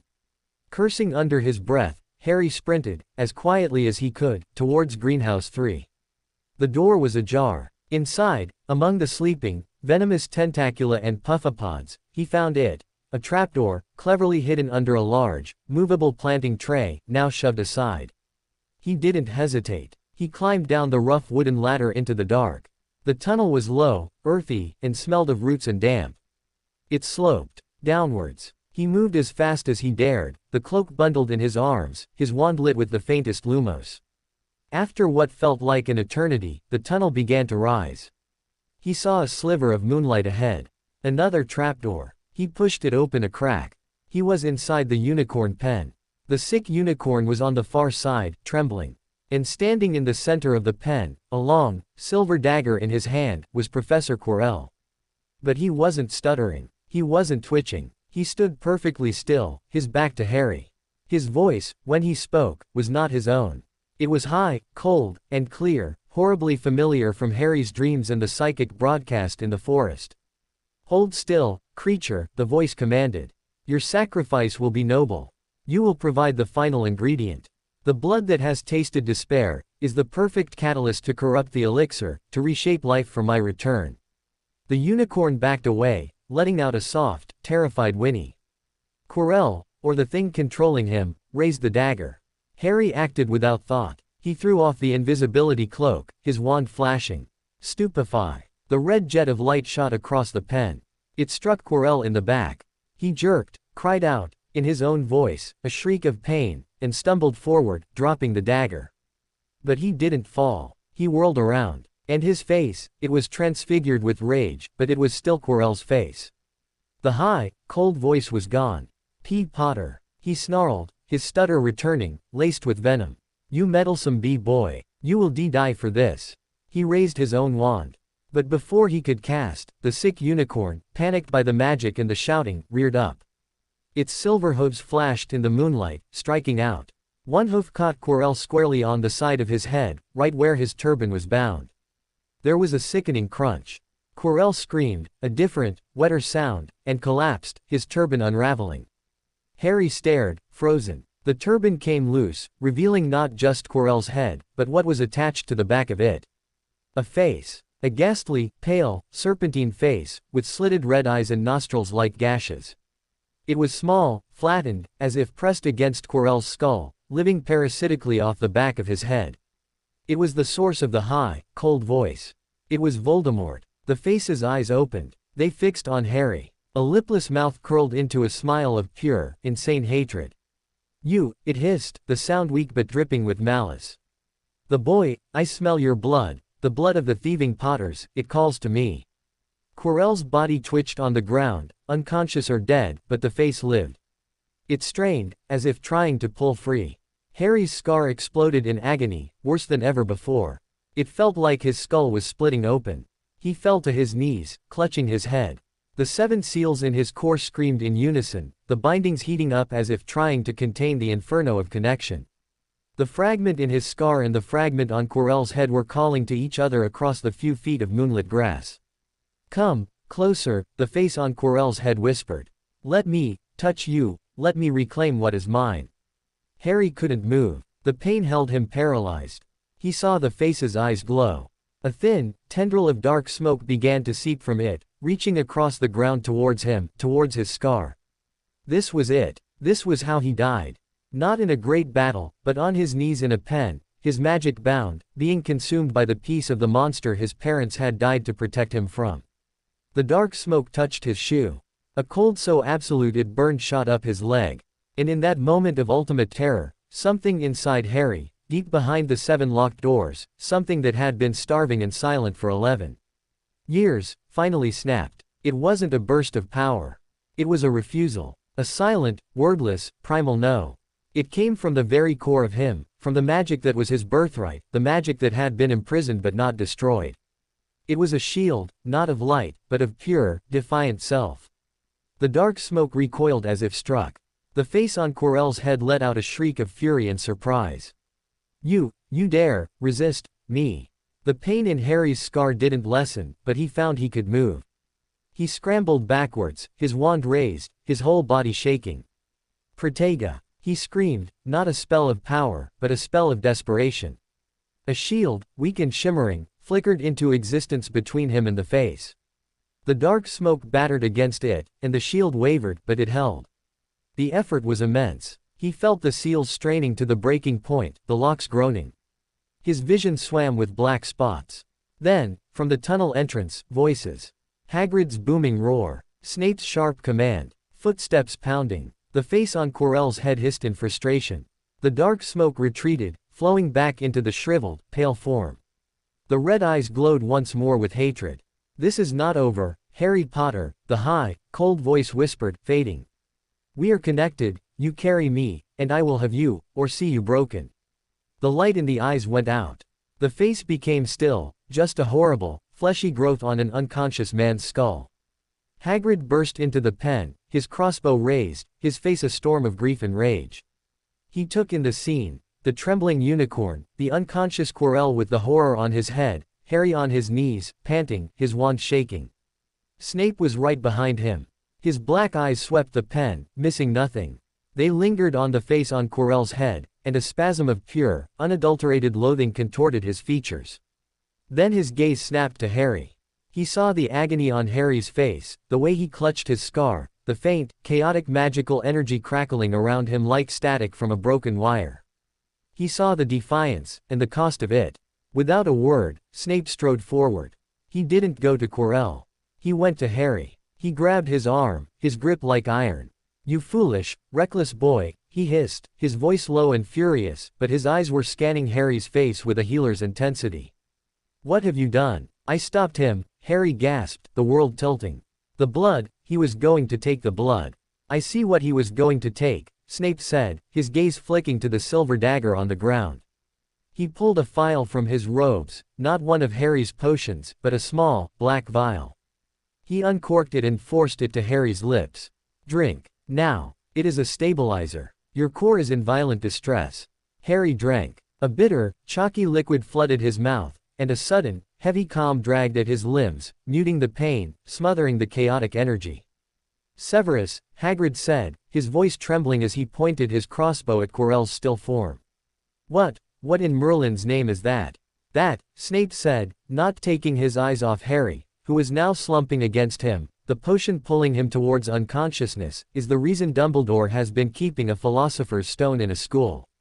And this," he looked down at Harry's ashen face, his expression unreadable, "is the reason it may already be too late." As the darkness closed in, Harry's last thought was not of the face, or the stone, or the pain. It was of the feeling of that silent no from the depths of his sealed magic.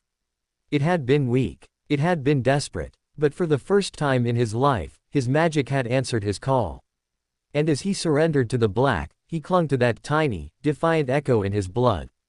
Consciousness returned in fragments, like pieces of a shattered mirror reflecting different kinds of pain. There was the deep, systemic ache of magical exhaustion, a hollow feeling as if his bones were made of glass and his blood of dust. There was the sharper, more focused burn of his scar, now a constant, low-level ember of discomfort. And layered over it all, a new sensation, a fragile, trembling vibration in his chest, right where the 7 locks held his core. It felt like a plucked harp string that had been silent for years, now humming with a faint, discordant note. He was back in the hospital wing. The high, sunlit ceiling was familiar. The smell of antiseptic and dried nettles was familiar. The profound sense of having failed, of being broken, was achingly familiar. He turned his head on the pillow. Madame Pomfrey was at her desk, scribbling on a parchment, her brow furrowed. And sitting in a hard-backed chair next to his bed, silent as a tombstone, was Professor Snape. He wasn't reading. He wasn't brewing. He was simply sitting, his black eyes fixed on Harry with an intensity that was neither hostile nor kind. It was the look of a scientist observing a rare, volatile specimen. "You are awake," Snape stated. His voice was low, devoid of its usual sneer. It was pure fact. Harry tried to speak. His throat was parched. He managed a nod. Snape waved his wand without looking. A glass of water floated from the bedside table to Harry's lips. He drank greedily, the cool liquid a blessing. "How long?" he croaked. 36 hours, Snape said. "Your magical system underwent a severe sympathetic reaction. The bindings were stressed to their theoretical limit. Another few seconds of that confrontation, and they might have shattered, taking your core and likely your life with them." The words should have terrified him. Instead, they sparked a faint, defiant curiosity. But they didn't. Snape's eyes narrowed slightly. "No, they did not. In part due to the stabilizer I administered. In part due to something else. Your magical core, despite its constraints, exhibited a reflexive defensive surge. A survival instinct. It is noteworthy. Noteworthy. Not good or brave. Noteworthy. Harry looked away, towards the window. The sky was a clear, hard blue. The world outside was continuing, oblivious to the war that had just happened in a moonlit pen. Quirrell? Harry asked, the name tasting like poison. In custody, Snape said curtly. The entity attached to him has been contained, for now. The unicorn is recovering. The immediate threat is neutralized. But he's not gone. It wasn't a question. The cold ember in his scar was proof. No, Snape said, a flicker of something dark passing behind his eyes. He is not gone. He has been set back. His vessel is broken, his ingredient spoiled. But the stone remains, and so does his desire for it. The stone, the philosopher's stone, the heart of it all. Is it safe? Snape's lip curled, the familiar disdain returning. Safe. It is guarded by a series of enchantments devised by the staff of Hogwarts. It is as safe as such a thing can be in a school filled with children and one exceptionally reckless boy. The insult didn't land. Harry was too tired, too filled with the aftermath of terror. Dumbledore put it here. As bait. Snape went very still. What did you say? He put it here, Harry repeated, the certainty solidifying as he spoke. He knew someone would come for it. He wanted them to come here, where he could control the game. He used the whole school. He used the protections. He trailed off, the final, awful thought sticking in his throat.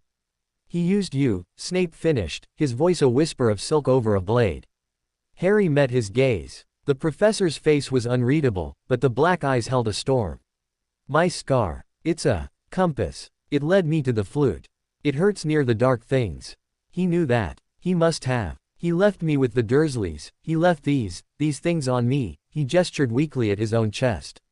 And he did nothing. He let me come here, a beacon, a piece of the trap. It was the full, ugly truth, laid bare in the sterile hospital light.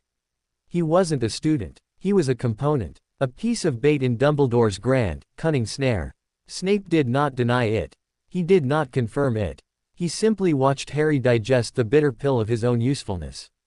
The headmaster, Snape said after a long pause, choosing his words with glacial care, operates on a plane of strategy that often disregards the comfort of the pieces on the board. His goals are vast. The preservation of the stone, the exposure of the Dark Lord's allies, the protection of the wizarding world. In such calculus, the well-being of a single boy, even one with a prophecy hanging over his head, can appear negotiable. A prophecy. The word landed like a stone in the quiet room. Harry had heard it before, in hints and whispers. What prophecy? Snape stood up abruptly, his robe swirling. That is not my tale to tell. And you are in no condition to bear its weight. He moved to leave, then stopped, looking down at Harry. The potions regimen will continue.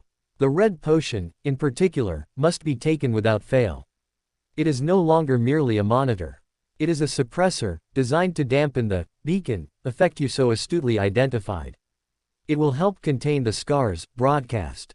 And it will slightly reinforce the bindings on your core, to prevent another catastrophic surge. You're helping him, Harry said, the accusation faint. You're helping him keep me contained. Snape turned, and for a fleeting second, Harry saw not the hated potion's master, but a man etched with lines of deep, weary bitterness. I am helping you survive the game, Potter, he hissed. The bindings are a cage, but they are also, for now, the only thing keeping the darkness in your scar from consuming you whole. Dumbledore's plan may use you as a stalking horse, but my potions will ensure the horse does not collapse before the hunt is done. Do not mistake pragmatism for allegiance. He swept out, leaving Harry alone with the echoing silence and the terrifying new shape of his world. He was a piece on a board. A prophesied piece. His pain was a tool. His magic was a locked weapon. And the greatest wizard alive was his jailer and his general. Madame Pomfrey kept him for 2 more days. Ron and Hermione were allowed brief, supervised visits. They were bursting with questions, with fear, with the desperate need to know what had happened after they'd seen Quirrell's dot vanish. Harry told them everything, his voice flat, as he lay against the pillows. The face on the back of Quirrell's head. The voice. The reaching smoke. His own desperate, magical no. They listened, horrified, Hermione's hands pressed to her mouth, Ron's face pale as milk. When Harry told them his theory about Dumbledore using him as bait, Ron looked ready to storm the headmaster's office. Hermione looked ill. He wouldn't, she said, but it was the protest of faith, not logic. He's a great wizard. He's good. Good wizards can make cold choices, Harry said, repeating Snape's sentiment. He didn't have the energy to argue. On the morning of his discharge, as Madame Pomfrey was lecturing him about rest and minimal magic, the door to the infirmary opened. Albus Dumbledore walked in. He seemed older than Harry remembered.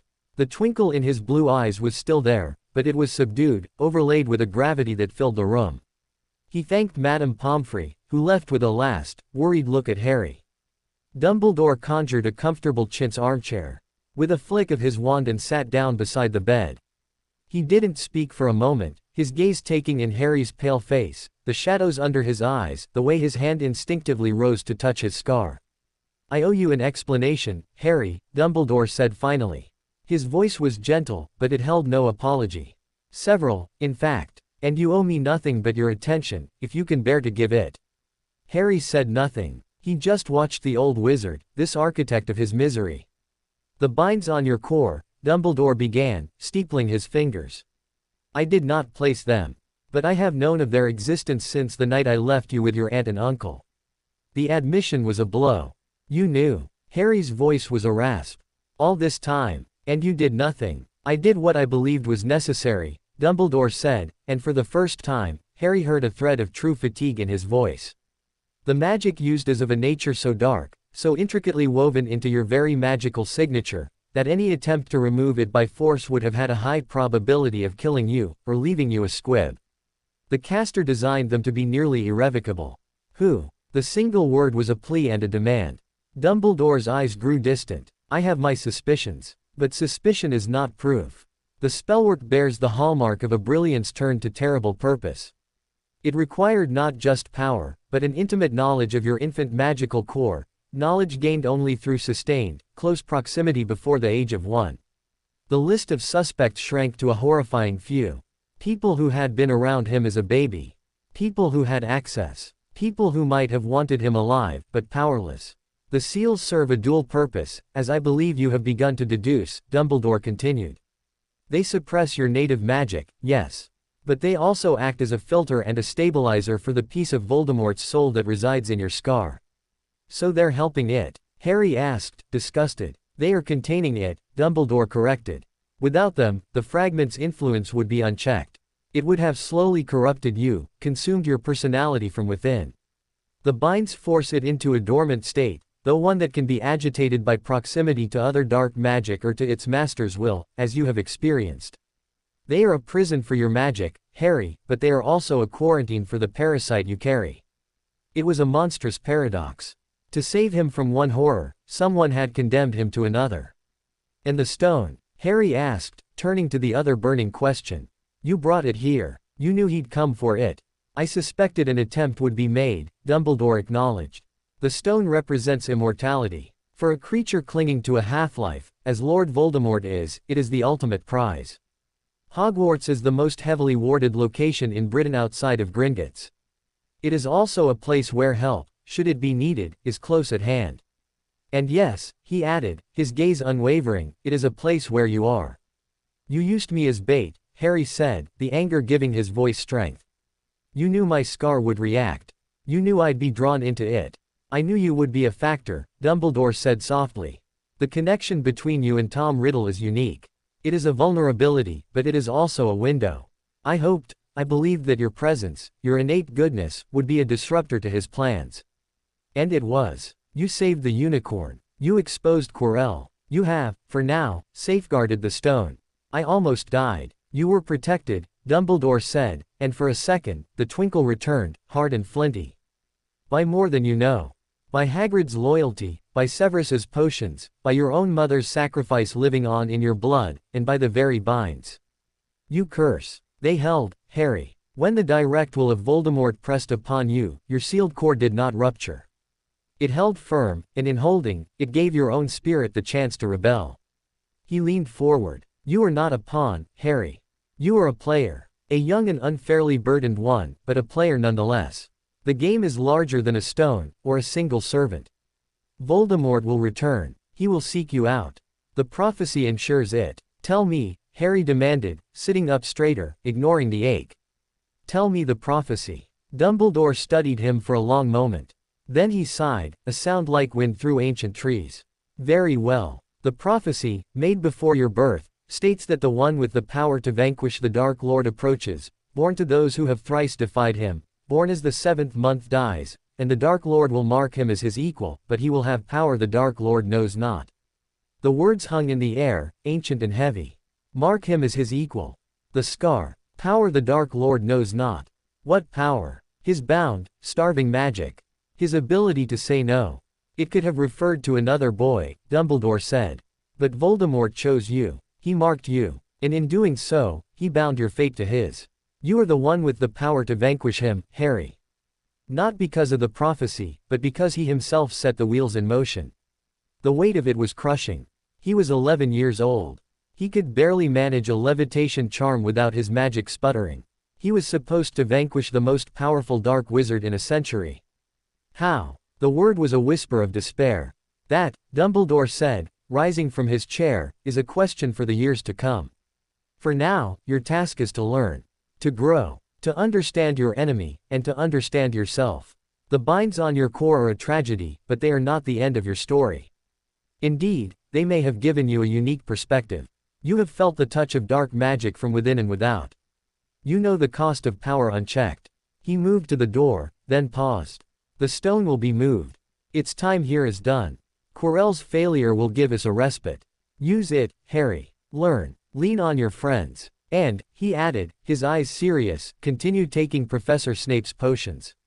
They are, for the present, your best defense.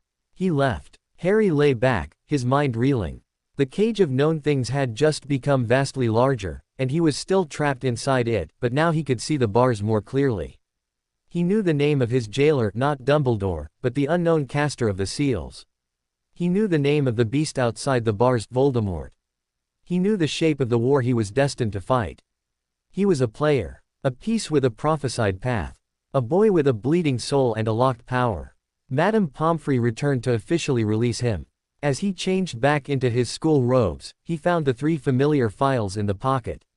The silver, the blue, the red. A regimen of monitoring, control, and suppression.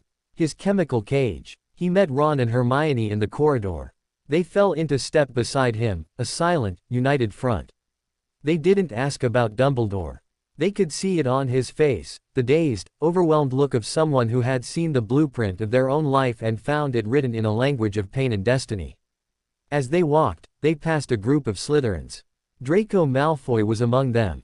His usual smirk was absent. He looked at Harry, and for a second, Harry saw not malice, but a flicker of raw, uncomprehending fear.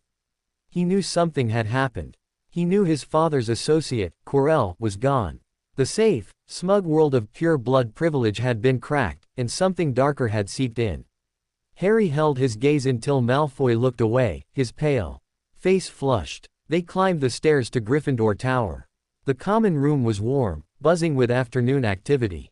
It felt like returning to a childhood room after seeing a battlefield. He would take the potions. He would study. He would learn occlumency until his mind was a fortress. He would train his fragile, bound magic until it could answer his call again, stronger than a whisper. He was a player on Dumbledore's board. A piece in a prophecy. But as he took his first dose of the red potion that night, feeling its suppressant warmth coil around the humming, newly awakened vibration in his core, Harry made a quiet promise to himself.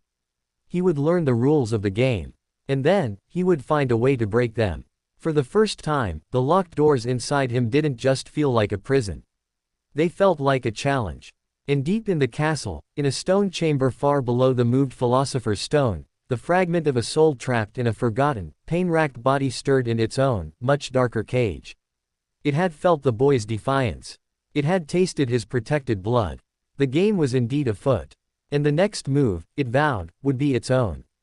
The days after Harry's discharge from the hospital wing passed in a strange, suspended calm.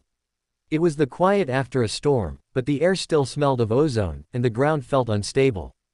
The official story, as whispered through the corridors by wide-eyed students and delivered in a stiff announcement by Professor McGonagall, was that Professor Quirrell had suffered a tragic breakdown due to the stress of his position and had taken an indefinite leave of absence.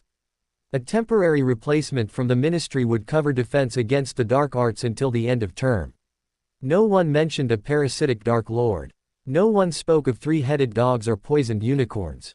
The forbidden third-floor corridor was just a forbidden corridor again. The castle seemed to breathe a sigh of collective relief and willful ignorance. Harry, Ron, and Hermione did not share in the ignorance. They moved through the routine of classes, meals, and homework surrounded by a bubble of grim knowledge. The shared secret bound them tighter than ever, but the weight of it aged them. Their laughter was quieter, their eyes older. For Harry, the world was now viewed through two new, irreversible lenses. The first was the understanding of his own nature, a prison, a beacon, a prophesied weapon. The second was his view of Dumbledore. The headmaster's twinkling eyes now seemed less benevolent, more calculative. His kindly smiles felt like the pleasant masks worn by generals visiting the troops. Harry watched him during meals, wondering what other pieces the old wizard was moving on his hidden board. The potions continued. The silver one in the morning, a cool balm that took the sharpest edge off the constant, hollow ache. The blue one at noon, a bitter jolt that made his senses prickle, as if testing the bars of his cage. The red one at night, the warm, monitoring suppressant that felt like a hand on his shoulder and a gag in his mouth simultaneously. He took them without complaint, a ritual of survival. Snape watched him swallow each dose in the great hall with a curt, approving nod that felt less like care and more like a warden checking the locks. His magic was different. The static shock pains were mostly gone, replaced by that faint, constant hum behind his ribs, the plucked string. It was a presence now, where before there had only been numb absence. In charms, when he concentrated, he could produce spells of startling clarity and control, but they cost him. A perfect Wingardium Leviosa would leave him breathless and lightheaded. A successful color change charm made his temples pound. It was as if he was learning to walk on a leg that had been asleep for years. The feeling was returning, but it was accompanied by pins and needles and a deep, muscular fatigue. Snape's occlumency advice became his obsession. In every spare moment, he practiced. He cleared his mind not just to control his emotions, but to build a firewall between his thoughts and the thing in his scar, between his magic and the invasive pull of the castle's dark secrets. He visualized the pool, the mirror, the locked drawers. He filed away his anger at Dumbledore, his fear of the future, his grief for the unicorn and his own stolen childhood. He became, outwardly, a model of calm. Preternaturally quiet, watchful. Ron and Hermione worried about this new, still Harry. They tried to draw him out with talk of Quidditch, with fascinating bits of trivia, with plans for the summer. Harry would smile, nod, contribute just enough, but his mind was elsewhere, monitoring the hum in his chest, the temperature of his scar, the minute fluctuations in the magical atmosphere around him. He began to notice things. Patterns. He noticed that the painful, icy chill he'd felt around Quirrell was gone, but his scar still gave a faint, warning throb whenever he passed a certain tapestry on the 4th floor, one depicting a medieval wizard being swallowed by a giant serpent.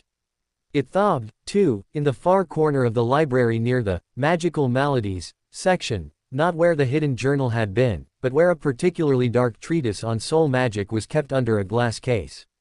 His scar was a dark magic detector. A finely tuned instrument pointing to traces of Voldemort's influence, or magic like his. He also noticed Malfoy. The Slytherin boy had lost his swagger. He was quieter, paler, often looking over his shoulder. He flinched when Peeves dropped a water balloon near him. He avoided Harry's gaze entirely. Guilt, or fear of what Harry might know. Harry watched him, wondering how much Draco had truly understood about his role, and who had given him his orders. A week after the incident, a new defense professor arrived. Professor Marchbanks was a no-nonsense witch with gray hair in a severe bun and a voice that could cut glass. Her lessons were dry but practical, focusing on defensive theory and the identification of dark creatures. There was no stutter, no smell of garlic, no flicker of malevolent flame in her eyes. It was a relief, and somehow, an anticlimax. The peace was unquiet. It was waiting. The breaking point, when it came, was not from a monster or a teacher, but from a piece of homework. It was a quiet evening in the common room. Hermione was helping Ron with a tricky essay for history of magic on the uses of dragon blood in the 14th century. Harry was supposedly reading his potions textbook, but he was actually practicing occlumency, letting the chatter of the room wash over him while he focused on maintaining his internal silence. And then Gunhilda of Gorsmore used it as a topical ointment for scale rot, which is frankly disgusting if you think about it, Hermione was saying. I'd rather not, Ron grumbled, scratching out a sentence. Blimey, who cares what they did with dragon snot 600 years ago? It's not snot, Ronald, it's a vital magical fluid with 12 distinct. Her argument was cut off by a sudden, sharp gasp from Harry. He had closed his eyes to focus, and in the darkness behind his eyelids, a memory had surfaced.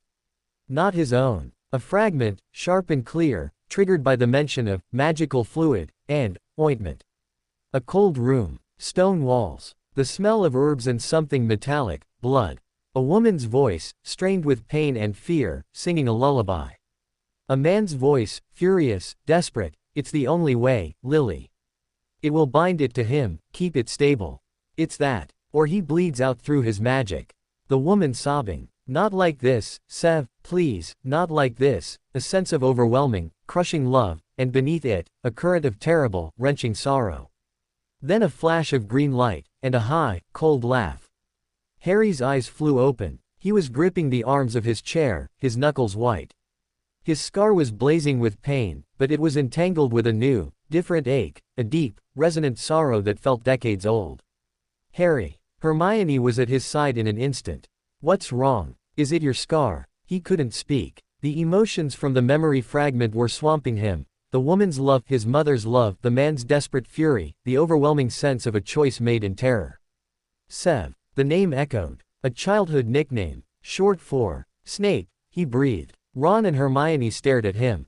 What about him? Ron asked, looking around as if the professor might emerge from the fireplace.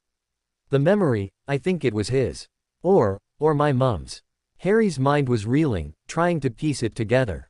They were arguing. About me. About a binding. It will bind it to him, keep it stable, he bleeds out through his magic. Hermione's face went parchment white. The seals. They're talking about the seals on your core. Snape was there. When they were cast. The revelation hit Harry like a physical blow. Snape. The hated potions master. The man who watched him with such intense, analytical disdain. He had been there. He had known Lily Potter. He had argued with her, about saving Harry's life. But he said he didn't know who cast them, Ron said, confused. He acted like he was figuring it out. He lied, Harry said, the pieces snapping together with cold, sickening clarity. Or he withheld. He's always known. The potions, he's not just monitoring me. He's maintaining them. The red one, reinforces the bindings. He's the one keeping them strong. The implications crashed over him. The man he had begun, reluctantly, to see as a harsh but possibly ally in his survival, was the architect of his ongoing imprisonment.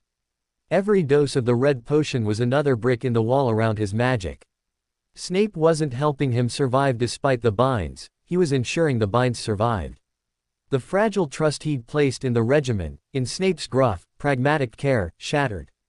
It was all a lie. A continuation of the original crime. Rage, hot and pure, erupted in Harry's chest. It was different from the frustrated anger he'd felt before. This was a white-hot betrayal that bypassed his occlumency walls and went straight to the starved, furious thing at his core. The hum in his chest became a snarl.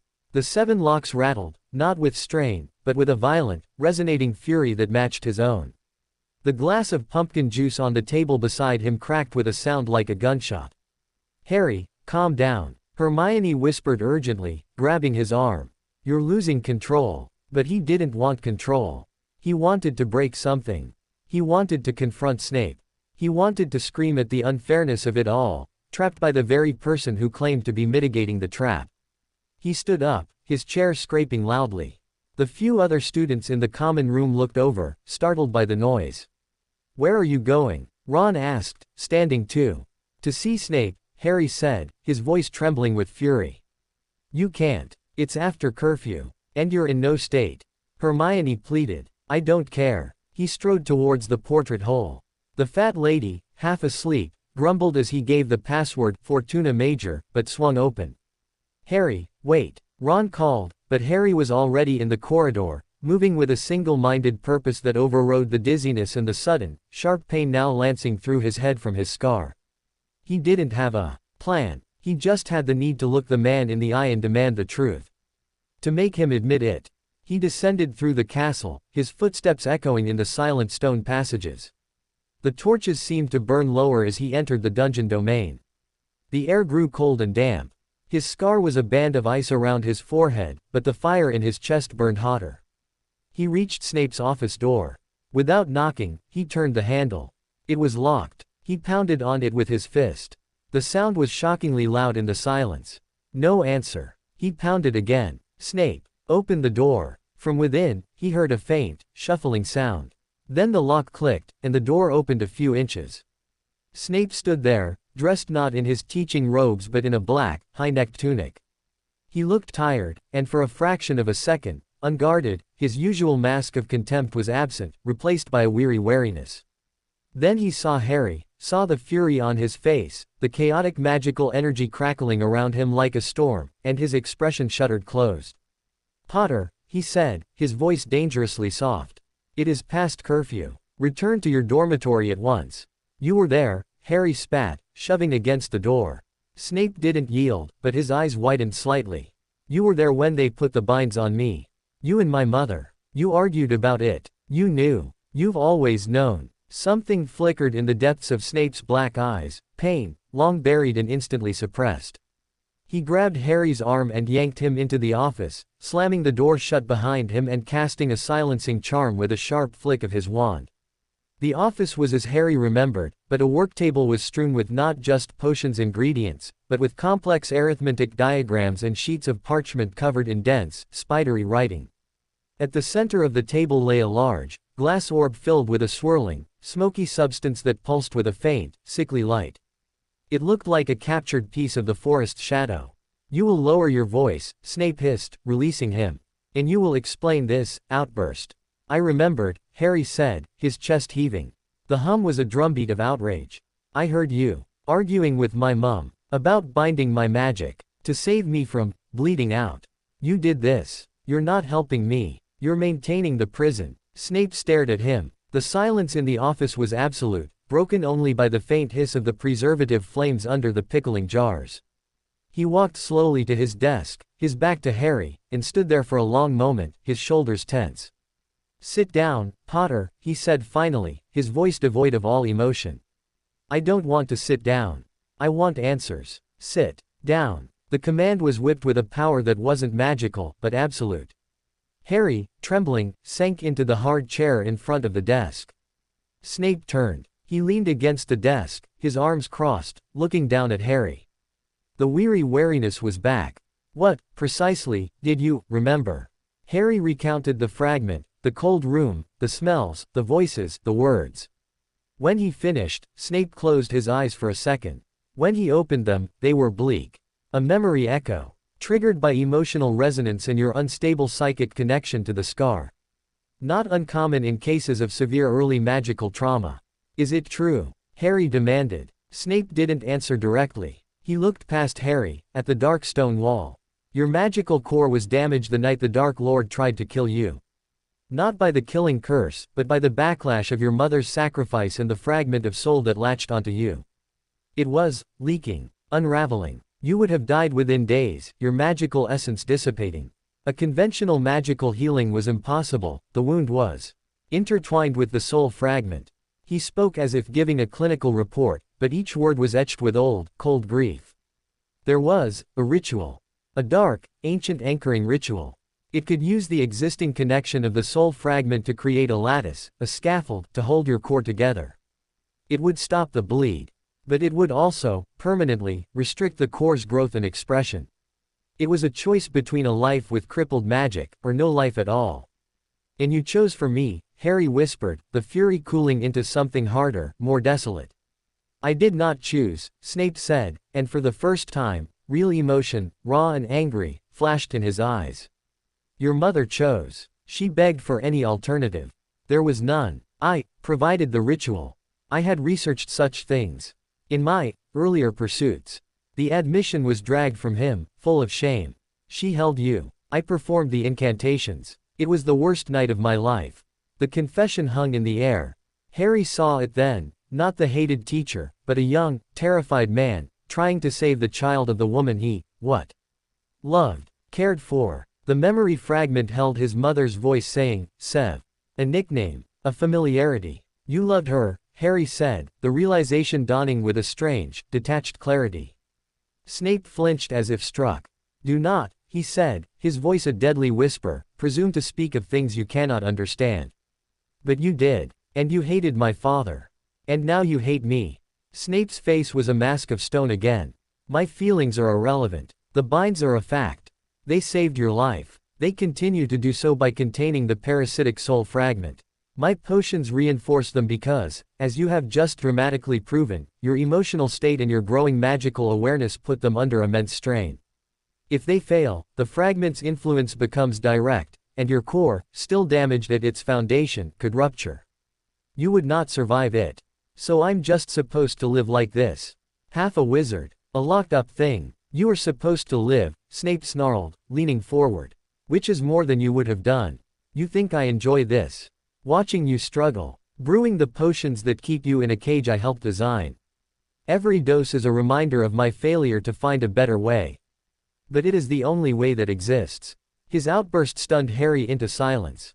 He saw it now, the self-loathing beneath the hatred, the prison guard who was also a prisoner of his own past actions. Is there no way to break them? Harry asked, his voice small. Now that I'm older, stronger. Snape straightened up, regaining his composure. The ritual was never meant to be reversed. The binds are part of your magical anatomy now. Removing them would be like removing your own skeleton. Theoretically, if one had the original counter ritual, and a power source greater than the one used to create them, and a mastery of soul magic to simultaneously stabilize the scar fragment, it might be attempted. It is a confluence of impossibilities. He walked around the desk and picked up a fresh phial of the red potion from a rack. Until such a fantasy presents itself, this is your reality. You will take your potions. You will control your emotions. You will learn occlumency until your mind is a fortress. You will become strong within your limits. That is how you survive. That is how you prepare. Prepare for what? Harry asked, though he dreaded the answer. Snape's gaze was unflinching. For the day the Dark Lord returns in full. For the day he comes for the piece of himself you carry. For the war that is coming. You are a symbol, Potter. A beacon. And a target. The binds that cripple you also protect you. Remember that the next time you feel sorry for yourself. He held out the phial. Your dose. You are late. Harry looked at the blood-warm liquid. The potion of maintenance. The elixir of his captivity. Brewed by his jailer, who was also his savior. He took it. He uncorked it. He drank. The familiar warmth spread, damping the furious hum in his chest, soothing the ache in his scar, reinforcing the bars. Now get out, Snape said, turning his back. And if you have another epiphany, keep it to yourself. My patience for your dramatics is finite. Harry left the dungeon. The walk back to Gryffindor Tower was long and dark. The rage was gone, burned away, leaving behind a cold, heavy ash of understanding. He knew the truth now. The whole, ugly, complicated truth. He was a prisoner. But his jailer was a prisoner too. And the warden of the whole world, Dumbledore, had put them both in this cell together. As he gave the password to the fat lady and climbed back into the warm, sleeping tower, one thought crystallized from the ash. Snape had said the counter ritual was a fantasy. A confluence of impossibilities. Harry Potter lay in his four-poster bed, staring at the canopy, the taste of the potion still in his mouth. He had spent his life surrounded by impossibilities. And he was starting to get very tired of cages. The truth was a stone in his shoe. It didn't cripple him, but it altered his gait, made every step a conscious adjustment. The days after the confrontation in Snape's office passed in a strange, muted key. The rage was gone, burned out by the sheer, exhausting complexity of the revelation. How could you hate the man who had saved your life, when the method of that salvation felt like a life sentence? How could you trust the man who looked at you with such bitter resentment, when that resentment was tangled with grief for your mother and guilt for his own actions? Harry moved through the final weeks of term like a ghost who had finally learned the boundaries of his haunting. He took his potions. He practiced occlumency with a grim, focused dedication that made his mind feel like a vault. He attended classes, but his attention was divided. He watched Snape now with new eyes, seeing not just the sneering bat of the dungeons, but the young, desperate man from the memory fragment. He saw the quick, precise movements of his hands as he brewed, hands that had performed a dark ritual to keep a baby alive.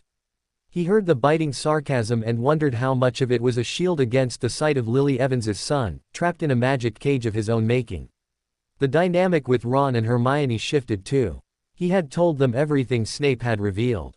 Ron's face had cycled through confusion, anger, and a sort of bewildered sympathy. So he's a git, but he's a git who saved your life by making you a bit of a git. He'd summarized unhelpfully. Hermione, of course, had analyzed it.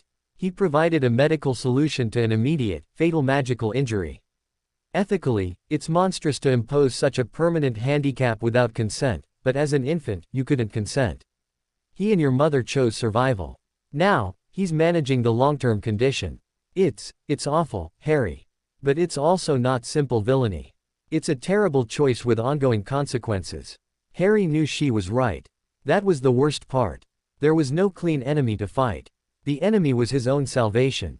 His magic continued its fragile evolution. The hum in his chest was a constant companion. He learned its rhythms. It spiked with strong emotion, flared with pain, and quieted to a barely perceptible vibration when he achieved true occlumency calm. In classes, he began to experiment within his limits. He couldn't produce powerful spells, but he found he could achieve a startling degree of finesse. In transfiguration, while others struggled to turn a mouse into a snuffbox of approximate shape, Harry focused on the essence of snuffbox. He thought of the click of a hinge, the smell of old tobacco, the smoothness of polished wood. His mouse didn't just become a box, it became a tiny, perfect, hinged walnut snuffbox with a minuscule clasp. It held no snuff, and it trembled slightly as if remembering legs, but Professor McGonagall held it up to the light, her lips pressed in a thin line of profound surprise. Exquisite control, Mr. Potter. A minuscule transformation, but executed with artistic precision. 5 points to Gryffindor. It wasn't power. It was focus. His magic, forced through the narrow filter of the 7 seals, emerged not as a torrent, but as a laser beam, weak in output but capable of incredible detail. In charms, he couldn't make feathers soar to the ceiling, but he could make them dance intricate, waltzing patterns in the air above his desk, each movement deliberate and clean. Flitwick chirped with delight. In potions, it was different. His magical finesse was useless there. Potions required patience, exact timing, and a subtle, sustained magical influence to guide reactions, a steady, low flame of power he simply couldn't produce. His potions were either oddly perfect in color and consistency but magically inert, or they veered into unstable, smoky failures. Snape would loom over his cauldron, his black eyes missing nothing. Precision without power is alchemy, Potter, not potion making, he sneered once, after Harry produced a cure for boils that was crystal clear but had no discernible healing properties. You have shaped the water, but forgotten the medicine. 5 points from Gryffindor for wasted ingredients. The criticism still stung, but it had lost its personal venom. It was a clinical assessment of a deficiency. Harry found he could meet Snape's gaze now without flinching, seeing the assessment for what it was. The frustrated analysis of a master who saw a tool being used for the wrong job. The end-of-year exams descended upon them, a wave of panic that managed, briefly, to overshadow Harry's personal turmoil. Hermione was a whirlwind of revision timetables and color-coded notes. Ron adopted a posture of doomed resignation. Harry studied, but his heart wasn't in it. What did it matter if he knew the 12 uses of dragon's blood if his own blood felt like it was singing a quiet, trapped song inside his veins? The written exams were held in the Great Hall, under a hush so profound Harry could hear the scratch of 100 quills. He wrote what he knew, his mind clear and occluded, the facts arranged neatly in mental drawers. The practical exams were more revealing. He charmed a pineapple to tap dance across Professor Flitwick's desk with neat, precise steps. He transformed a teapot into a tortoise with a shell intricately patterned like willow-ware china. In defense, he demonstrated a competent Protega charm, a shimmering, small shield that held firm against Professor Marchbanks's tickling hex, though maintaining it left him pale and sweating. His final exam was potions. It was in the dungeon, under Snape's gimlet eye. The task: brew a forgetfulness potion. Harry worked slowly, methodically. He measured powdered moonstone to the grain. He stirred precisely 7 times counterclockwise. He added the mistletoe berries one by one. His cauldron simmered, a placid, lilac-colored brew that gave off the required, odorless steam. It was textbook perfect. And, Harry knew, magically hollow. As the clock ticked down, he watched the potion, the hum in his chest a quiet thrum of frustration. It was a good potion. A safe potion. A potion that would do nothing. On the other side of the dungeon, Seamus Finnegan's cauldron erupted in a cloud of purple smoke. Earning a scathing remark from Snape. The professor swept past Harry's station, his eyes flicking to the perfect, useless lilac liquid. Something in Harry rebelled. Not with anger, but with a sudden, sharp curiosity. What if he didn't try to push power into the potion? What if he tried to guide what was already there? To use his finesse not on the ingredients, but on the magical reaction itself. It was a mad idea. He had seconds left. He closed his eyes, ignoring the risk. He dropped his occlumency walls just a fraction, not to release emotion, but to extend his awareness. He focused on the hum in his chest, then pushed that awareness out, towards the potion. He didn't try to force it. He listened. He felt the sluggish, dormant magical potential in the simmering liquid, like seeds waiting for water.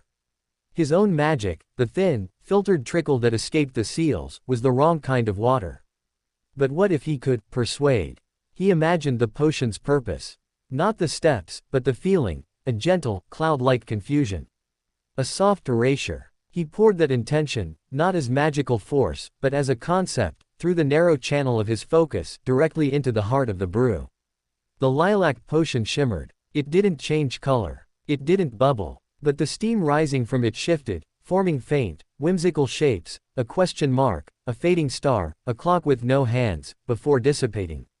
The bell rang. Snape was at his cauldron in an instant. He said nothing. He conjured a silver spoon, dipped it into the potion, and examined the liquid. Then he did something Harry had never seen him do. He brought the spoon to his nose and inhaled deeply. Not the steam, the liquid itself. His eyes, when they met Harry's, were wide with something that looked like shock.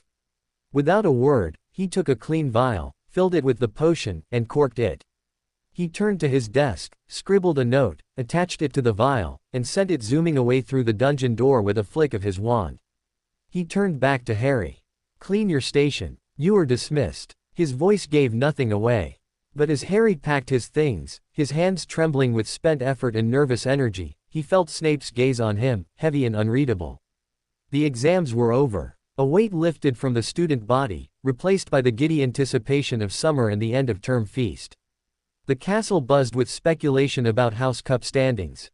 Gryffindor was behind, thanks to Harry's numerous detentions and Snape's relentless point-taking, but there was a rumor that Dumbledore might award some last-minute points for something. No one knew what. The feast was a glittering, noisy affair. The Great Hall was decked in Slytherins green and silver, as they were in the lead. Enormous serpent banners hung from the walls. Draco Malfoy had regained some of his swagger, holding court at the Slytherin table, already acting as if the cup was in his common room. Harry picked at his food, feeling detached. The celebrations, the house rivalry, it all seemed so small. He was going back to the Dursleys. Back to the cupboard, now that he knew it was just a reflection of a much more sophisticated prison he carried inside him. He had survived a year of magical education, of dark plots and three-headed dogs, only to return to where he started, with more locks on his door than ever. Dumbledore stood up for his speech. He talked of a year of hard work, of challenges met. He congratulated them all. Then, his eyes twinkling, he said, "But there are, of course, other forms of courage and cunning. And sometimes, the most important battles are the quietest ones." He began to award last-minute points. To Hermione, for cool logic in the face of fire. 50 points. The Gryffindor table roared, the banners flickered uncertainly between green and red. To Ron, for the best-played game of chess in many years. 50 points. The Gryffindors were on their feet now, the red and gold strengthening. Harry's heart began to pound. He didn't want this. He didn't want to be singled out, to be used as a symbol in Dumbledore's game of morale. "And to Harry Potter," Dumbledore said, his voice softening. The hall fell silent. For facing the darkest of shadows with a courage that defies definition, for protecting the innocent at great personal cost, and for learning that true strength often lies not in the power one wields, but in the precision with which one uses the power one has, I award Gryffindor House 60 points. The explosion of noise from the Gryffindor table was deafening. The banners flashed definitively to scarlet and gold. The Slytherins sat in stunned, furious silence. Malfoy looked apoplectic. Harry didn't cheer. He sat still, a cold feeling in his stomach. Dumbledore was doing it again. Packaging him, using his suffering, his trapped condition, as an inspirational tale. The power one has. What power? The power to be a sensitive dark magic detector. The power to brew a strangely persuasive forgetfulness potion. He felt a hand on his shoulder. It was Snape, who had moved silently along the staff table. He leaned down, his voice a whisper meant only for Harry's ear, barely audible over the din. "Do not mistake the celebration for understanding, Potter," he murmured. "They cheer for the story. Only you know the cost of the text. Remember the shape of your cage. It is yours alone." Then he was gone, gliding back to his seat, his face impassive as the Gryffindors celebrated around him. The feast ended in a blur of song and chatter. Harry escaped as soon as he could, retreating to the relative quiet of the Gryffindor common room. He sat by the window, looking out at the grounds, the hum in his chest a quiet counterpoint to the distant cheers. Ron and Hermione found him later, clutching a copy of the evening's Prophet. "Look, Harry," Hermione said, her eyes shining.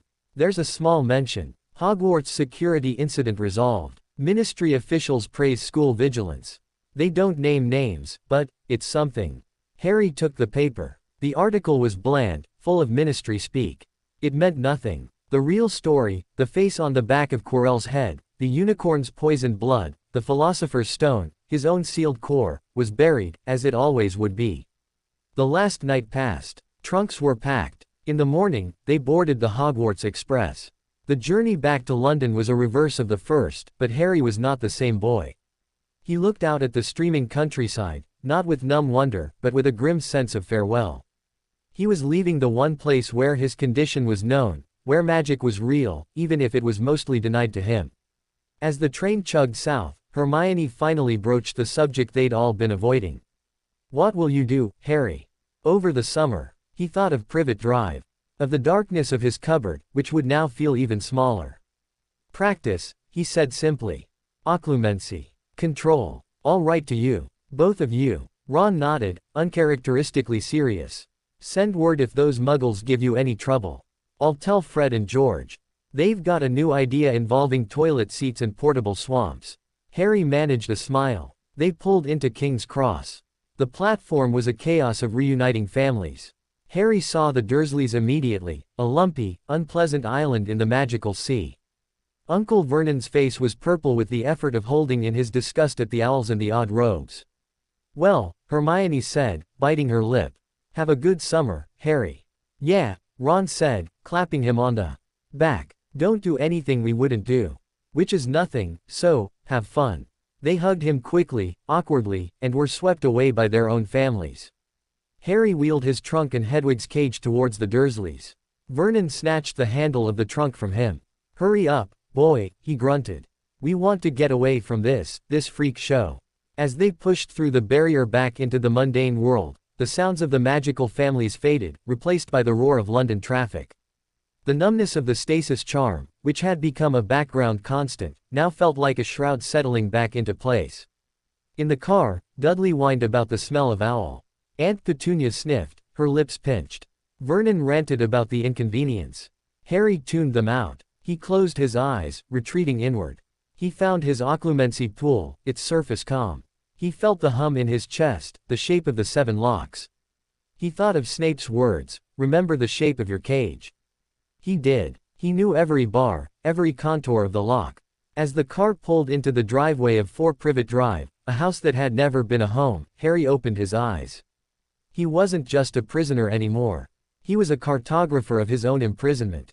And the first step to escaping any cage was to map it perfectly.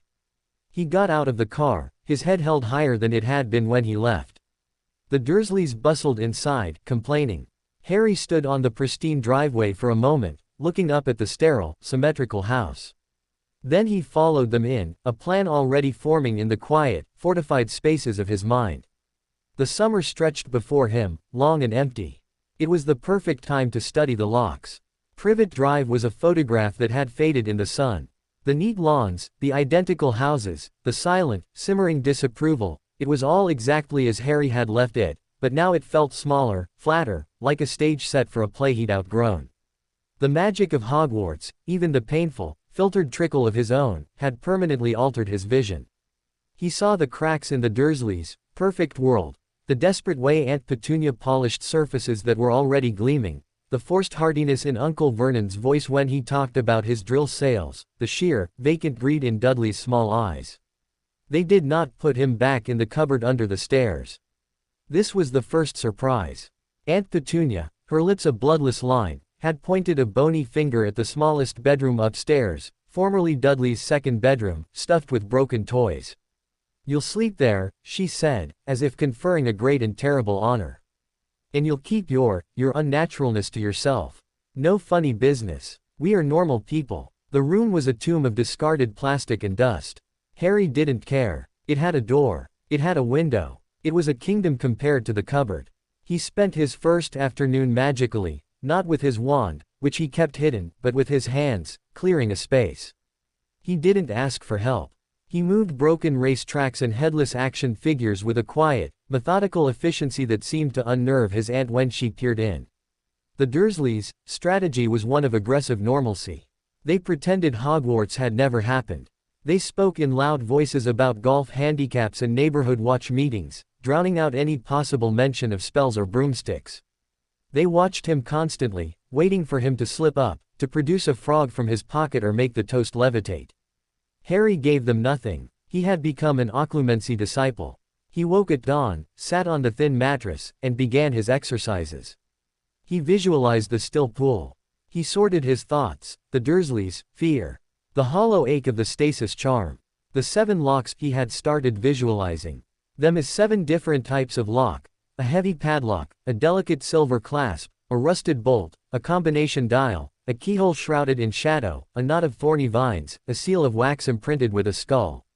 Snape's grim confession. Dumbledore's twinkling calculations. Each thought was acknowledged, labeled, and placed in a mental drawer.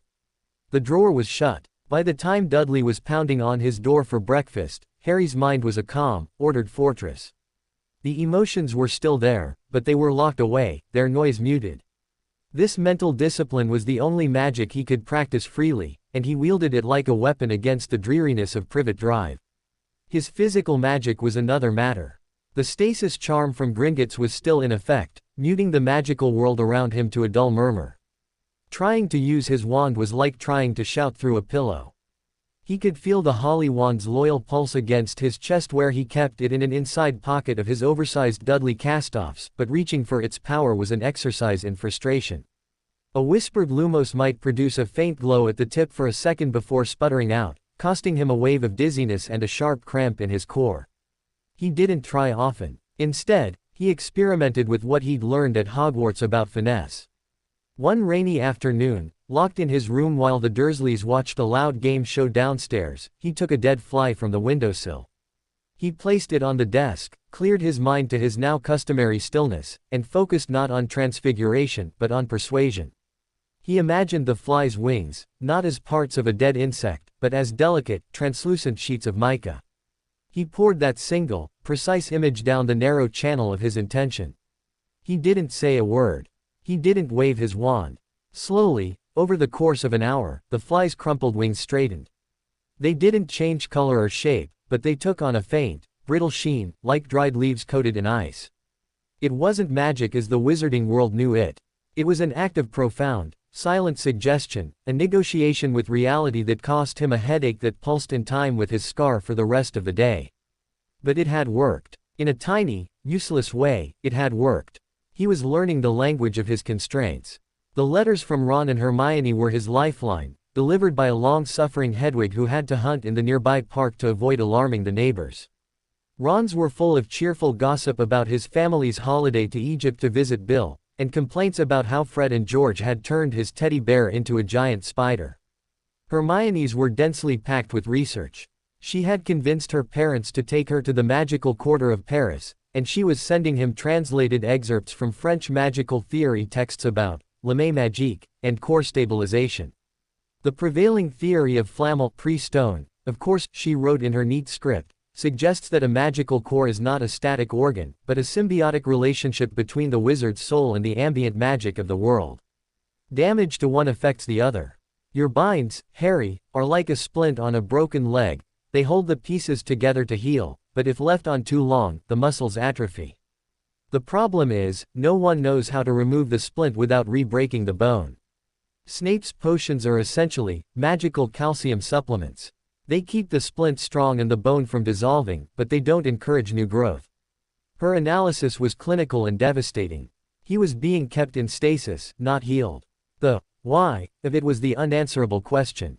To protect him from the scar. To keep him manageable. To fulfill some part of Dumbledore's plan. He wrote back too. Both of them, careful, neutral letters. He described the Dursleys' bizarre behavior, his occlumency practice, the fly. He did not mention the deep loneliness that crept in when the mental exercises stopped. He did not describe the way the hum in his chest sometimes felt less like a plucked string and more like a creature pacing in a tiny cell. Weeks dripped by. The summer heat baked the paving stones of Privet Drive. Dudley and his gang roamed the streets, their cruelty bored and directionless without Harry as a ready target. He avoided them, his awareness of their movements as precise as his magical focus. He became a ghost in the neighborhood, seen but unnoticed, his mind always partly elsewhere, mapping the interior of his skull. Then, halfway through July, the second surprise came. Aunt Petunia was wrestling with a stubborn rosebush in the front garden, her face pinched with effort. Harry was weeding the flower bed under the living room window, a mindless chore he used to practice maintaining his occlumency calm while performing a physical task. Useless thing, Petunia muttered, sawing at a thick stem with her secateurs. Growing all wrong. Thorns like daggers. Harry glanced over. The rosebush was a gnarled, ugly thing, its flowers a sickly yellow, its stems twisting in aggressive, unnatural angles. It was the one plant in her pristine garden that refused to obey. As he looked at it, his scar gave a faint, cold twinge. Not pain. Recognition. He put down his trowel and walked over. Petunia flinched as he approached, holding the secateurs like a weapon. What do you want? That plant, Harry said, his voice quiet. Where did it come from? None of your business, she snapped, but her eyes darted nervously to the bush. It was here when we moved in. Won't die, won't grow properly. A nuisance. Harry studied it. The wrongness wasn't just horticultural. The twisted stems seemed to echo the diagrams of dark runes in Dumbledore's journal. The thorns didn't just look like daggers, they had a faint, oily sheen. His scar's chill was a compass needle pointing directly at it. It's magical, he said, not asking. Petunia went very pale. She dropped the secateurs. Don't be ridiculous, she whispered, but the fear in her eyes was real. She knew. She had always known. It's poisoning the soil around it, Harry said, observing the circle of bare, black earth at its base. That's why nothing else grows there. It's dark magic. The word, dark, made her shudder. She wrapped her arms around herself, looking suddenly small and old. She planted it, she said, the words torn from her. Your mother. The last time she visited. A cutting from her garden, she said. A piece of home. Petunia's face contorted with remembered bitterness and a deeper, more complicated pain. It was never right. Even then. It smelled wrong. She was always bringing wrongness with her. Lily Potter. His mother. She had brought a piece of her magical life here, to her sister's sterile world. And the plant had absorbed the wrongness of the house, the resentment, the fear, and had twisted into something dark. It needs to be removed, Harry said. Properly. Not just cut down. The roots will be cursed.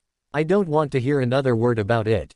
Petunia hissed, but she was backing away towards the house. You deal with it. That's your kind of thing. Just make it gone. She fled inside, slamming the front door. Harry was left alone with the rosebush. The hum in his chest had risen to a wary thrum. This was no fly. This was a piece of entrenched, defensive dark magic, a legacy of his family's fractured past. Trying to tackle it with his feeble, bound power was madness. But he couldn't leave it.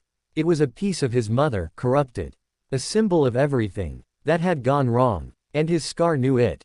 For the next 3 days, he studied the bush. He didn't touch it. He sat on the garden bench and extended his occlumency calmed awareness towards it, like dipping a toe into a poisoned pond. He felt the magic, not the vibrant, living magic of Hogwarts, but a sullen, thorny, defensive energy. It was magic that had been starved of understanding and love, left to rot in hostile soil. It was, he realized with a jolt, not unlike the state of his own core. On the 4th day, he formulated a plan. He didn't have the power to destroy it. But what if he could reason with it?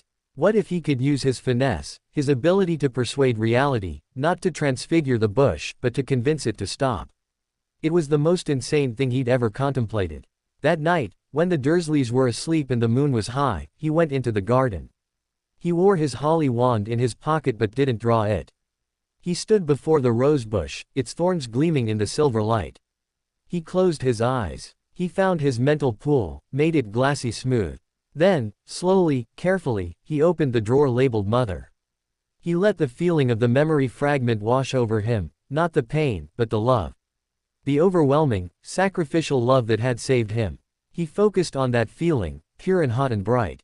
He imagined that love flowing down his arms, out through his fingertips, not as a spell, but as an offering.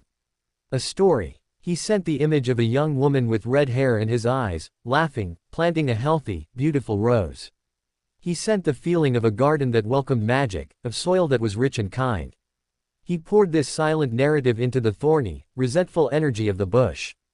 At first, nothing. Then, a resistance. A push of prickly, hostile will. Go away. This is our pain. We thrive on it. Harry didn't push back. He didn't get angry. He just continued to offer the story of Lily. Of sunlit greenhouses, of warm magic, of a love that was stronger than death. The resistance faltered. The dark energy seemed to listen. It was confused. This wasn't an attack. It was a memory of what it used to be. For an hour, Harry stood there, a conduit for a ghost's love, negotiating with a cursed plant. Sweat dripped down his temples. The effort of maintaining both the occlumency calm and the focused outpouring of emotion was immense. The locks on his core ached dully, stressed by the sustained, delicate output.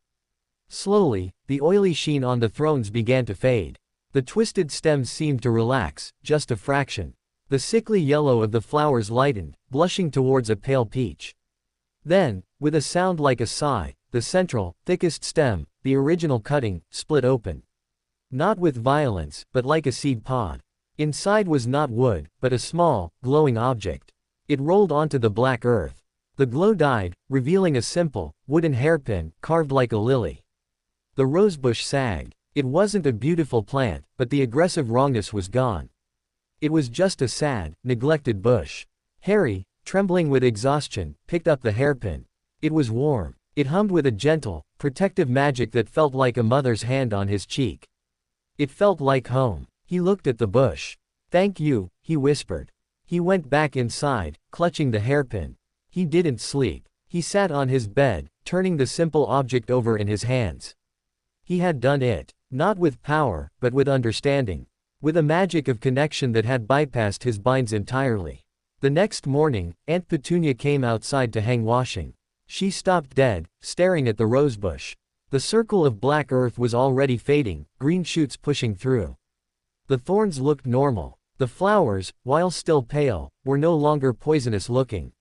She didn't say a word to Harry. But when she came back inside, she placed a slightly less watery bowl of porridge in front of him at breakfast. No eye contact was made. No thanks were given. But the offering was clear. A week later, the third surprise arrived. Not by owl. Harry was in his room, attempting to use the hairpin's gentle magic as a focus for his occlumency, when he felt it, a shift in the air. A slight, almost imperceptible weakening of the Gringotts stasis charm. It was like a muffler on a car developing a tiny hole. The world's magic didn't come roaring in, but he could hear its engine a little clearer. And with that shift, came a new, distinct sensation from his scar. Not pain. Not cold. It was a tug. A directional pull, like a lodestone. He went to the window. The pull was west. He concentrated, following the feeling. It wasn't strong, but it was persistent. It felt anxious, searching. Something out there was calling to the piece of Voldemort in his scar. And for the first time, with the stasis charm ever so slightly degraded, he could feel its direction. He stood at the window for a long time, the lily hairpin cool in his hand, the new, ominous tug a counterpoint to its comfort. He had mapped the interior of his cage. He had learned to negotiate with the darkness left by his past. Now, it seemed, the darkness outside was beginning to stir. And it knew his name. The quiet summer was over. The hunt, on both sides, was beginning anew. The tug from his scar was a new, unwelcome tenant in Harry's mind. It didn't shout. It whispered. A faint, insistent pull towards the west that lay beneath his occlumency calm like a slow current under a frozen lake. It was strongest at night, when the world was quiet and the stasis charm's degradation felt most pronounced. He would lie in his narrow bed, the lily hairpin a cool comfort in his hand, and track the subtle directional shift. It wasn't moving. It was waiting, calling. It made the Dursleys' house feel even more like a coffin. The aggressive normalcy, the silent meals, the constant, watchful tension, it was all a painted backdrop against which this new, internal signal pulsed. He took his potions smuggled in via Hedwig, who returned every few days with a small, charmed package from Snape that contained 3 fresh phials. The red one still brought the suppressant warmth, but it felt thinner now, like a blanket with holes worn through. The scar's chill and the new tug seeped through the gaps. He wrote to Ron and Hermione about the sensation, careful to use vague terms. I think the stasis charm is wearing off a bit. I can feel weather changes. Magical ones. Hermione wrote back a frantic treatise on long-term charm stability and the risks of magical sensory rebound. Ron's reply was simpler. Sounds rough. Wish you were here. Mum's driving me spare cleaning for some secret guest. Probably another ministry friend of Dad's. The secret guest, it turned out, was him. The rescue arrived not with a bang, but with a roar of poorly tuned engine and the shriek of tortured metal. It was a blazing hot day in late July. Harry was in the back garden, attempting to use the focus he'd learned with the rosebush to encourage a patch of Aunt petunias to grow in a straighter line, a pointless, peaceful exercise in control. Dudley was sprawled like a beached whale on a lounger, complaining about the heat. The air over the pristine lawn shimmered. Then, with a sound like a dozen trash cans being knocked over, a car appeared out of nowhere. But it wasn't a car any sane person would drive. It was a turquoise Ford Anglia, but it was flying. It listed to one side, its wheels spinning lazily in the air, and with a final, coughing backfire, it dropped the last 3 feet onto the Dursleys' immaculate lawn, crushing the petunias Harry had just been coaxing. For a second, there was absolute silence. A garden gnome peeked out from under a bush, shrieked, and dove back in. Then the car doors flew open. Fred and George Weasley tumbled out from the front, identical grins splitting their freckled faces. Ron climbed out of the back, looking both exhilarated and queasy. And from the driver's side, unfolding his long limbs with an air of wounded dignity, came Mr. Weasley. Sorry about the lawn, Mrs. Dursley. Mr. Weasley called cheerfully, brushing dust from his mismatched robes. He beamed at Harry. All right there, Harry. Bit of a bumpy landing, I'm afraid. The invisibility booster's still a little temperamental when we cross magnetic ley lines. Uncle Vernon had appeared at the back door, his face purpling, a half-eaten biscuit clutched in his fist. Aunt Petunia let out a sound like a deflating balloon. Dudley just stared, his mouth hanging open. You, Vernon roared, spraying crumbs. You, freaks. Get that contraption off my lawn.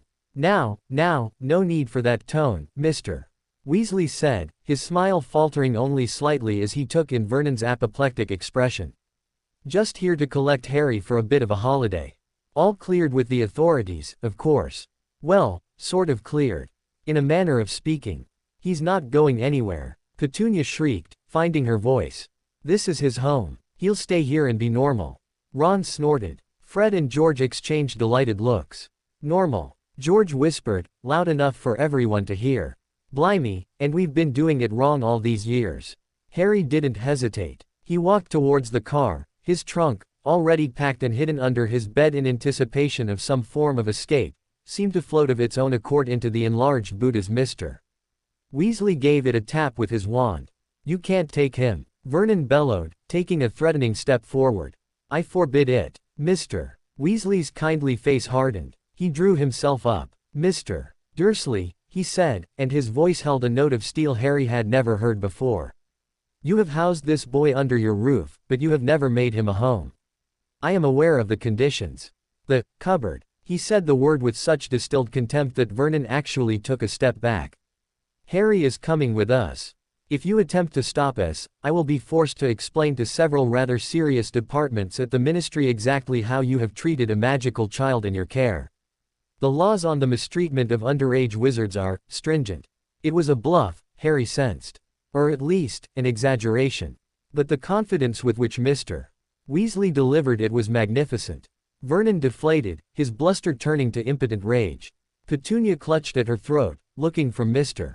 Weasley's determined face to Harry's impassive one. Something in her eyes shifted, not understanding, but a cold, final acceptance. He was their burden no longer. Goodbye, Harry said to them, his voice flat. He didn't look at Dudley. He got into the back of the flying car, squashing between Ron and a pile of empty every flavor beans boxes. Fred and George piled in the front. Mr. Weasley waved cheerfully at the shell-shocked Dursleys, got in, and with a great grinding of gears and a puff of blue smoke, the Fort Anglia rose unsteadily into the air. As they soared over Privet Drive, Harry looked down at the shrinking, neat little boxes. The tug in his scar lessened, as if relieved to be moving. He felt no triumph, only a vast, quiet relief. He was out. The journey to the burrow was the most wonderful, terrifying thing Harry had ever experienced. The car shuddered and wheezed, occasionally vanishing from sight only to reappear with a lurch. Mr. Weasley laughed delightedly at every malfunction, pointing out interesting cloud formations and the tops of particularly tall chimneys. Fred and George kept offering Harry beans from the box. Go on, that one's a lovely mossy flavor. Ron just grinned, watching Harry's awestruck face. And then they were descending, bumping over a patch of rough ground, and coming to a halt beside the most incredible house Harry had ever seen. The burrow looked like it had been built by a giant with a pile of bricks and a reckless disregard for physics. It was several stories tall, leaning alarmingly, with rooms added haphazardly wherever they would fit. Chimneys smoked cheerfully. A garden, gloriously overgrown and full of odd, rusting artifacts and fat chickens, sprawled around it. A lopsided sign stuck in the ground read, "The Burrow." It was the absolute opposite of Privet Drive. It was alive. Before Harry could even take it all in, the kitchen door burst open and Mrs. Weasley hurried out, wiping her hands on a flowered apron. Arthur. Good heavens, what a noise. I told you to check the. She stopped, her eyes landing on Harry. Her expression softened instantly from flustered irritation to warm, bustling concern. Harry, dear. Oh, look at you, you're all bones. Come in, you must be exhausted from that thing. She shot a fondly exasperated look at the car, then enveloped Harry in a hug that smelled of bread and cinnamon. It was so profoundly maternal, so utterly unfamiliar, that Harry froze, his occlumency walls trembling. She released him, holding him at arm's length. Let's get you inside and some food into you. Ron, take his trunk up to your room. Fred, George, you can help set the table. And no mischief. The next few hours were a warm, noisy blur. The burrow was a symphony of chaos. There were clock hands on the wall that pointed to things like traveling and mortal peril instead of times. A knitting needle clicked away in the corner, knitting what looked like a never-ending sock. Gnomes occasionally hurled themselves against the kitchen window with faint pings. And everywhere, there were people. Ginny, Ron's younger sister, peered shyly at Harry from behind doors before darting away. Percy pontificated about cauldron bottom thickness. Mr. Weasley eagerly showed Harry a collection of rubber ducks, explaining their fascinating non-magical properties. It was overwhelming. The magic here wasn't a secret, it was the mortar holding the house together. The hum in Harry's chest, so long stifled, seemed to relax slightly in the presence of so much warm, unfiltered magical energy.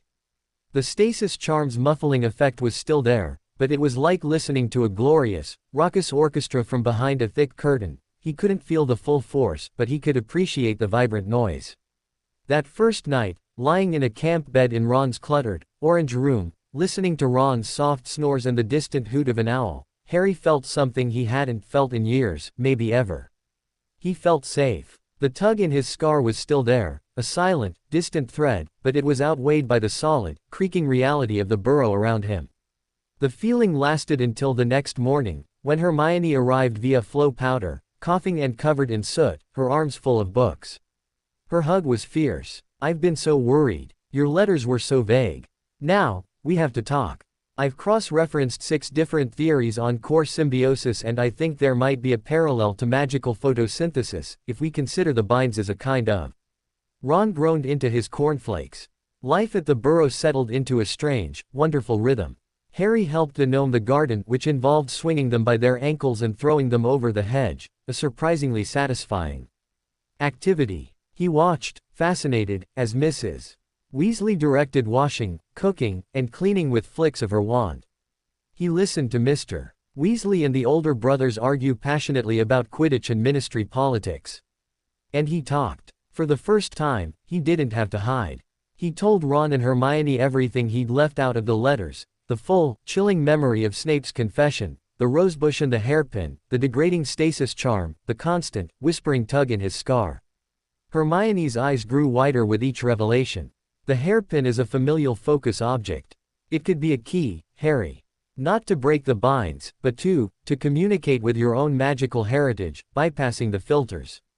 And the tug, if the stasis is weakening, you're becoming more sensitive to the Horcrux's connection. The what now? Ron asked through a mouthful of toast. Horcrux, Hermione said, lowering her voice even though they were alone in the orchard. It's a container for a piece of a split soul. The darkest magic. That's what your scar is, Harry. That's the stolen light. And if you can feel it pulling, it means the main part of Voldemort's soul is getting stronger. Or closer. The word hung in the summer air. It had a name now. The thing in his scar. The source of the tug. A Horcrux. It should have been terrifying. But naming it, in the dappled sunlight of the Weasleys' orchard, with friends on either side of him, made it feel less like a monstrous, formless dread and more like a problem. A horrible, dangerous problem, but a problem that could be studied, understood, perhaps one day solved. So what do we do? Harry asked, his voice calm. The occlumency training was paying off, the panic was a cold flutter in a locked drawer. We learn, Hermione said firmly. We prepare. You keep practicing occlumency. It's your best defense against the connection. And we research. Properly. Not just books we can get in Hogwarts. We need to write to people. Experts. Like who? Ron asked. Dumbledore. Harry and Hermione shared a look. Dumbledore knew. Dumbledore had always known. And he had done nothing but watch. Not Dumbledore, Harry said quietly.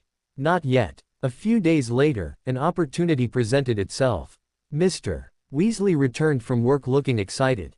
Ludo Bagman's in a bit of a pickle with some goblins over a bet, he announced at dinner. Needs a witness from the ministry.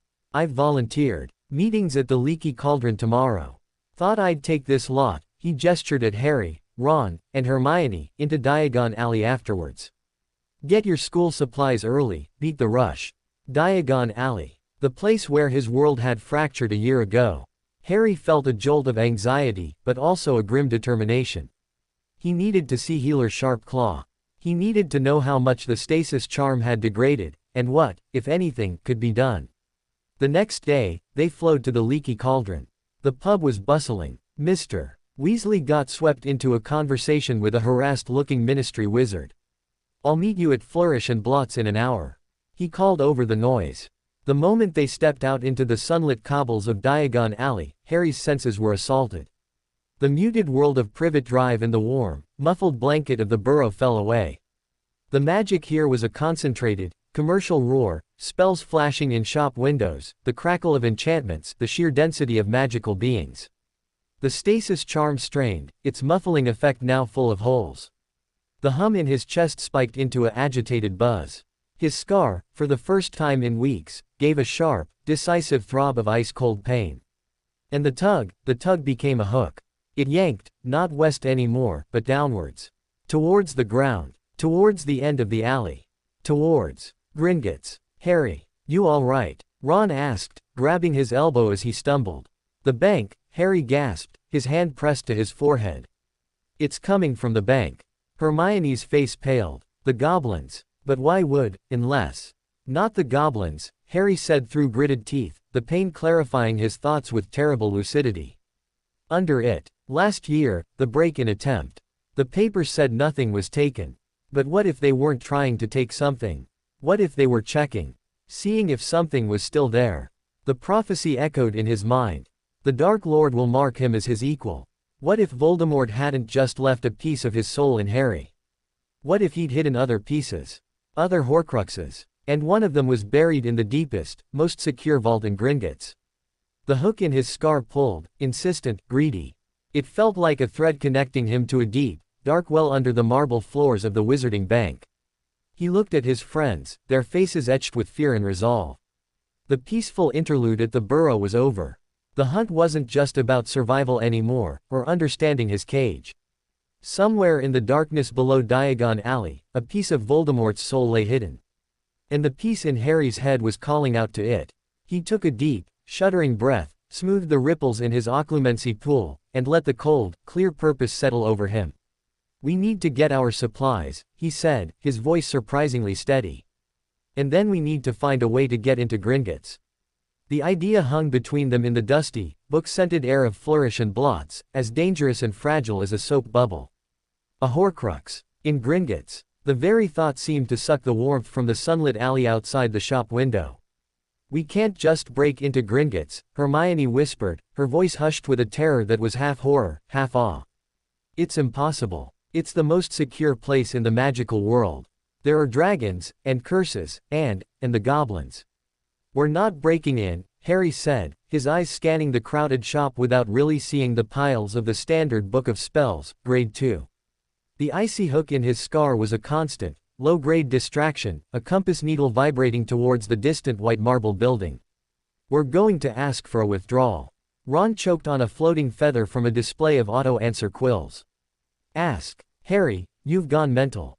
We walk in and say, 'Excuse me, we'd like to see the super-secret vault where you know who might have hidden a bit of his soul, cheers.'" "No," Harry said, his mind working with a cold, occluded clarity. "We asked to see my vault. The Potter Vault." Healer Sharp Claw said the main vault needed trustee approval for big things, like removing the binds. "But I can still access my trust vault. There might be records. Family histories. Something that could tell us what my parents knew, what they were involved in. If they were fighting him, maybe they found things out. About where he might hide things." It was a thin thread, but it was all they had. A reason to be inside Gringotts that wasn't outright suicide. To look, to listen, to let Harry's scar guide him. Hermione's brow was furrowed in intense thought. It's a plausible reason for a visit. But Harry, the moment you step into those tunnels, if that connection gets stronger, the goblins will notice. They sense magical anomalies. It's how they guard the vaults. "Then I'll have to control it," Harry said, the statement simple and utterly daunting. He'd been practicing occlumency for months, building walls, smoothing pools. But this would be walking directly towards the source of the pull, willingly inviting the pressure. It was like practicing swimming in a pond and then deciding to dive into a stormy ocean. They completed their shopping in a tense, hurried silence. Harry bought his books mechanically, his senses split between the mundane task and the silent, screaming signal from his forehead. The holly wand in his pocket felt restless, its usual warm pulse edged with a strange, sympathetic cold. Mr. Weasley found them outside the shop, looking harried but cheerful. "All sorted. Good, good. Nasty business with Bagman, but the goblins are satisfied. For now." He didn't seem to notice their strained expressions. "Right, back to the burrow then. Molly's doing a roast." "Actually, Mr. Weasley," Harry said, before he could lose his nerve, "I need to go to Gringotts. Just to my trust vault. To get some money for extra potions ingredients." It wasn't entirely a lie. Snape's potions wouldn't brew themselves forever. Mr. Weasley's eyebrows rose. "Gringotts. Well, of course, my boy, if you need to. I'll come with you." "It's all right," Harry said quickly. "Ron and Hermione can come. It'll only take a minute. We'll meet you back at the leaky cauldron." Mr. Weasley hesitated, then nodded. "All right. But straight there and back, mind you. No dawdling. Gringotts isn't a place for sightseeing." He gave them a stern look that was undercut by his obvious curiosity about a display of charmed, self-squeaking dog toys in the next window. The walk to the white marble steps felt longer than the entire length of Diagon Alley. The imposing bronze doors, engraved with the warning about thieves and consequences, seemed to loom taller, to drink the sunlight. The hook in Harry's scar was no longer a tug, it was a weight, dragging his gaze downwards, into the earth. The goblin guards watched them approach, their sharp, black eyes missing nothing. Harry felt a flicker of the same clinical assessment he'd felt from Healer's sharp claw. They recognized him, he was sure. The Potter heir who had collapsed, whose magic was bound. What else did they know? They entered the vast, pillared hall. The noise of clinking coins and scribbling quills was a harsh counterpoint to the silent scream in Harry's skull. He focused on his breathing, on the image of the still, dark pool. He built the walls, stone by mental stone. The icy pull became a distant, muffled thrum, a headache rather than a siren call. A goblin teller beckoned them with a long, clawed finger. "Business. I need to visit my vault," Harry said, his voice thankfully steady.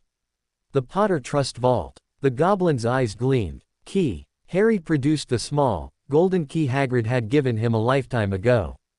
The goblin took it, examined it with a sniff, and led them towards the tunnels. Not Healer's sharp claw, then. Just a regular vault attendant. The cart ride was a nightmare. Last year, it had been a thrilling, terrifying roller coaster. This year, with the scar's connection fighting against his occlumency walls, every jolt and drop was agony. The rushing blackness wasn't just absence of light, it felt thick, heavy, pressing against the fragile barrier in his mind. He clenched his jaw, his fingers digging into the cart's edge. Ron and Hermione, on either side, were silent, their faces pale in the gloom. Deeper and deeper they plunged, past vaults glowing with eerie light, past trickling underground rivers that smelled of metal and age. The hook was becoming a spike. It wasn't just down anymore. It was there, to the left, down a side passage so dark the cart's light didn't penetrate it. "What's down there?" Harry heard himself ask, the words ripped from him by the pressure. The goblin cart master didn't turn. Restricted depth, old families, high security holdings. His voice was a rasp of stone on stone. Not for the likes of visiting children. The cart screeched to a halt beside a small, unassuming door. Vault 687. His trust vault. The goblin unlocked it with a touch of the key and a complicated series of taps.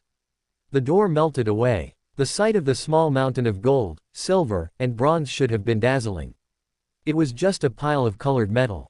The real treasure, the terrible lure, was back down that dark side passage. Harry filled a small bag with galleons mechanically, his every sense screaming out towards the darkness. He had to see. He had to know. As the goblin resealed the vault and they climbed back into the cart, Harry made a decision. It was reckless. It was stupid. It was the only thing he could do.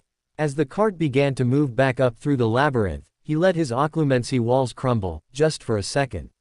Not all the way. He opened a single, narrow channel. He focused all his will, all the strange, fine-tuned awareness of his bound magic, down that channel, towards the spike of cold darkness. "What are you?" he thought, not in words, but in a surge of directed intent. The response was instantaneous and violent. It wasn't a voice. It was an emotion. A wave of such profound, ageless malice, such greedy, possessive hunger, that it stole the breath from his lungs.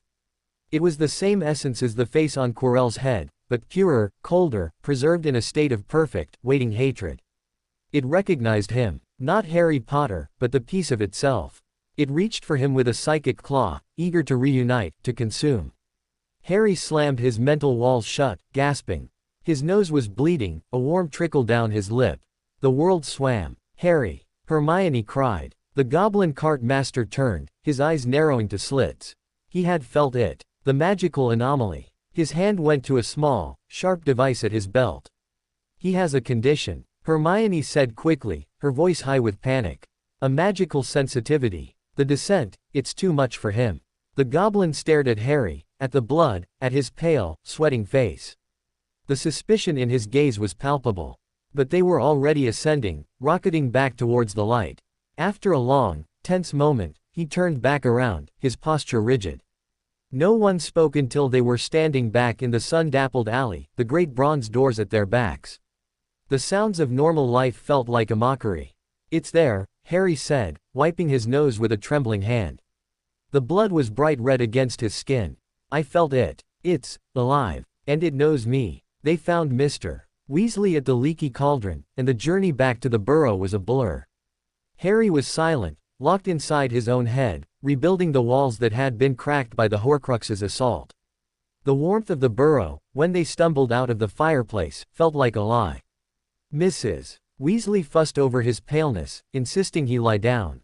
He went to Ron's room, but he didn't sleep.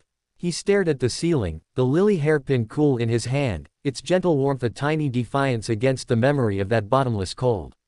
Over the next few days, a plan formed in the quiet spaces between Weasley chaos. It was Hermione's plan, born of research and desperate logic. "We can't get to it," she said, spreading notes across the orchard grass. "But we can find out what it is. If it's in a high-security vault, it belongs to someone. An old family," the goblin said.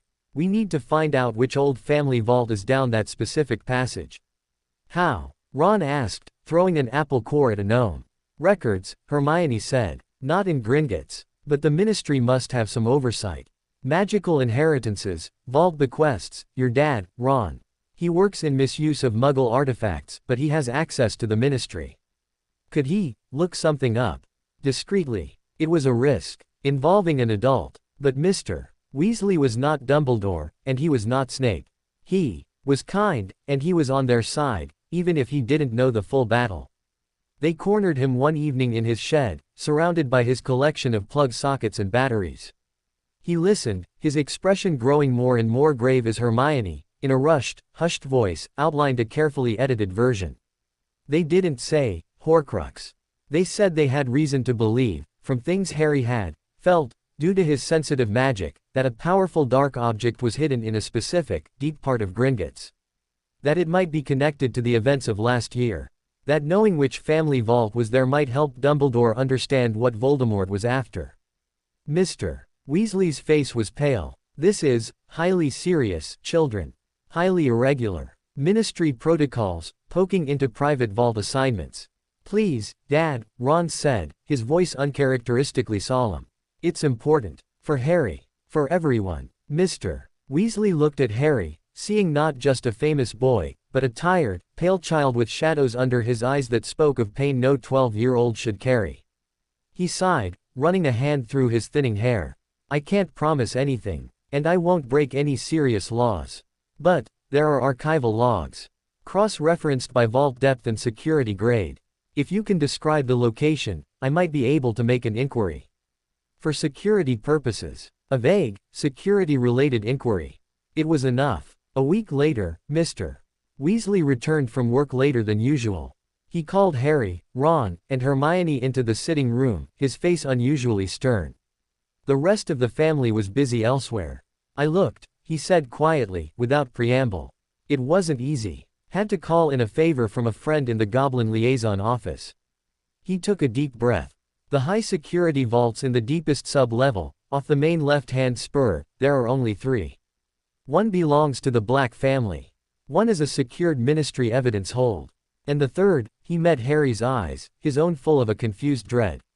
"The third is listed under the name of an individual, not a family. It was sealed in the summer of 1979. The access log shows only one entry ever made, at the time of sealing.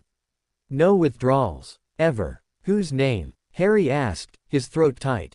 Mr. Weasley hesitated, then spoke the name as if it were a curse. "Tom Marvolo Riddle." The name meant nothing to Ron and Hermione. But Harry felt it in his scar, a jolt of connection, of ownership. "Riddle. Who's that?" Ron asked. "I don't know, Mr. Weasley said, looking deeply troubled.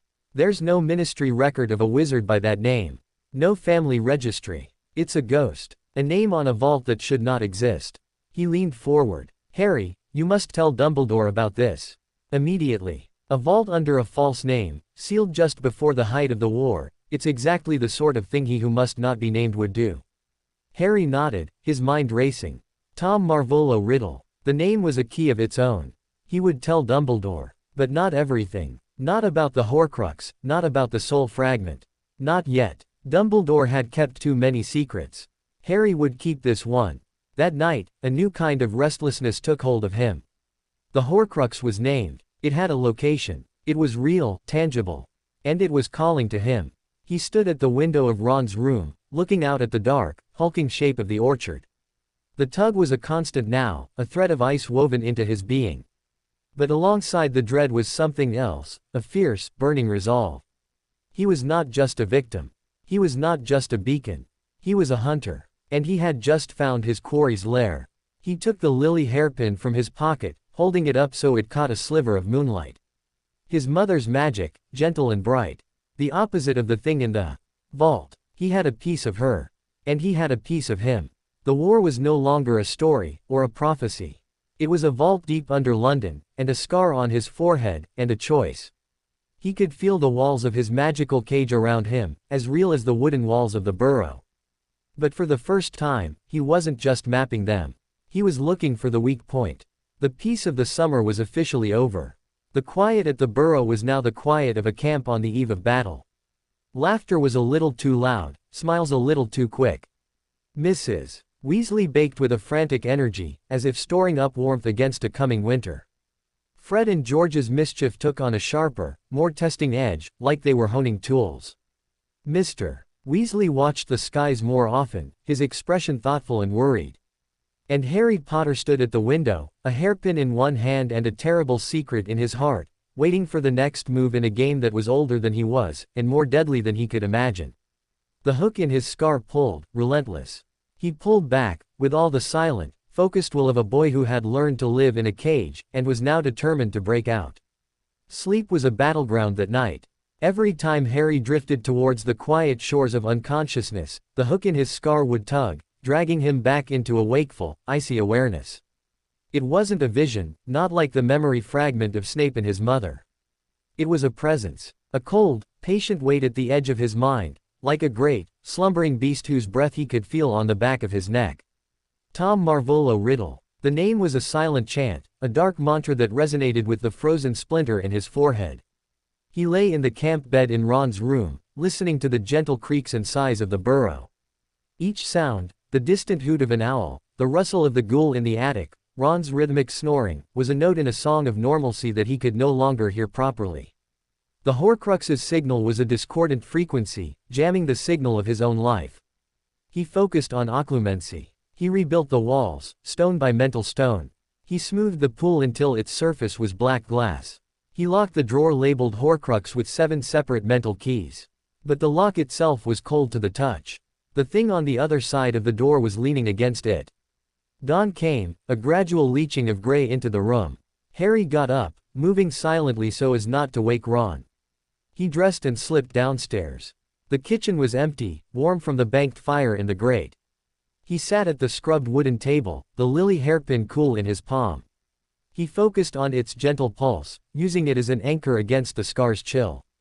This is real, he told himself. This is hers. The other is a ghost. A poisoned thing. The back door opened and Mrs. Weasley bustled in, her arms full of fresh eggs. She started when she saw him. Merlin's beard. Harry, you're up early. Couldn't you sleep? Her eyes, sharp with maternal concern, scanned his face. You look peaky. I'll make you a strengthening tonic. I'm all right, Mrs. Weasley, he said, but his voice sounded thin. Nonsense. You're all skin and bone, and you've got shadows under your eyes like a niffler in a gold vault. She began cracking eggs into a bowl with brisk, efficient motions. That business at Gringotts, Arthur told me a little. About you feeling poorly. That place is enough to give anyone the willies, all that goblin magic and gold. Sits heavy on the soul. If only she knew how heavy. He nodded, accepting the cup of tea she thrust into his hands. It was strong and sweet, and for a moment, the simple, domestic act of drinking it grounded him. The rest of the household stirred.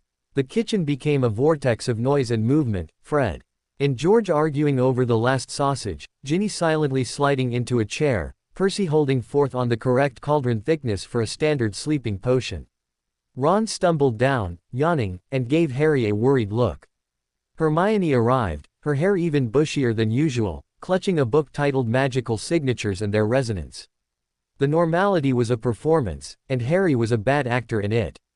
He smiled when he thought he should, nodded at the right times, but his mind was a world away, in a marble hall leading down into the dark. After breakfast, he escaped to the orchard with Ron and Hermione. The morning sun filtered through the leaves, dappling the grass. "All right," Ron said, plopping down under their usual tree. "So the evil locket is in a vault under you-know-whose real name." "Brilliant. Now what?" "We send a howler to Dumbledore saying, 'Found a bit of moldy Voldy's soul, love, Harry.' We have to tell him," Hermione said, though she sounded reluctant. "He needs to know. He's the only one who might be able to get it out." "And say what?" Harry asked, his voice quiet. He was leaning against the rough bark, the hum in his chest a constant, anxious vibration. "That the boy with the wonky magic and the evil scar, had a funny feeling in Gringotts, and now I'm sure there's a piece of his soul down there. He already knows about the scar being a Horcrux. He's known for years. And he's done nothing." He looked at them, his green eyes bleak. "He's waiting. For what? For me to crack. For Voldemort to make a move. I'm tired of being the bait in Dumbledore's trap. So we don't tell him about the connection," Hermione reasoned, her mind working. "We tell him what your dad found out. That there's a suspicious vault under a fake name, sealed just before the war. That's enough to make him investigate, isn't it? He's the chief warlock. He could get access." "Maybe," Harry conceded. It was a path, if not a satisfying one. It kept his most dangerous secret, the direct link, to himself. "But we need more. The name. Tom Marvolo Riddle. It means something. It has to. Why that name? If it's a fake, why choose it?" "Research," Hermione said, her eyes lighting with the familiar fire of a challenge. "We need a proper library. Not just Hogwarts. The Ministry Archives, or the Black Family Library. Sirius Black was your dad's friend, wasn't he? He's in Azkaban, but his family's old. They might have records." It was a desperate, thin lead, but it was something to do. Action was better than waiting. The day passed with a strange, suspended tension. Harry helped the gnome the garden again, finding a grim satisfaction in the physical act of swinging the shrieking, potato-like creatures and hurling them over the hedge. Each throw was a release of some of the coiled frustration inside him. His magic, agitated, responded in small, odd ways. When a particularly fat gnome bit his finger, his instinctive jerk of pain was accompanied by a tiny, sharp crack of magic from his other hand. It didn't hit the gnome, but the stone it was standing on split cleanly in two. The gnome squealed and fled. Harry stared at his hand. The hum in his chest had flared with the pain, a spike of energy that had bypassed his control and the binds entirely, like a spark jumping a gap. It left him breathless and with a sharp headache, but it was proof. His magic wasn't just a trickle. It was a dammed river, and the pressure was building. That evening, the fraying thread of their fragile peace snapped. They were in the sitting room after dinner. Mr. Weasley was examining a rubber duck with intense fascination. Mrs. Weasley was knitting what looked like a very long, very lumpy scarf.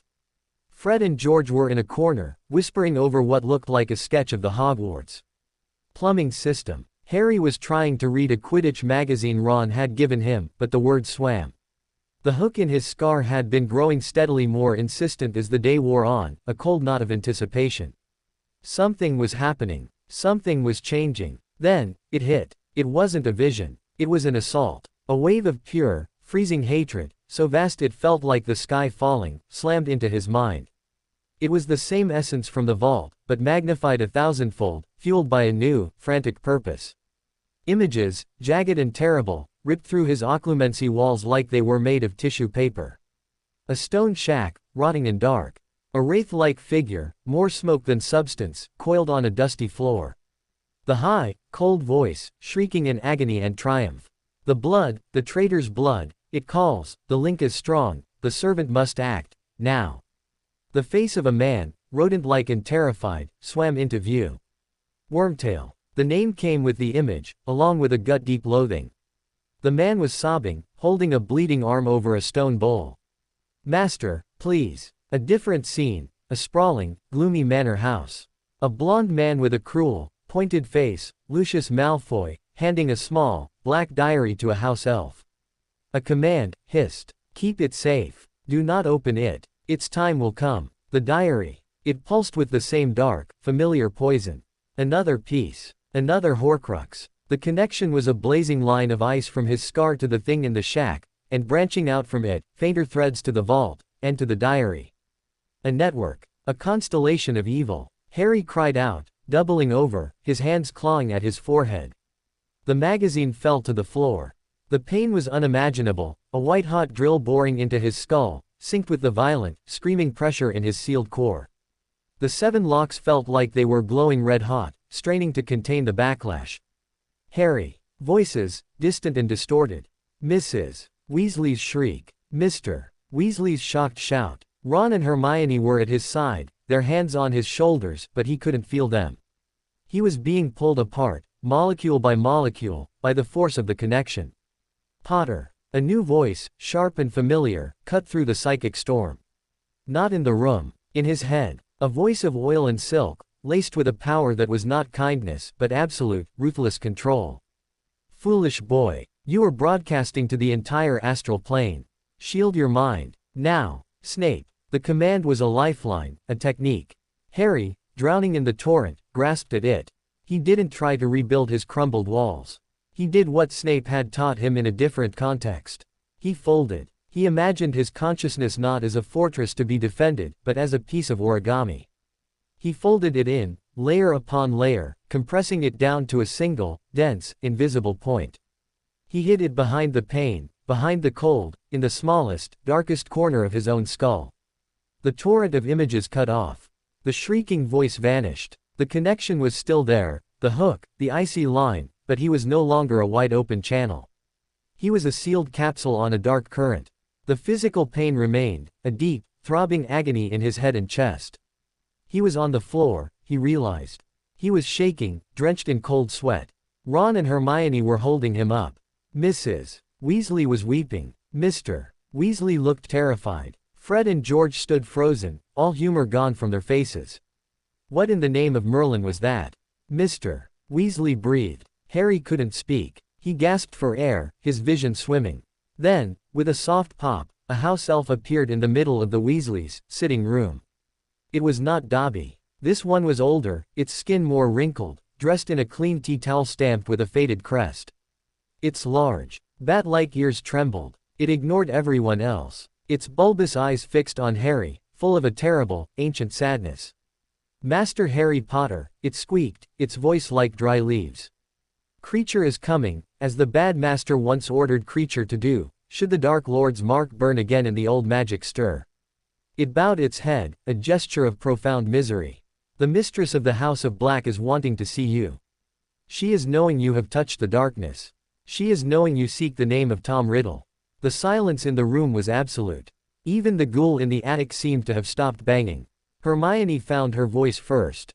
The House of Black. But, Sirius Black. Creature flinched at the name, muttering something foul under its breath about blood traitors and misfits. Then it looked back at Harry. The mistress is not the prison waster. The mistress is the house. The magic is old. It remembers. It hurts. It will speak to the boy with the bleeding soul, if he is brave enough to listen. The elf's eyes gleamed with a disturbing light. But be warned, Harry Potter. The house does not like visitors.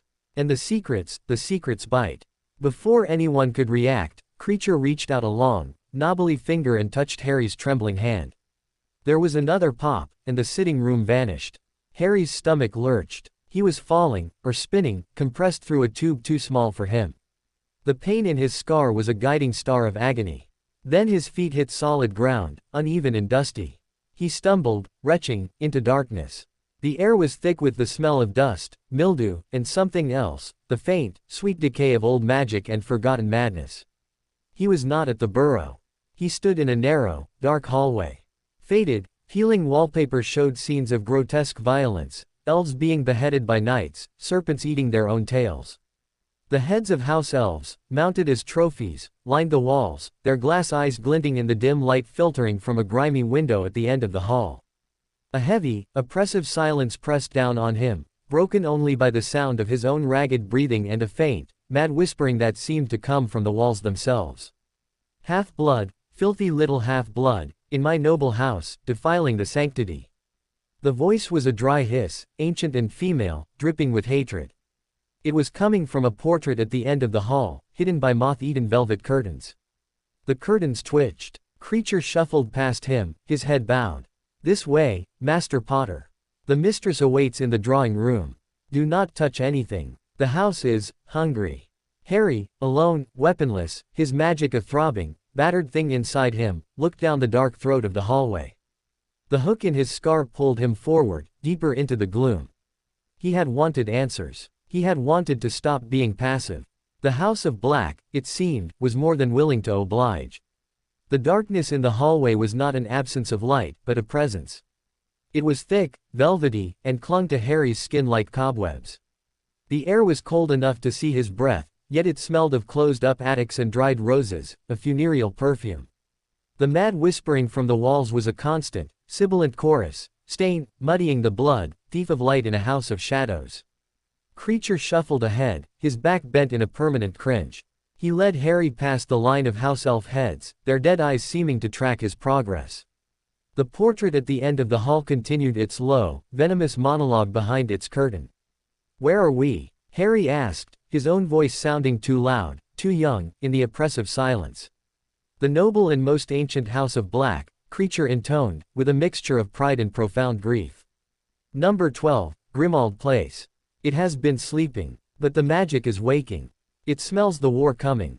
And it smells you." They reached a set of double doors, black and scarred, carved with intertwining serpents and what looked like screaming faces. Creature pushed them open with a creak that echoed through the house like a dying man's sigh. The drawing room was a tomb of faded grandeur.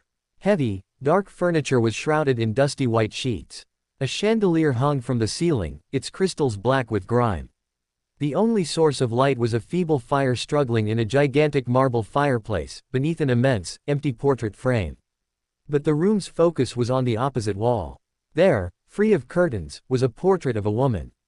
She was seated on a throne-like chair, her posture rigid, her face a mask of aristocratic hauteur etched with lines of deep, unforgiving bitterness. Her black hair was swept into a severe bun, her eyes were dark and burning with a fierce, intelligent malice. She was not screaming or whispering like the other portrait. She was perfectly still, and her gaze, when it locked onto Harry, was like being speared by two slivers of obsidian. "So," the woman's voice rang out, clear and cold as a struck bell. "The Potter whelp. The boy with the parasite in his skull. Creature said you were poking at old wounds. Asking about the riddle name." Harry stood his ground, though every instinct screamed at him to run. The hook in his scar was a vibrating wire here, resonating with the dark, layered magic of the house. It felt like standing on a wasp's nest. "You know it," he said, forcing his voice not to shake. "I know many things the world has chosen to forget," she said, her lips barely moving. "I am Walburga Black, the last true mistress of this house. My blood is pure, my memory is long, and I remember the half-blood upstart who came here, once, long ago, seeking knowledge he had no right to. Tom Riddle. Here." The idea sent a fresh chill through Harry. "When?" "The summer of 1943, Walburga Black said, her eyes glinting with remembered distaste. "A prefect from Hogwarts. A Slytherin. Impeccable manners, a surface charm like polished glass. He came with a letter of introduction from my cousin, Bellatrix, who was simpering over him even then. He wished to consult our library on matters of lineage, of magical permanence." Harry's heart was pounding. Did he find what he was looking for? A cruel smile touched Walburga's painted mouth. He was a talented searcher. He spent 3 days in the lower library. He asked clever questions. He flattered my husband, Orion. He even managed to silence my idiot son, Regulus, for an hour with talk of powerful magic. Her expression hardened. But this house sees more than its guests intend. The mirrors showed his true face when he thought he was alone. Hungry. Ambitious. A snake in human skin, smelling of graveyard dirt and stolen things. He found a treatise. A forbidden one. On the splitting of the soul. The words hung in the dusty air. The fire guttered. "You let him take it?"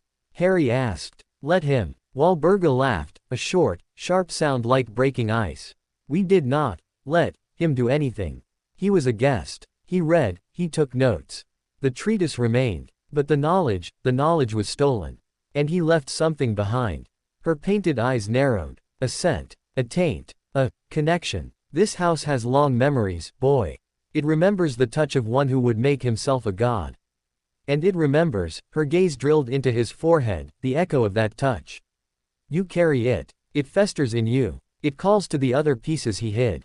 Harry took a step closer, ignoring Creature's warning hiss. The vault. In Gringotts. Under his name. A nest for his foul egg, Walburga spat. He would have considered it poetic. Hiding a piece of his greatness in the heart of goblin greed, protected by their own pride.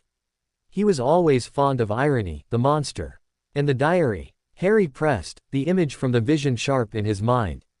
He gave it to Lucius Malfoy. At the name, Malfoy, Walburga's composure cracked. A snarl twisted her features. Cousins. Turncoats. Mingling with that family. The Malfoys have always had an eye for convenient allegiances and shiny trinkets. Yes, he would have entrusted a piece to them. A tool to be used, a poison to be planted. He was sowing his soul like a farmer sowing cursed seeds, waiting for the harvest of his own return. She leaned forward in her frame, the painted canvas seeming to bulge. But you did not come here for a history lesson, did you, little Potter? You came because the connection burns. Because you feel him stirring. Because you want to know how to break the cages he built, the one in your head, and the ones he made for himself. Harry didn't deny it. He nodded, once. Walburga studied him, her gaze sweeping from his scar to his worn trainers. The bind on your core, crude work. A tourniquet on a gushing wound. It reeks of desperation in Snivelus's clumsy hand. Harry startled. You know Snape. I know of him, she said dismissively. A talented half-blood with a grudge and a taste for the dark. He was useful to the cause, for a time. Until sentiment made him a traitor. His magic always did have a surgical quality. He would see a dying child and think to stitch the wound shut, never mind if it crippled the patient.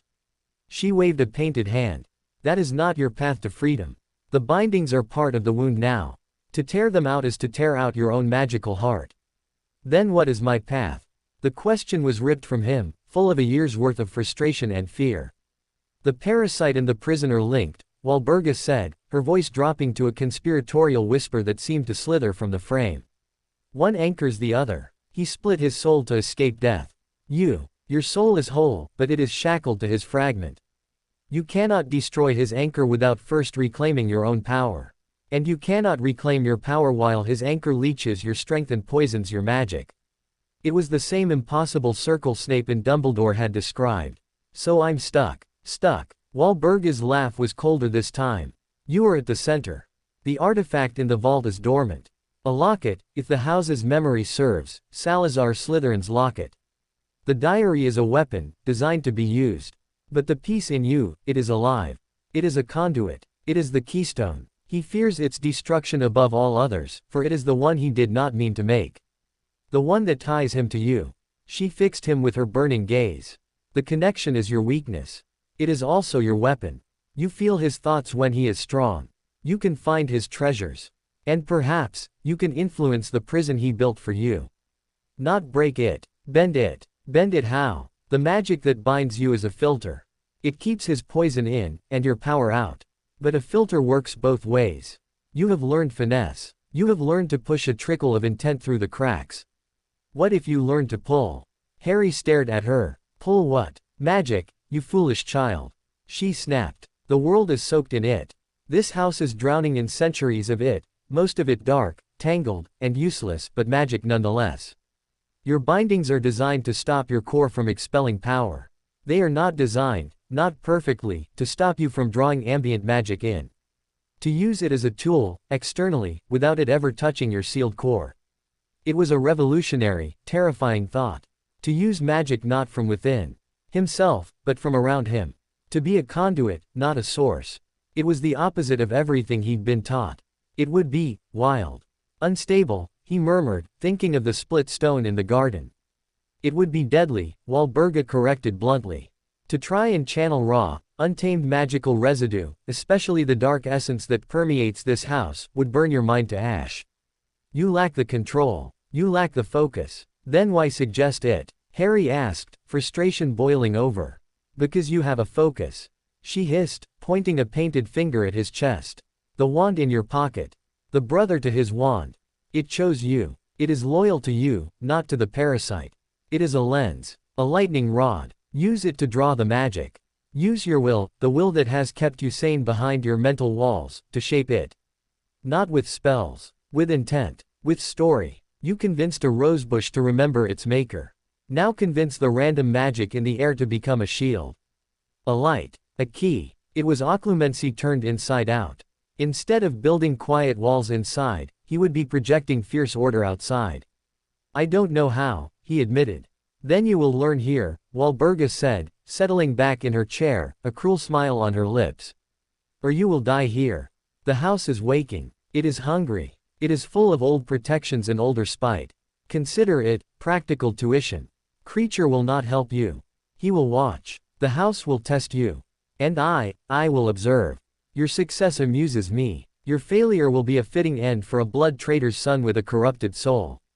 Before Harry could respond, the temperature in the room dropped sharply. The feeble fire went out. The shadows in the corners of the room deepened, coalescing. From under a sheet-shrouded cabinet, something skittered, a long, many-legged shadow that clacked like bones on the floorboards. Creature let out a moan and vanished with a soft pop, abandoning him. The whispering in the walls grew louder, more distinct. Fresh magic, young blood, let us taste the light bringer, let us taste the thief. A china vase on a mantelpiece exploded without being touched. Shards flew towards Harry's face. Instinct took over. He didn't think of a spell. He thought of stop. He yanked his holly wand from his pocket, not pointing it, but holding it before him like a talisman. He focused on the hum in his chest, not as a source, but as a guidewire. He reached out with his mind, through the wand, into the thick, soup-like air of the drawing room. He felt it, a churning, chaotic stew of magical energy, the remnants of ancient wards, the echo of dark rituals, the bitter residue of decades of hatred and madness. He didn't try to grab it all. He imagined a single, clear idea, a wall of solid air, right in front of him. He poured that image down the channel of his will, through the lens of his wand, and into the chaotic magic around him. The air in front of him shimmered. It wasn't a proper shield charm. It was a distortion, a heat haze of solidified intention. The flying porcelain shards hit it and stopped, hanging in the air for a second before clattering harmlessly to the floor. The effort was immense. It felt like holding up a falling ceiling with his bare hands. His head pounded. The hook in his scar flared with angry cold, as if the Horcrux resented this use of its connection. From the shadows, the clacking, many-legged thing emerged. It was a dark detector gone horribly wrong, a brass contraption of clicking gears and spindly limbs, now infused with the house's malicious magic, skittering towards him with clear intent. Harry didn't have time to think. He swung his wand, not with a swish and flick, but with a slashing motion. He imagined not a cutting curse, but a scythe of force. A blade of pure repelling energy. He pulled at the chaotic magic again, funneling it through his intent and his wand. A visible ripple, like a warp in reality, shot from his wand tip. It wasn't red or green. It was colorless, a distortion of space. It hit the skittering detector. There was no explosion. The device simply unfolded. Its legs bent backwards, its gears reversed, and it collapsed into a harmless, tangled lump of metal with a final, pathetic click. Harry sagged, gasping. He had used no power of his own. He had hijacked the house's own seething energy and bent it to his will. It was intoxicating and horrifying. His hands were trembling violently. His scar was a circle of ice, but beneath the ice, he felt a new, feverish heat, the strain of channeling such wild power. Walburga Black watched from her portrait, her expression unreadable. Crude, she pronounced. As subtle as a troll in a china shop. But it worked. The house is surprised.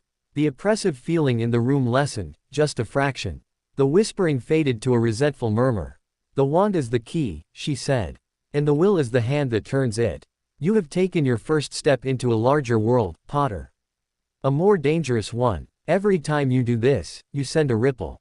He will feel it. The closer his other pieces are, the stronger the ripple. You have become a dowsing rod for your own destruction. Harry wiped sweat from his brow, his breathing beginning to slow. He looked at the tangled ruin of the dark detector, then at his wand. A new, terrifying understanding dawned. He wasn't just learning to defend himself. He was learning to hunt. And the very magic he used to hunt would also lead the hunter straight to him. The portrait of Walburga Black smiled her icy smile. Your lesson is over for today. The house will allow you to leave. This time, creature. With a pop, the house elf reappeared, looking even more miserable than before. Return the guest to his hovel of blood traitors, Walburga commanded. And remember, Potter, Grimmauld Place sees you now. Your blood is on its threshold. You may call upon it in need. But the price for the house's aid will always be a piece of your sanity. Tread carefully. Creature touched Harry's arm. As the sickening compression of sight-along apparition took him, Harry's last sight was of Walburga Black's painted eyes, burning with a mixture of contempt and a dreadful, calculating interest. He landed back in the Weasleys' sitting room, stumbling into the coffee table. The room was full of panicked shouts, Mr. and Mrs. Weasley, Ron, Hermione, all rushing towards him. But their voices were a distant roar. Harry's mind was still half in the dark, whispering hallways of Grimmauld Place. His hand clenched around his wand, which felt different now, not just a tool, but a conduit, alive with potential and thrumming with the echo of stolen, chaotic power. He had gone seeking a name. He had found a teacher in a portrait of a mad, dead witch. And he had learned that the cage he lived in might have a door after all. A door that opened both ways. The Burrows' sitting room erupted into chaos the moment Harry stumbled back into existence. Mrs. Weasley let out a half-sob, half-shriek and lunged forward, catching him as his knees buckled. He was drenched in cold sweat, his face chalk-white, and a thin trickle of blood had dried beneath his nose. His right hand was clamped around his wand so tightly the knuckles were bone-white. Harry! Oh, thank Merlin! Mrs. Weasley cried, pulling him into a crushing hug. What happened? Where did that foul elf take you? I'm okay, Harry managed, though his voice was hoarse and his body trembled with residual adrenaline and magical exhaustion. The familiar, warm clutter of the burrow felt surreal after the gothic horror of Grimmauld Place. Mr. Weasley pried his wife's arms away gently, his face grave. Let him breathe, Molly. Harry, sit down. Here. He guided Harry to the sofa. Ron and Hermione hovered, their faces etched with fear. Was it Death Eaters? Did you know who? Ron began, eyes wide. No, Harry interrupted. He took a deep, shuddering breath, his occlumency walls slowly rebuilding, compartmentalizing the terror and the dark knowledge. It was a house. The Black family house. Creature took me to his mistress. Mistress? Hermione repeated, confused. But Sirius Black is the last of the Black family, and he's in Azkaban. A portrait, Harry clarified. He gave them a condensed version. Walburga Black, her memories of Tom Riddle, the Horcruxes calling them dark objects, to avoid the full truth in front of the Weasley parents and the house's test. He left out the details of channeling the house's magic, only saying he'd defended himself and been allowed to leave. Mrs. Weasley looked furious. A portrait, threatening a child. Arthur, we must inform Dumbledore at once. And that elf, creature, he's a danger. He could have taken Harry anywhere. He did take me anywhere, Harry said quietly. And she told me things I needed to know. He looked at Mr. Weasley. Tom Marvolo Riddle. That's Voldemort's real name. He visited the Blacks when he was young. He learned about splitting his soul there. That's what's in the vault. A piece of his soul. The room went very quiet. The ghoul in the attic chose that moment to bang particularly loudly on the pipes. Mr. Weasley sank into an armchair, looking older than Harry had ever seen him. A Horcrux, he whispered, the word dropping into the silence like a stone. Harry nodded. So Mr. Weasley knew the term. Of course he would, he worked at the ministry. But that's, Hermione breathed, her face pale. That's the darkest magic imaginable. And he made more than one. At least two that we know of, Harry said.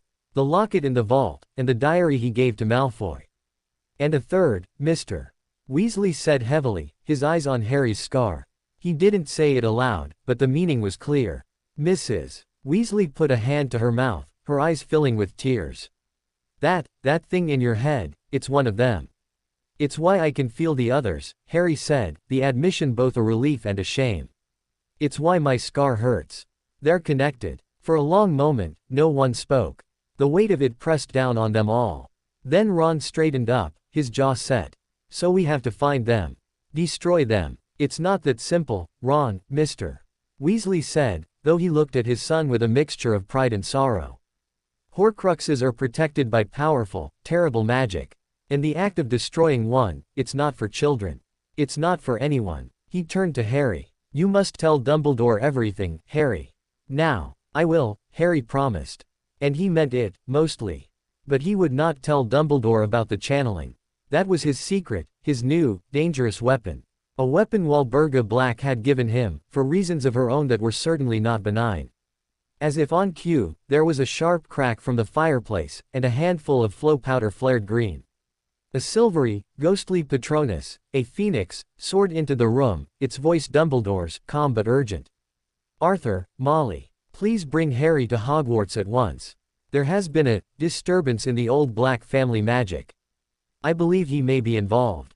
Do not delay. The Patronus faded. Mrs. Weasley looked frantic. See, the magic alerted him. Oh, Harry, what did you do in that awful place? Harry's heart sank. So Dumbledore knew. Of course he did. The headmaster had wards and monitors everywhere. The ripple Walburga warned about had been detected. I defended myself, Harry said. Again, standing up. His legs felt steadier. I'll go. We'll all go, Mr. Weasley said firmly. Molly, stay with the children. I'll take Harry. I'm coming too, Ron and Hermione said in unison. After a brief, tense argument, it was agreed, Mr. Weasley would take Harry via flow to Dumbledore's office. Ron and Hermione would wait at the burrow with Mrs.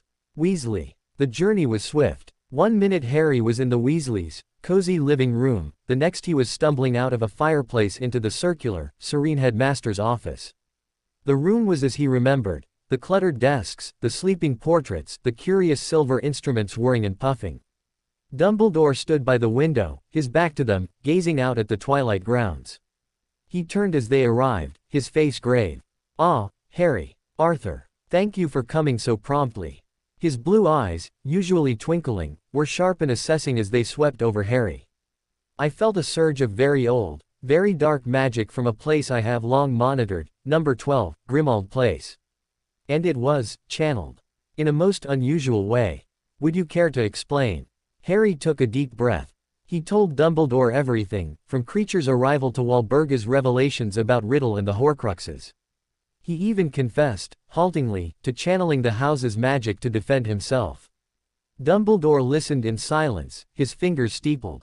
When Harry finished, he sighed, a long, weary sound. Walburga Black was always perceptive and bitter. And she is correct in her assessment. The connection you share with Lord Voldemort is indeed a two-way street. And the method of magic she suggested is both powerful and perilous. It is akin to the magic of ancient sorcerers, who drew power from the land and the ley lines, not from a personal core. It requires a will of iron and a focus most wizards lack. I have the wand, Harry said, holding it up. And I have the will. I've been practicing occlumency for months. So Severus informs me, Dumbledore said, a ghost of a smile touching his lips. He has been most intrigued by your progress. And most concerned by the strain on your binds. He leaned forward. Harry, what you did today was extraordinarily dangerous. Not just because you might have lost control of the wild magic, but because such an act sends a signal. Like a lighthouse flashing in the dark. Tom Riddle is weak, disembodied, but he is attuned to his Horcruxes. He may have felt that flash. A cold knot tightened in Harry's stomach. Walburga said that too. She is not wrong. However, Dumbledore's eyes twinkled faintly, it also presents an opportunity. If you can learn to control this ability, to draw and shape ambient magic with precision, you may develop a tool that is uniquely yours. One that does not depend on your sealed core, and one that Voldemort, whose magic is entirely self-referential and narcissistic, will not understand. Hope, fragile and fierce, bloomed in Harry's chest. You'll teach me. I am not an expert in such arts, Dumbledore admitted. But I know of someone who has studied them. An old friend, who lives in seclusion. I will write to him. In the meantime, you must continue your occlumency. And you must not attempt this channeling again without guidance. The next ripple might be felt not just by me, but by those we do not wish to alert. Harry nodded, reluctantly. The power had been terrifying, but it had also felt like freedom. To be told to lock it away again was a bitter pill. As for the Horcruxes, Dumbledore continued, his expression turning grim. You have done remarkably well to uncover too. The diary is of immediate concern, as it is designed to be used. Lucius Malfoy is a proud and frightened man. He may still have it, or he may have passed it on. We must find it, before it is activated. He looked at Mr. Weasley. Arthur, can you and your colleagues at the Ministry keep a discreet watch on Malfoy Manor? Not an official watch, but perhaps through the misuse of Muggle Artifacts Office. You have reason to inspect for enchanted objects, do you not? Mr. Weasley nodded, though he looked uneasy. I can try, Albus. But Lucius is clever, and well connected. He'll have the diary hidden behind layers of wards. Then we must be cleverer, Dumbledore said softly. He turned back to Harry. For now, return to the burrow. Rest. Your school letters will arrive soon, and with them, a new year at Hogwarts. This year, Harry, your education will take on a new dimension. We have much to do. Harry and Mr. Weasley returned to the burrow in a somber mood. The family was waiting anxiously. Harry gave them a shortened version of the meeting. Dumbledore knew about the Horcruxes, was concerned, and was going to help. That night, as Harry lay in bed, the events of the day replayed in his mind. The cold, whispering darkness of Grimmauld Place. The fierce, willful magic he had commanded.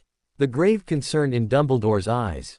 And underneath it all, the constant, icy tug of the locket in the vault, and the fainter, but now recognizable, thread leading to the diary. He took the lily hairpin from under his pillow, its gentle warmth a comfort. He had a weapon now. A dangerous, double-edged sword. But a sword nonetheless. As he drifted into an uneasy sleep, his last conscious thought was not of fear, but of determination. He would learn to control the ripple. He would find the diary. He would protect his friends. And he would break every cage that held him, no matter who had built them. But in the deep, dreaming part of his mind, the hook in his scar twitched. And far away, in a wretched stone shack by the sea, a wraith-like figure stirred, its red eyes opening in the dark. It had felt something. A flicker of familiar power, wielded in an unfamiliar way. By the boy. The thief. A thin, lipless smile stretched in the darkness. The game was indeed afoot. And the prize was not just a stone, or a school, or a ministry. The prize was the boy's soul. And the key to his own resurrection. The ripple had been sent. And the echo had been heard. The days following the return from Grimmauld Place were steeped in a new kind of tension at the burrow. It was no longer the quiet dread of secrets, but the electric buzz of a storm gathering just beyond the horizon. Harry carried the knowledge of what he had done, the wild, stolen magic, the ripples he'd sent into the dark, like a live wire under his skin. The usual Weasley chaos felt like a vibrant, fragile soap bubble around him. He could not stop thinking about the feeling. The chaotic, seething power of the Black House, and his own will, like a sculptor's hand, forcing it into shape. It had been terrifying. It had been the most alive he'd felt since his wand had chosen him. The memory was a constant temptation, a whispered promise of power that didn't have to filter through the 7 aching locks. But Dumbledore's warning was a cold chain on that temptation. He may have felt that flash. So Harry did not try to channel again. Instead, he practiced everything else with a feverish intensity. His occlumency sessions became longer, more intricate. He didn't just visualize a still pool, he built an entire landscape in his mind, a fortified castle on a silent lake, with drawbridges and watchtowers. The Horcrux tug was a cold fog lapping at the shores. The memory of the channeling was a restless dragon chained in the deepest dungeon. He labeled every thought, every feeling, and placed it in a specific room. He also began a new, tentative experiment. If he couldn't pull magic in, perhaps he could refine what little trickled out. Sitting in the orchard, he would take a single leaf and focus not on transfiguring it, but on altering its story. He would pour intent through his wand, imagining the leaf had fallen in autumn, not high summer. After an hour of sweating concentration, the green leaf might develop a single, rust-red spot at its tip. The cost was a sharp headache and a grinding fatigue, but the control was his. It was finesse, honed to a razor's edge. Ron and Hermione watched him with a mixture of awe and worry. Hermione, of course, had dived into research on ambient magic channeling, returning from a trip to Diagon Alley with a stack of obscure texts that made even Hogwarts, a history look light. It's called external thaumaturgical symbiosis, or wild weaving, in some cultures, she reported, her nose buried in a crumbling scroll. It's largely theoretical and considered wildly unstable. The texts say it requires a hollow core, or a shattered conduit, to act as a safe channel, otherwise the wild magic burns out the wizard's own magical pathways. She looked up, her eyes wide. Harry, your binds, they might be the only reason you survived. They prevented your core from being flooded. It was a chilling thought. His prison had saved him from the very power that promised escape. Ron's approach was more practical. He started bringing Harry along on his chores, involving him in the noisy, mundane life of the burrow as if to anchor him. They denomed, they washed dishes without magic, under Mrs. Weasley's stern eye. They listened to Percy drone on about cauldron regulations.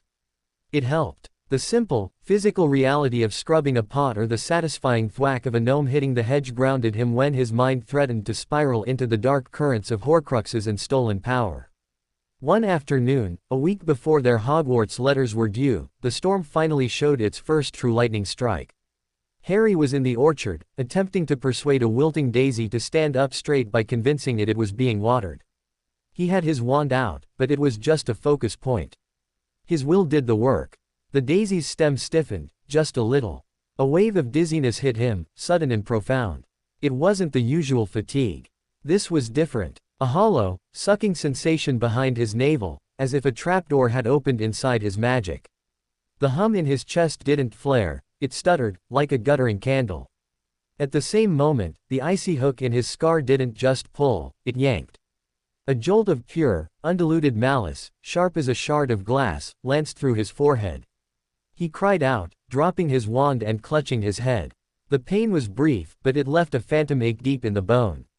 Harry. Hermione, who had been reading under a nearby tree, was at his side in an instant. What is it? Your scar. Ron came crashing through the apple trees, a stray gnome still dangling from his hand. Harry nodded, breathing heavily. The hollow feeling in his core was fading, but the echo of the malicious yank remained. It was different, not like a vision, like a signal. And something pulled on my magic. Not the scar. The binds. They felt weak for a second.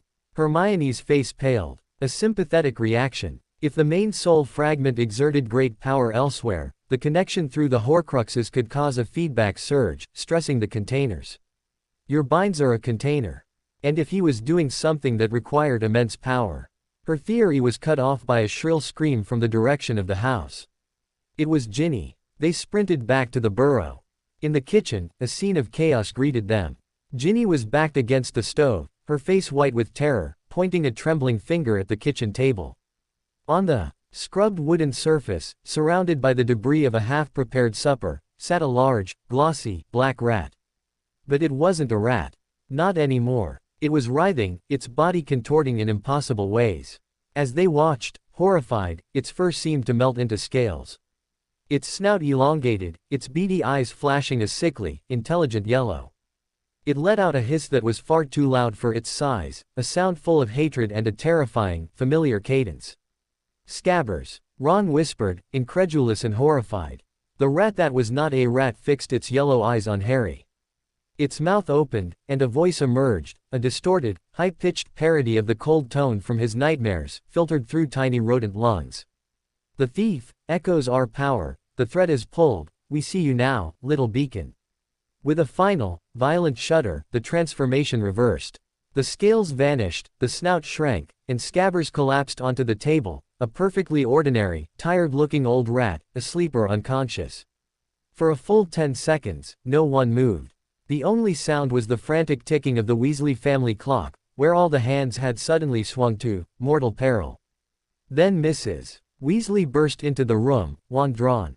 What happened? I heard screaming. Ginny, dear. She stopped, seeing their faces, seeing the unconscious rat on the table. Mum, Ron said, his voice shaking. That was Scabbers. He talked. In his voice, Mr. Weasley was summoned from his shed. He examined Scabbers with a series of diagnostic charms, his face growing graver by the second. There's no dark magic on him now. Not a trace. But there's a vacancy. Like a magical scent that's been thoroughly scrubbed away. And his magical signature is pitiful. Weak. Far weaker than any magical creature, even a rat, should be. Like something was using him as a puppet, Hermione whispered. And then let go. A possession, Mr. Weasley confirmed, looking sick. Short term, incredibly precise. To deliver a message. He looked at Harry. We see you now. The message was clear. The ripple Harry had sent from Grimmauld Place had been received. And this was the response. A demonstration of reach, of intimacy. They could touch even this, a pet in a house of blood traitors. The cozy safety of the burrow was shattered. The enemy wasn't at the gates, he was in the cage with the family rat. Scabbers was placed in a magically reinforced box used for particularly aggressive gnomes. No one knew what to do with him. Killing him seemed both cruel and pointless, the presence was gone. But keeping him felt like holding a lit fuse. That night, the atmosphere was funereal. Dinner was a silent affair. Fred and George didn't joke. Percy kept opening his mouth to say something about security protocols, then shutting it again.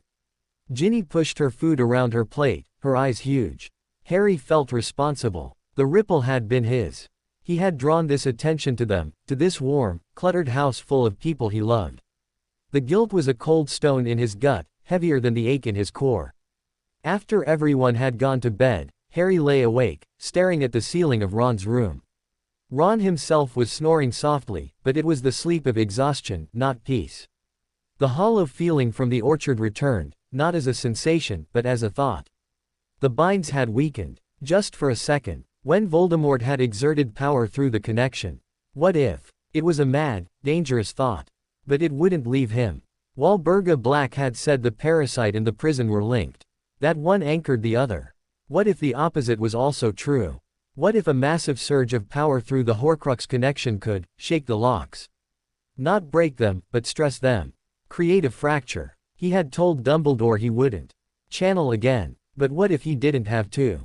What if Voldemort's own actions, reaching out through their connection, did the work for him? It was a terrifying gamble. To hope that his enemy's attacks might inadvertently weaken his cage. It meant welcoming the pain, the violation. It meant using his own suffering as a tool. But it was a tool. And he was running out of those. He got up, went to the window, and looked out at the moonlit orchard. Somewhere out there, in the wider, darker world, Tom Riddle was gathering his strength, tending to his other Horcruxes, and now, he was watching. The first ripple had been sent and answered. Harry touched his scar, the skin cold and tight. The war was no longer a secret, a theory, a prophecy. It was here. It had spoken through a rat on a kitchen table. He wasn't just a boy with a scar anymore. He wasn't just a prisoner of his own magic. He was a beacon, a thief of power, a living flaw in his enemy's design. And as he stood there in the quiet night, the guilt and fear began to burn away, forged in the cold fire of that realization into something harder, sharper, and more determined. Let him watch. Harry Potter would learn to see in the dark, too. And he would find a way to turn every attack, every ripple, into a step towards his own freedom. The first move had been made. The game was on. And for the first time, Harry felt not like a piece on the board, but like a player who was finally starting to understand the rules. The morning after Scabbers' possession dawned gray and heavy, the sky a solid sheet of lead that pressed down on the burrow. The air inside the house was thick with a silence more unnerving than any noise. The usual morning clamor was absent, even the ghoul in the attic was quiet. Mrs. Weasley moved through the kitchen like a ghost, her face drawn, setting out bowls of porridge with hands that trembled slightly. No one mentioned the reinforced box under a stasis charm in the corner of the room. Harry picked at his food, the cold stone of guilt in his stomach making it impossible to eat. Every glance from the Weasley family felt like an accusation, even though their eyes held only worry, not blame. It was worse. They were worried for him, because of him. He was the lightning rod, and the storm he'd attracted had struck their home. A silvery Patronus, a lynx this time, leapt into the kitchen just as they were finishing breakfast. It spoke with the calm, measured voice of Professor McGonagall. Arthur, Molly. The headmaster requests your presence, and that of Harry, Ron, and Miss Granger, at Hogwarts at 11 o'clock. Use the flow in my office. The matter is urgent. The links dissolved. The silence deepened, then broke into a flurry of activity. Mrs. Weasley began issuing orders about tidy robes and clean ears. Mr. Weasley's face was set in lines of grim resolve. An hour later, they stood in the familiar, circular headmaster's office.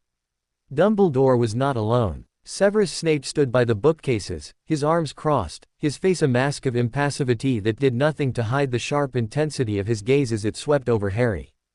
and in a high-backed chair near the window sat a wizard Harry had never seen before. He was ancient, even older than Dumbledore, with a beard so long and white it pooled in his lap. His skin was like crumpled parchment, and his eyes were milky with cataracts, yet they seemed to see everything. He was wrapped in robes of a strange, shimmering gray fabric that seemed to shift color in the light, and he held a long, gnarled staff of pale wood across his knees. He did not speak, but his presence filled the room with a quiet, watchful energy that made the air hum. "Thank you for coming," Dumbledore said gravely. "I believe you have all met Professor Snape. May I introduce my very old friend, Master Eldred Wold. He is a scholar of unconventional magics." Master Wold inclined his head slightly. His voice, when he spoke, was dry and whispery, like wind through reeds. "The boy who is a cage. And a key. I have felt the ripples from your experiments. They were clumsy. Like a child hammering on a piano." Harry flinched, but met the old wizard's sightless gaze. "I didn't know what I was doing." "That," said Master Wold, "is the only reason you are not a stain on the tapestry of magic. The power you touched is not a toy. It is the raw stuff of creation and decay. To draw it without being consumed requires a conduit that is both empty and absolutely full of purpose. Your bindings provide the emptiness. You must provide the purpose." Snape shifted slightly. "The purpose, as I understand it, is to avoid being murdered by the Dark Lord. A sufficient motivator, one would think. Fear is a spur, not a rudder," Wold said dismissively. "It will make you grasp power, but it will not guide it. The boy must find a purpose beyond survival. A want that is greater than his fear." Harry thought of the burrow, of the terror on Ginny's face. "I want to protect my friends." A noble sentiment, but vague. Protection is a shield. You need a blade. Or a lockpick. The old wizard's milky eyes seemed to bore into him. "You wish to reclaim what is yours. Your magic. Your life. Your future. That is a want. A selfish, glorious want. Hold on to that. Let it be the lens through which you focus the wild power." Dumbledore cleared his throat gently. "Master Wold has agreed to instruct you, Harry, in the basics of what he terms wild weaving. The lessons will be few, and they must be conducted under the strongest possible wards to contain the ripples. They will begin after the start of term, in a secluded location. For now, he has some insights on your current predicament." Wold turned his head towards the box Mr. Weasley had placed on Dumbledore's desk. The rat, a familiar, a spy, and now, a message cylinder. "Show me." Mr. Weasley opened the box. Scabbers lay still, breathing slowly. Wold did not rise. He simply pointed a bony finger. A strand of silver light, fine as a spider's thread, unspooled from his fingertip and touched the rat's forehead. The office vanished. Not literally. But Harry's perception shifted. He saw Scabbers, but he also saw a tether, a thin, black, smoking line that stretched from the rat into a vast, impossible distance, through layers of reality. And along that tether, like a foul scent, drifted the residue of the presence that had used it, a complex signature of arrogance, cruelty, and a desperate, clinging hunger. A long-term familiar bond, corrupted, Wold's voice echoed in the strange, layered sight. The servant used it as a back door. A clever, subtle piece of magic. The bond remains. It is a road, and it runs two ways. The vision snapped off. Harry blinked, back in the office. Ron was staring at Scabbers with a mixture of horror and betrayal. "Can we use it?" Hermione asked, her voice hushed with the thrill of a new puzzle. "To find the servant. Or him. To trace it directly to its source would be to announce our presence with a trumpet blast," Wold said, withdrawing the silver thread. The rat twitched and fell still again. "But the bond is a vulnerability. It can be monitored. And if the servant ever tries to use it again to observe or communicate, we may be able to listen. Or to send a surprise of our own." Snape's lip curled. "A risky gambit. The servant is likely Pettigrew. He was always adept at rodent-like survival. If he senses a trap, he will sever the bond and vanish. Then we must be patient and subtle," Dumbledore said. "The rat will remain here, under my wards and Master Wold's observation. For now, we have a more immediate concern. The diary." He explained what Harry had learned from Walburga Black and the Vision, that the diary was a Horcrux, that it had been entrusted to Lucius Malfoy, and that it was designed to be used. "Lucius Malfoy is a cautious man, Mr. Weasley said, frowning. He wouldn't keep such a thing lying about. especially not with the Ministry conducting raids. He'll have it hidden, or he'll have passed it on. He has a son, Ron said suddenly. They all looked at him. He flushed but went on. Draco. He's always boasting about his father's influence. What if his dad gave it to him? To use at Hogwarts. It's a weapon, right? To open the Chamber of Secrets. The idea landed in the room with the force of a prophecy. Hermione's hands flew to her mouth. Of course. The diary was made when Riddle was at school. He used it to open the chamber. If he gave it to Malfoy, it would be to do the same. To purge the school of Muggle-borns. Dumbledore's face was very still, his eyes distant. A distinct possibility. Lucius would see it as a way to strike at me, to discredit the school, and to further his pure blood agenda, all while doing his master's bidding. And Draco Malfoy, eager to prove himself, would be the perfect, unsuspecting tool. He looked at Harry, Ron, and Hermione. This, then, becomes your primary task for the coming school year. Watch Draco Malfoy. Discover if he has the diary. If he does, we must retrieve it, without alerting him or his father. How are we supposed to do that? Ron asked, aghast. Sneak into the Slytherin dorms. We will provide you with tools, Dumbledore said. And you will have help. Professor Snape will be watching from within Slytherin House. Snape's expression soured further, if that was possible. I am not a babysitter for amateur sleuths, headmaster. No, Severus. You are my spy. And now, you are theirs. Keep an eye on young Malfoy. Report anything unusual. And if the opportunity arises to secure the diary discreetly, you will take it. Snape gave a curt, reluctant nod. Master Wold made a soft, clicking sound with his tongue. So much scheming. While the boy's magic withers in its shell. He turned his sightless eyes towards Harry. You have a year, perhaps less, before the binds and the parasite cause irreparable damage. Your core is not static. It is starving. It is eating itself. The potions, he gestured vaguely in Snape's direction, are broth for a dying man. They delay the end, but they do not reverse the disease. The blunt assessment was like a physical blow. Harry had known it, felt it in the hollow aches and the fatigue, but to hear it stated so clinically was terrifying. The wild weaving, Wold continued, is not a cure. It is a bypass. It will allow you to act, to defend yourself, to fight. But it will not heal you. For that, you need to break the binds. And for that, you need power you do not have, and a ritual you do not know. He leaned forward, his staff tapping softly on the floor. There is a third path. Not to break the binds, but to satisfy them. Satisfy them, Harry echoed. They are a filter, a lock. They demand a price for your magic to pass. You have been trying to pick the lock. What if you paid the price? What is the price? I do not know. The caster set the terms. But magic of this nature often works on symbolism, on sacrifice. It may be that the binds require a sacrifice of magic itself, a permanent diminishment. Or they may require a specific emotional or psychic state to open. The caster would have embedded the key within the spell. You must discover what it is. Harry thought of the 7 locks in his mind: padlock, clasp, bolt, combination, shrouded keyhole, thorny knot, wax seal. Each different. Each requiring a different key. How do I find that? He asked, despair creeping into his voice. You listen, Wold said simply. To your magic. It is screaming behind those bars. Stop trying to silence it with your mental walls. Listen to what it is trying to say. The answer is in the pain. The meeting ended with a sense of overwhelming burden. They were to spy on Malfoy, find a diary that could unleash a monster, learn an unstable form of magic, and somehow divine the secret key to their own imprisonment, all while attending classes and pretending to be normal students. The trip back to the burrow was silent. Even the weather seemed to agree, a fine, cold drizzle beginning to fall as they stepped out of the flow.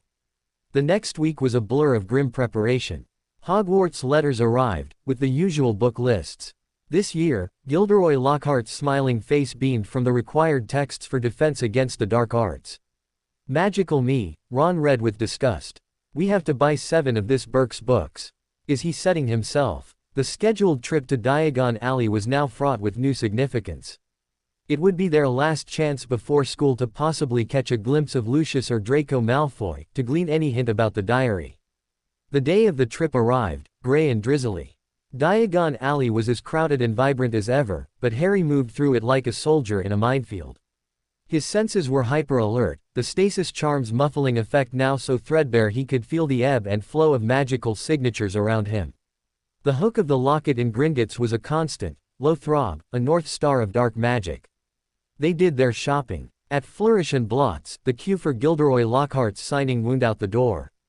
As they collected their books, they saw him, Lockhart in resplendent robes, flashing his perfect teeth, surrounded by admirers.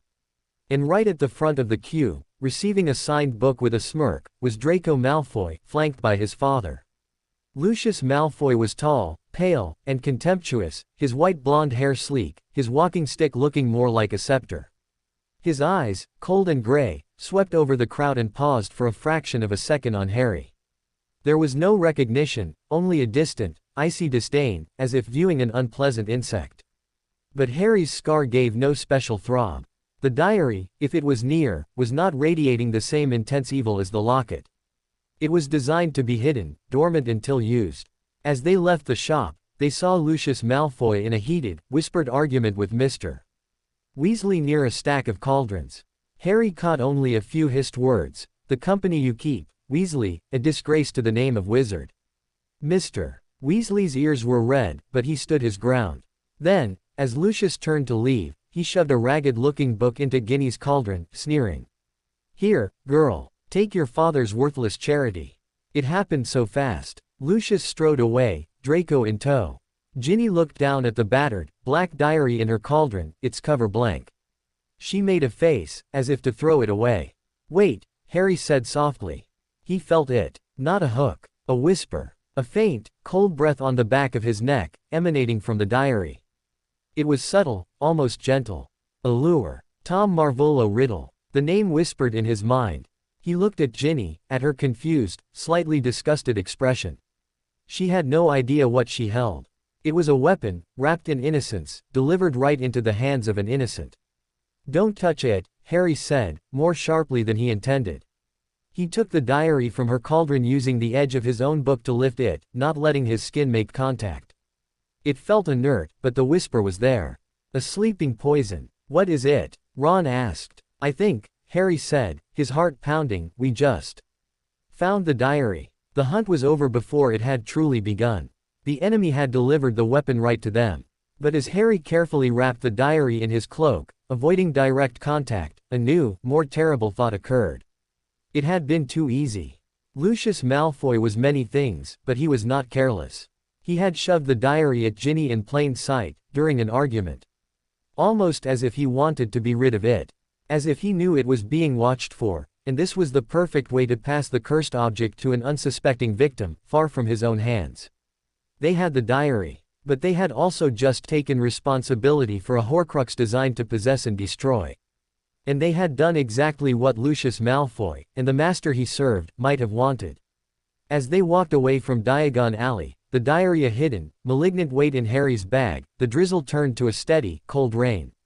The first move in the new school year had been made. And Harry couldn't shake the feeling that, somehow, they had just walked right into a trap.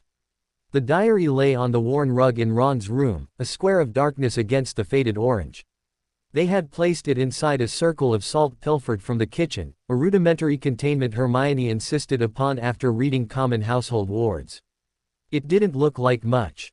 A cheap, black, leather-bound journal, its pages yellowed at the edges, utterly blank. No name, no dates, no lock. It was the most innocent-looking dangerous object Harry had ever seen. He sat cross-legged before it, his holly wand across his knees.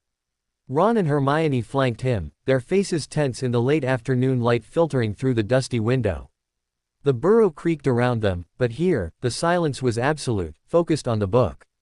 "It doesn't feel like the locket," Harry murmured. His scar was quiet. The hook to Gringotts was a distant, cold ache, but this was a void. A silence that drank the light. The locket screams. This whispers. It's waiting. It's designed to be interactive, Hermione said, her voice low. A Horcrux that possesses through writing, through conversation. It's a predator that mimics sympathy.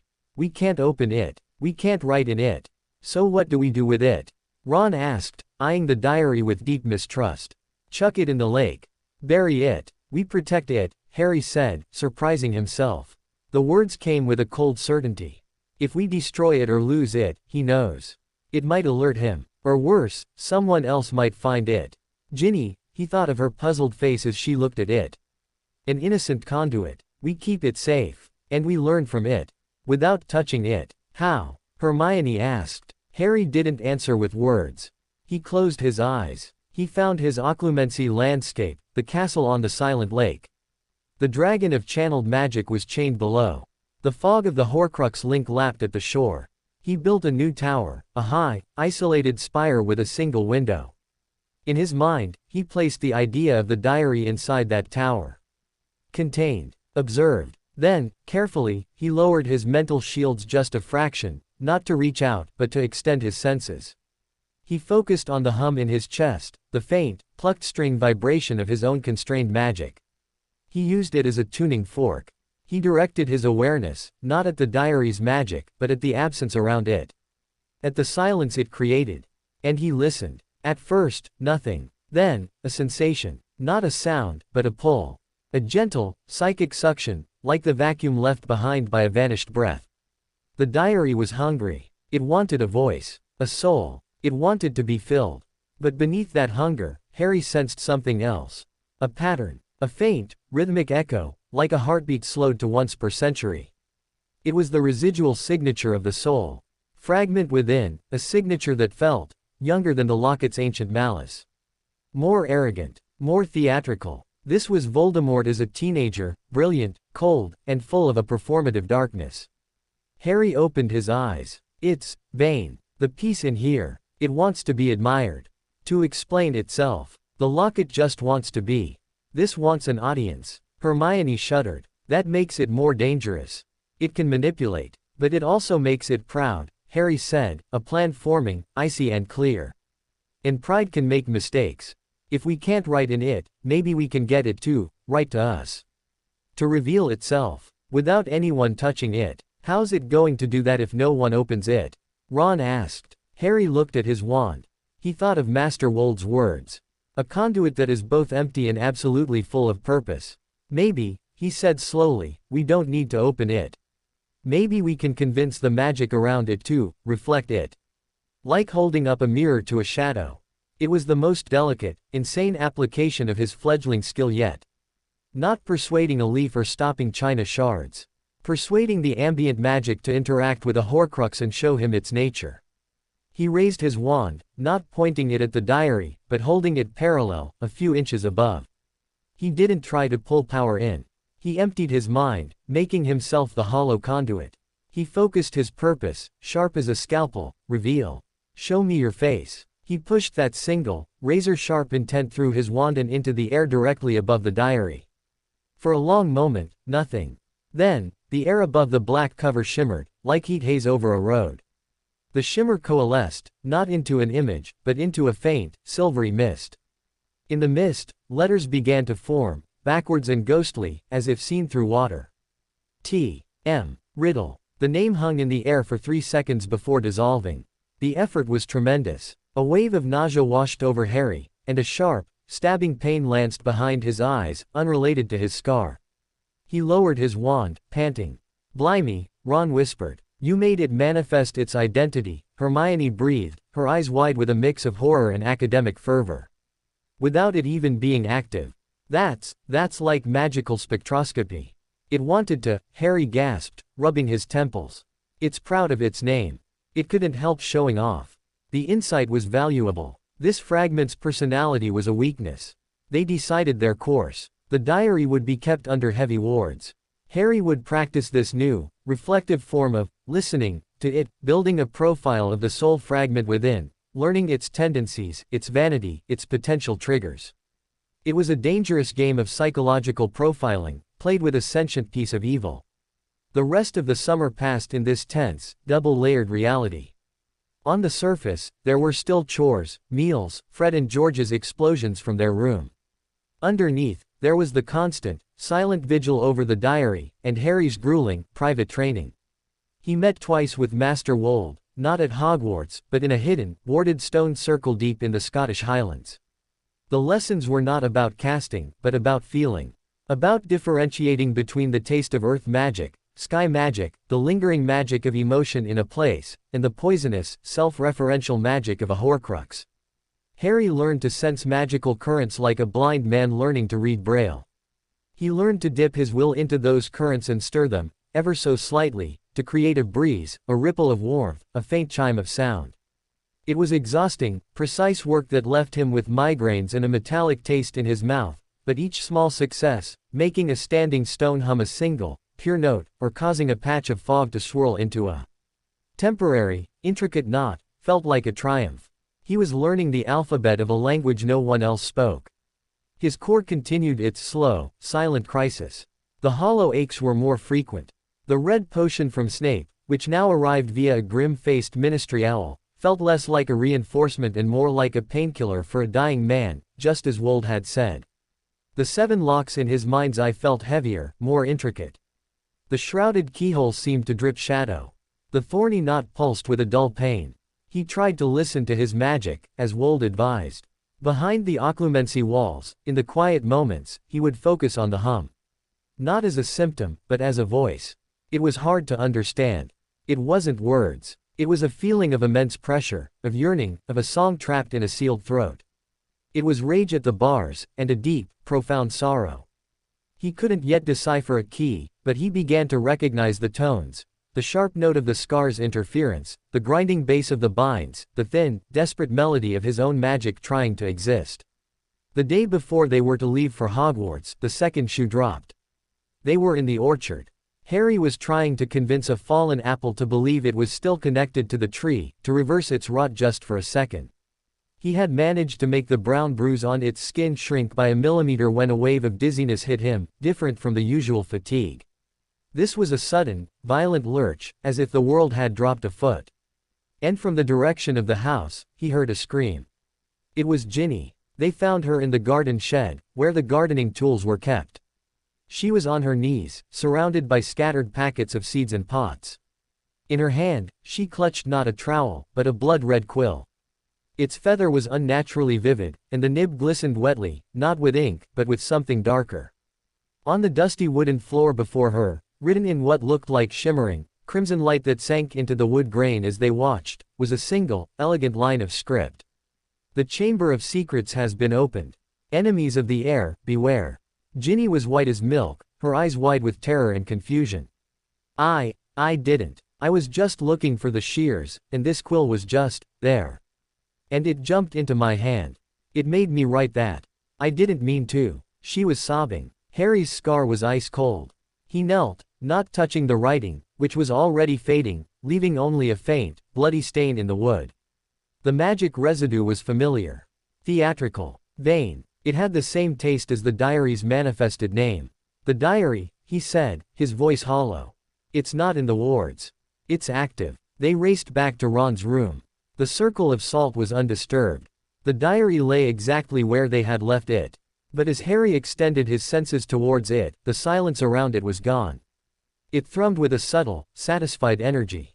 It had reached out. It had used Ginny. But how? It had never been touched. Hermione examined the room with a series of detection charms. There's no trace of a summoning charm, no compulsion hex on Ginny that leads back here. It's like it projected its influence. Like a radio broadcast, and Ginny was a receiver tuned to its frequency. Why Ginny? Ron asked, looking sick. Why not one of us? Harry thought of the gentle, sucking pull he'd felt from the diary. It's hunger for a voice. She's young. She's open. She was holding it, however briefly, in Diagon Alley. That might have been enough to establish a faint link. And she's kind. He said the last word with dawning horror. The diary preys on kindness, on loneliness, on the desire to be heard. It wants a friend. Ginny's in a house full of loud brothers. She's shy. She's perfect. They strengthened the wards around the diary, adding iron filings and a ring of dried dittany. But the damage was done. The message had been sent. The Chamber of Secrets was declared open, and the first warning had been issued, using an innocent hand. That night, Harry couldn't sleep. The incident proved two terrifying things. First, the diary was far more powerful and insidious than they'd guessed. It could influence at a distance, through the faintest of connections. Second, and more personally chilling, it showed that passive containment wasn't enough. The Horcruxes weren't just objects to be locked away, they were active, malevolent intelligences, working towards their master's return. He lay in the dark, the hum in his chest a frantic, trapped rhythm. He thought of the 7 locks. Satisfy them, Wold had said. The answer is in the pain. The pain was a constant now. The pain of constraint. The pain of the scar's connection. The pain of watching his friends be endangered by an evil he carried a piece of. What if the key wasn't a secret password or a magical sacrifice? What if the key was use? What if the binds, designed to suppress a magical leak, could be tricked into opening if he stopped trying to push magic out, and instead allowed a specific, controlled type of magic in? Not the wild, ambient magic he channeled, but something else. Something that matched the price the caster had set. He had no idea what that price was. But the diary's attack had shifted something in him. A cold, furious resolve crystallized. He would not just defend. He would not just listen. He would learn to speak the language of the locks. And he would use the enemy's own weapons to do it. The next morning, they left for Hogwarts. The journey on the Hogwarts Express was a somber affair. Ginny, starting her first year, was quiet and clung to Hermione, casting nervous glances at Harry's trunk, where the diary was now locked in a separate, heavily warded compartment. Ron was on edge, jumping at loud noises. Hermione was deep in a book about psychic magical links. Harry sat by the window, watching the countryside flash by. His trunk felt heavier than just books and robes. It held a sleeping poison that had already struck once. It held the weight of his own doomed magic. And it held the promise of a war that was now, unmistakably, his to fight. As the train steamed north, he made a silent vow. This year, he would not just be a student. He would become a weapon. And his first target would be the vain, proud soul in the diary. He touched his wand, feeling its loyal pulse. The dragon in his mental dungeon stirred, rattling its chains. He was done holding back. The Hogwarts Express carved through the landscape, a scarlet thread stitching together the green and grey of the Scottish countryside. Inside compartment C, the air was thick with unspoken dread. It pressed against the windows, heavier than the steam outside. Harry sat closest to the corridor, his back straight, eyes fixed on the passing blur of hills. He wasn't seeing them. His focus was inward, a silent, fierce rehearsal. In his mind's fortress, he walked the battlements. The fog of the Horcrux link was thicker today, churning with a new, restless agitation. The dragon of stolen magic strained against its chains, smelling battle. And in the highest tower, the idea of the diary pulsed like a diseased heart. Across from him, Ginny was curled into the corner of her seat, small and pale. She'd stopped crying, but her eyes were red-rimmed and hollow. She kept rubbing her right hand, the one that had held the blood quill, as if she could scrub the memory from her skin. "It wasn't you," Hermione said for what felt like the 100th time, her voice firm but gentle. She sat beside Ginny, a protective barricade of books and logic. It was a magical coercion of the highest order. A compulsion charm woven into the object's very essence. You had no more chance of resisting it than you could stop a waterfall with your hands. "It used my magic," Ginny whispered, the words barely audible over the train's rhythm. "I felt it. It was like cold water filling up my veins, and then my hand just moved. And I was screaming inside, but my hand just wrote those horrible words." She looked at Harry, her gaze haunted. "Is that what it's like? All the time? Having something in you that isn't you?" The question was a needle to Harry's heart. He met her eyes, seeing his own reflection in her fear. "A bit," he said, his voice low. "But mine's locked away. This thing in the diary is hunting. It's awake. And it chose you because you're kind, and it thinks that makes you weak. It's wrong." He said it with a conviction he didn't entirely feel, but it seemed to steady her. She nodded once, a tiny, shaky movement, and wrapped her arms tighter around herself. Ron, sitting next to Harry, was a volcano of silent fury. He glared at the luggage rack where their trunks were stowed, as if he could set the diary on fire with his eyes. "When we get there," he muttered, "we're telling Dumbledore everything. He'll know what to do. He'll chuck that thing into a volcano or something." "We are telling him," Harry agreed. "But we're not just handing it over." He turned his head to look at Ron and Hermione. "We keep it in our control. We've seen what it can do at a distance, through a tiny link. If Dumbledore locks it in some tower, and it decides to whisper to a passing first year, or a lonely house elf, he let the thought hang. It stays with us. We learn its patterns. We find its weaknesses. Using you as bait. Hermione's voice was sharp with protest. Harry, no. The strain, the risk, you heard Master Wold. It's a predator. I'm a predator too, Harry said, and the quiet certainty in his voice silenced her. He held up his hand, not to cast, but to show the faint tremor in his fingers, the ever-present tremor of magic held too tightly for too long. I've spent a year learning what I can't do. Now I need to learn what this thing can do. And I need to learn it through this. He tapped his temple, right next to the scar. The connection goes both ways. If it can use Ginny's link to broadcast a message, maybe I can use my link to listen in on its station. The idea was monstrous. To deliberately tune his mind to the frequency of a Horcrux. It was the opposite of occlumency, it was opening a door he'd been building walls to keep shut. Hermione looked horrified. Ron looked ill. Ginny just stared. You're mad, Ron said finally, but there was no force behind it. It was a statement of awe. Probably, Harry said, a ghost of a smile touching his lips. It felt strange on his face. But I'm also tired. I'm tired of being the one who's acted upon. The one who collapses, who gets visions, who has secrets kept from him. The diary is a tool. A dark, evil tool. But it's also a teacher. It can teach me about him. And it can teach me about the connection I share with him. I can use that. He was voicing the resolve that had crystallized in the dark of the burrow. It wasn't bravery. It was a kind of desperate, calculated surrender to the inevitable. The war was in him. He would fight it from the inside. The rest of the journey passed in a tense, productive silence. Hermione, unable to argue with Harry's grim logic, switched modes.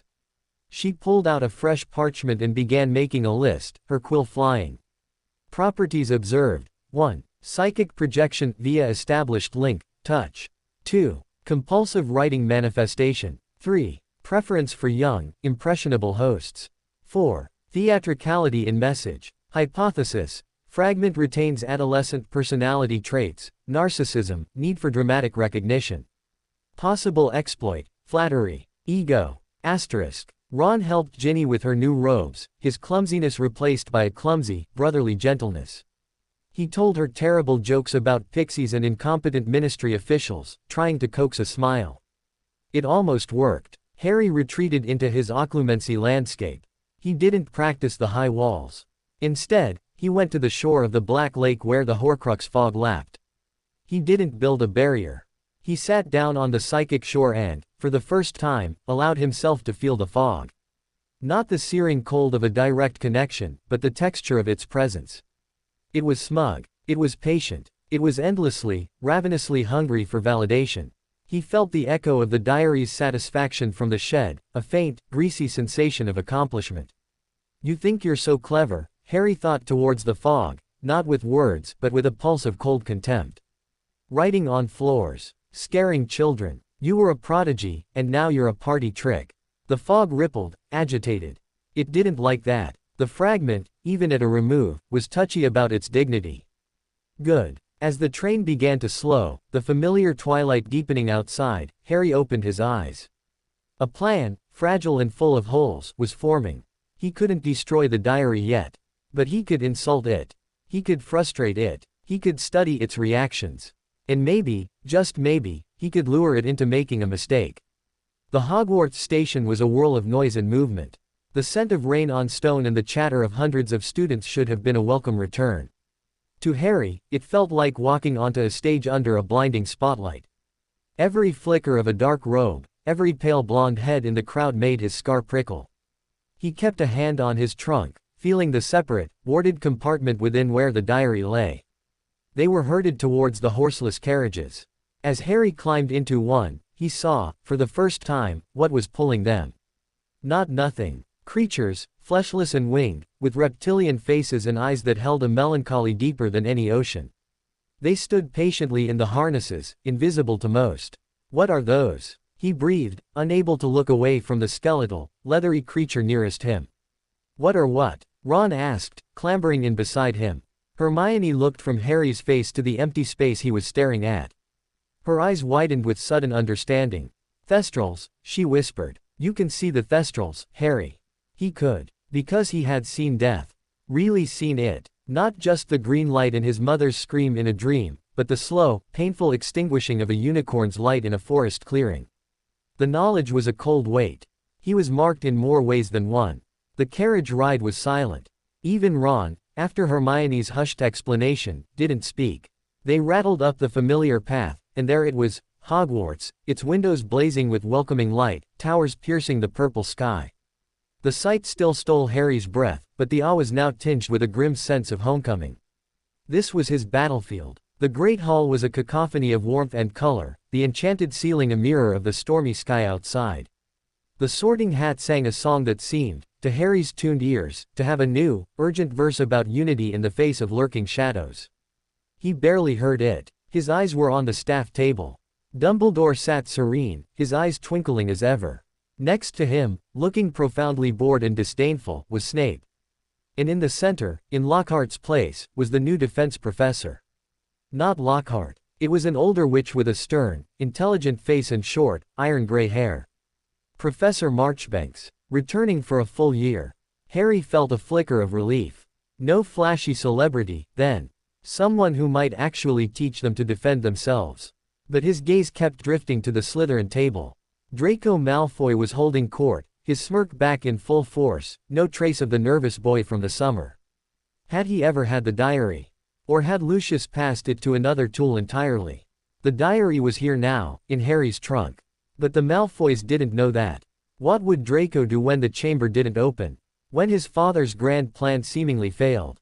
The feast was a lavish affair, but Harry's appetite was a ghost. He ate enough to not draw Mrs. Weasley's later concern, his mind working. The diary was secure. For now. But it was inside the castle, a sleeping poison in a stone lung.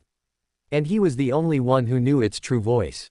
As the pudding dishes vanished, Dumbledore rose to give the start of term notices. He warned of the Forbidden Forest, reminded them of Filch's list of banned items which now included fanged frisbees and screaming yo-yos, and then his tone grew serious. "It is also my duty to inform you," he said, his blue eyes sweeping the hall, "that the school has been made aware of certain, dark artifacts circulating in the wizarding world. Objects of a persuasive and dangerous nature. I must urge utmost caution. Do not touch strange objects you do not recognize. Do not write in journals or books of unknown origin. If you find anything suspicious, report it immediately to a teacher." The consequences of curiosity, this year, could be more severe than ever before. A murmur ran through the hall. Harry exchanged a look with Ron and Hermione.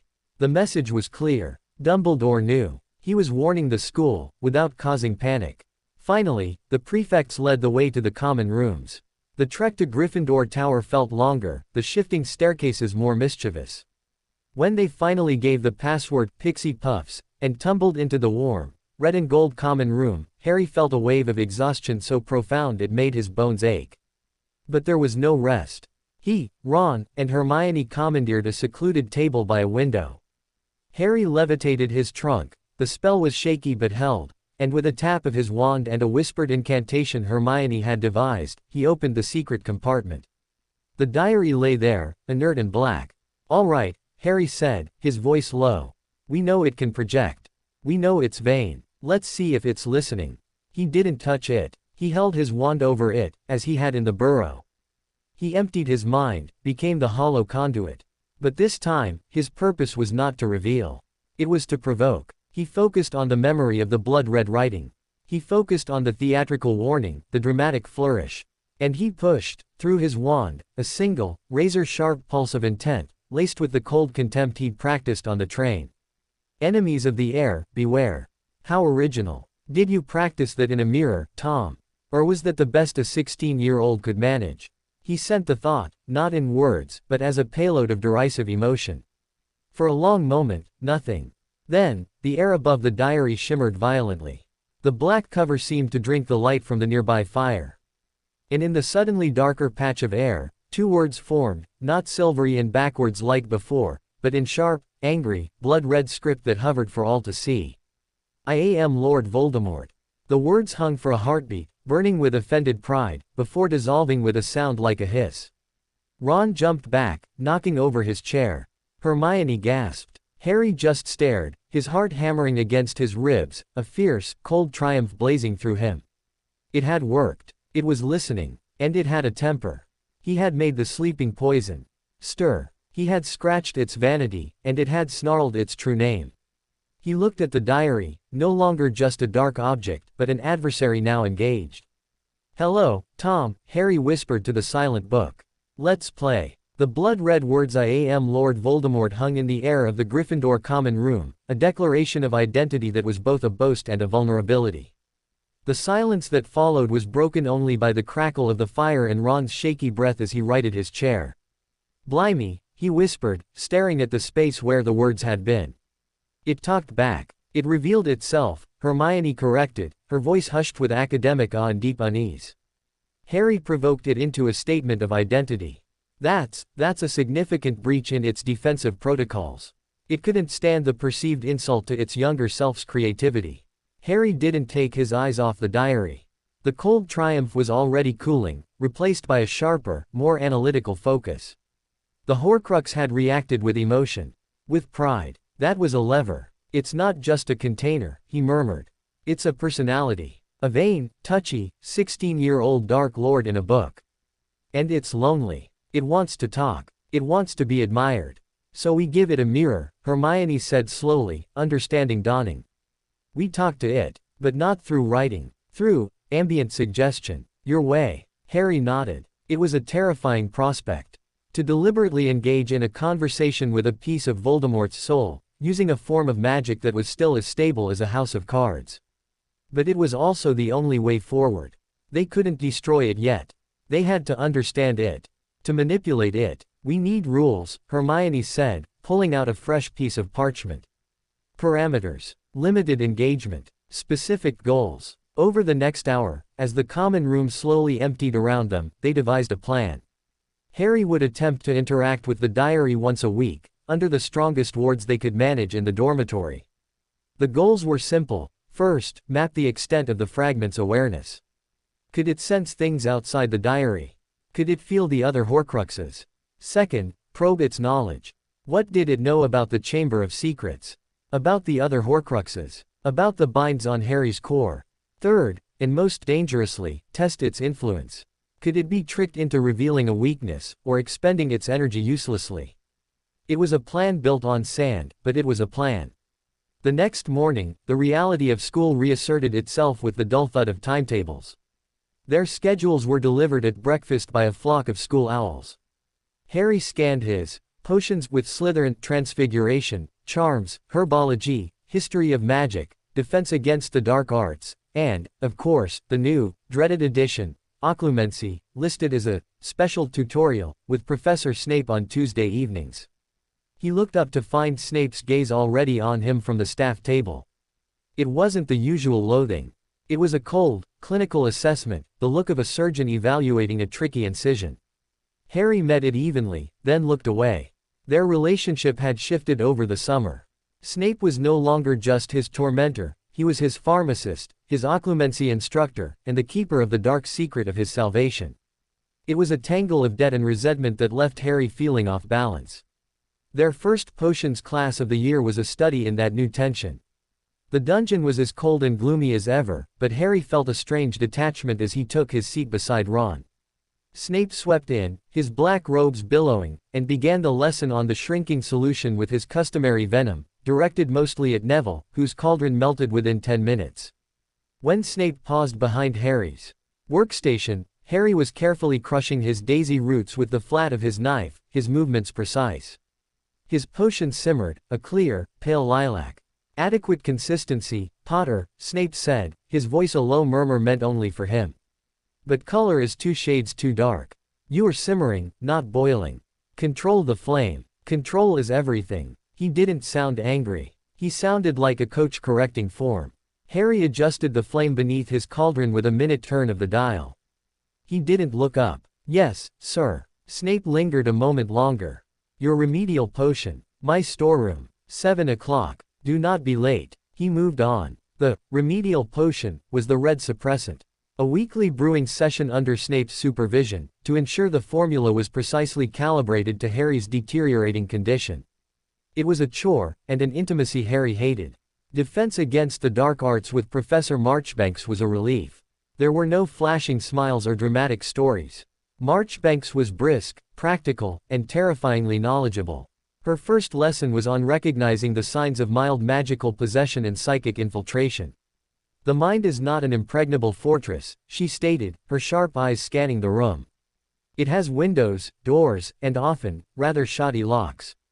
Dark artifacts, cursed objects, and certain types of parasitic beings specialize in finding these weaknesses. Symptoms can include hearing voices that are not your own, compulsive behaviors centered around an object, unexplained knowledge, or a sudden shift in personality. Vigilance, self-awareness, and a strong grounding in your own identity are your first lines of defense. Harry felt Hermione's gaze on him. He kept his expression carefully blank, but inside, his mind was racing. The diary fit the description perfectly. And Ginny's experience was a textbook case. The first week passed in a blur of adjustment. Harry threw himself into his classes, using the intense focus required for precision magic as a form of meditation. In charms, he made his feather not just levitate, but trace the intricate outline of a phoenix in the air before Flitwick's delighted squeaks. In transfiguration, his match became a needle so sharp and silver it drew a drop of blood from his finger when he tested it. Each success was hard-won, leaving him drained, but the control was intoxicating. All the while, the diary sat in its warded box at the bottom of his trunk, a silent, sleeping enemy. Tuesday evening arrived. At 7 o'clock, Harry stood outside the door to Snape's private storeroom, adjacent to the potions classroom. He knocked. Enter. The room was small, lined with shelves of rare, volatile, or simply unpleasant ingredients in jars. The air was thick with competing scents, bitter, sweet, and metallic. A small, clean cauldron simmered over a blue-flamed burner on a central worktable. Snape stood beside it, already measuring out powdered moonstone with inhuman precision. "You will observe," Snape said without preamble. "And you will learn. The stabilizing agent in your potion is a distilled extract of dittany, harvested under a waning moon. The reinforcing element is ground dragon's tooth, but it must be added not when the potion reaches a boil, but at the precise moment it emits a spiral of steam. A second too early, and it will crystallize, rendering the potion inert. A second too late, and it becomes a corrosive." He spoke in a flat, instructional monotone. Harry watched, his occlumency walls firmly in place, keeping his resentment and his morbid fascination in separate compartments. He saw the care in Snape's long fingers, the absolute focus in his dark eyes. This was the man who had saved his life with a dark ritual, and who now meticulously maintained the cage that resulted. The contradiction was a knot Harry couldn't untangle. As the potion turned the exact shade of arterial blood and emitted a single, perfect spiral of silver steam, Snape added the dragon's tooth powder. The potion shimmered and settled into a deeper, richer red. "It requires a final component," Snape said, turning to face Harry fully. "A drop of the recipient's blood. To key the magic to your specific signature." He held out a sterile lancet. "Your hand." Harry didn't hesitate. He pricked his finger and let a single, fat drop of blood fall into the cauldron. The potion hissed softly, and its surface swirled, forming a momentary, complex pattern that looked like a knot of thorns before smoothing out. Snape bottled the potion and handed it to Harry. "Take it now. I need to observe its initial integration." Harry uncorked it and drank. The familiar warmth spread, but this time, accompanied by a sharp, clarifying focus, like a lens snapping into place. The constant, hollow ache in his core receded further than usual. He also felt a new, subtle tether, a connection to the potion, and by extension, to the brewer. Snape watched him closely, his eyes narrowed. "Report. The ache is gone. Mostly. I feel clearer. The potion is now attuned to your decay rate," Snape said, turning to clean his equipment. "It will adjust its potency marginally each week. It will not stop the degeneration. It will only match its pace, for a time." He paused, his back to Harry. "The occlumency. You are progressing. Your mental defenses are adequate. But I sense a new strain. A deliberate focus. What are you attempting?" The question was sharp, probing. Harry considered lying, but Snape would likely detect it. "I'm studying the diary," he said, choosing his words carefully. "The Horcrux. Not by writing in it. By listening to its magical resonance." trying to understand its nature. Snape turned slowly. His expression was unreadable. A dangerous folly. You are playing with a mind, Potter, however fragmented. It is older and more cunning than you. I know what it is, Harry said, his voice flat. But it's here. In the castle. We have it. Ignoring it won't make it safe. Understanding it might. For a long moment, Snape just looked at him. Then he gave a curt, almost imperceptible nod. Then you will report your findings to me. In detail. Any fluctuations in your scar, any unusual thoughts or impulses, any success or failure in your listening. Is that clear? It was an order, but it was also, bizarrely, an offer of backup. Yes, sir. Get out. Harry left, the warmth of the potion in his veins and the cold weight of Snape's scrutiny on his back. The first planned engagement with the diary happened that Friday night. With Ron standing guard at the door of their empty dormitory and Hermione layering every silencing and containment charm she knew around Harry's four-poster, Harry opened the trunk and extracted the warded box. He placed the diary on his blanket. He didn't sit on the bed. He sat on the floor, his back against the bedpost, putting physical distance between himself and the object. He held his wand loosely. He closed his eyes and entered his mental landscape. He went not to the high tower where the diary's idea was kept, but to the shore of the Black Lake. The Horcrux fog was there, as always. But tonight, he didn't just observe it. He extended a tendril of his own awareness, not an attack, but a probe. A single, sympathetic string. He thought not of contempt, but of curiosity. A specific, flattering curiosity. He shaped the intent and pushed it through his wand, directing it at the diary. Tom Riddle, head boy. Award for special services to the school. They said you were the most brilliant student Hogwarts had seen in a century. Is it true? You discovered the Chamber of Secrets. The flattery was deliberate, an appeal to the fragment's pride in its Hogwarts achievements. For a moment, nothing. Then, the fog on the mental shore stirred. It didn't recoil. It preened. It gathered itself, and a thought impression slithered back down the sympathetic string Harry had extended. It wasn't words, but a complex packet of emotion and memory. The thrill of discovery, the smug certainty of superiority, the disdain for the unworthy, and a vivid, possessive image of a long, dark tunnel and a towering stone face, the entrance to the chamber. Harry had his answer. And more. The fragment had shared a memory. It had been tricked into a momentary collaboration. He pressed, carefully. You must have been very powerful. To control what was inside. This time, the response was faster, tinged with arrogance. An image of a giant, sleeping serpent, and a hissing command that felt like pride and absolute dominion. Parseltongue. The fragment reveled in the memory of its unique power. But beneath the arrogance, Harry sensed something else. A flicker of something older, darker, and less controlled than the basilisk. A whispering, stone-cold presence deep in the earth beneath the chamber. Something the teenage Riddle had been wary of. Something that didn't belong to him. Harry stored that flicker away. A mystery for later. He ended the connection before the fragment could grow suspicious, withdrawing his mental string and sealing his walls. He opened his eyes. He was drenched in cold sweat, and a nosebleed had started, dripping onto his robes. His head pounded. But on the diary's blank cover, a single word had appeared, written not in angry blood red, but in a sleek, greenish-silver ink that looked like serpent's scales. Perhaps. It was an answer. A condescending, vain, but undeniable engagement. Harry wiped his nose, a tired, grim smile touching his lips. He had started a dialogue with the devil in the book. And the devil, it seemed, was susceptible to flattery. He looked at Ron and Hermione, their faces pale in the candlelight. It knows where the chamber is. And it's proud of it. And, he hesitated. There's something else down there. Something Riddle was afraid of. The game was underway. He had pulled the first thread. And in the Slytherin dungeons, Draco Malfoy was growing impatient. The diary was gone. His father's instructions were unclear. And the famous Harry Potter, who had somehow survived the Dark Lord once, was back at school, looking paler and more determined than ever. Draco didn't like puzzles he wasn't meant to solve. He decided it was time to start applying some pressure of his own.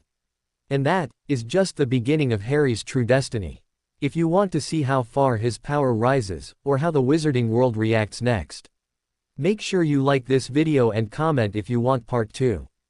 And hey, if you're new here, don't forget to subscribe right now. Because I upload daily dark and powerful Harry Potter what if stories. And trust me, the next one will be even more insane. And I'll see you in the next magical chapter. Until then, stay legendary.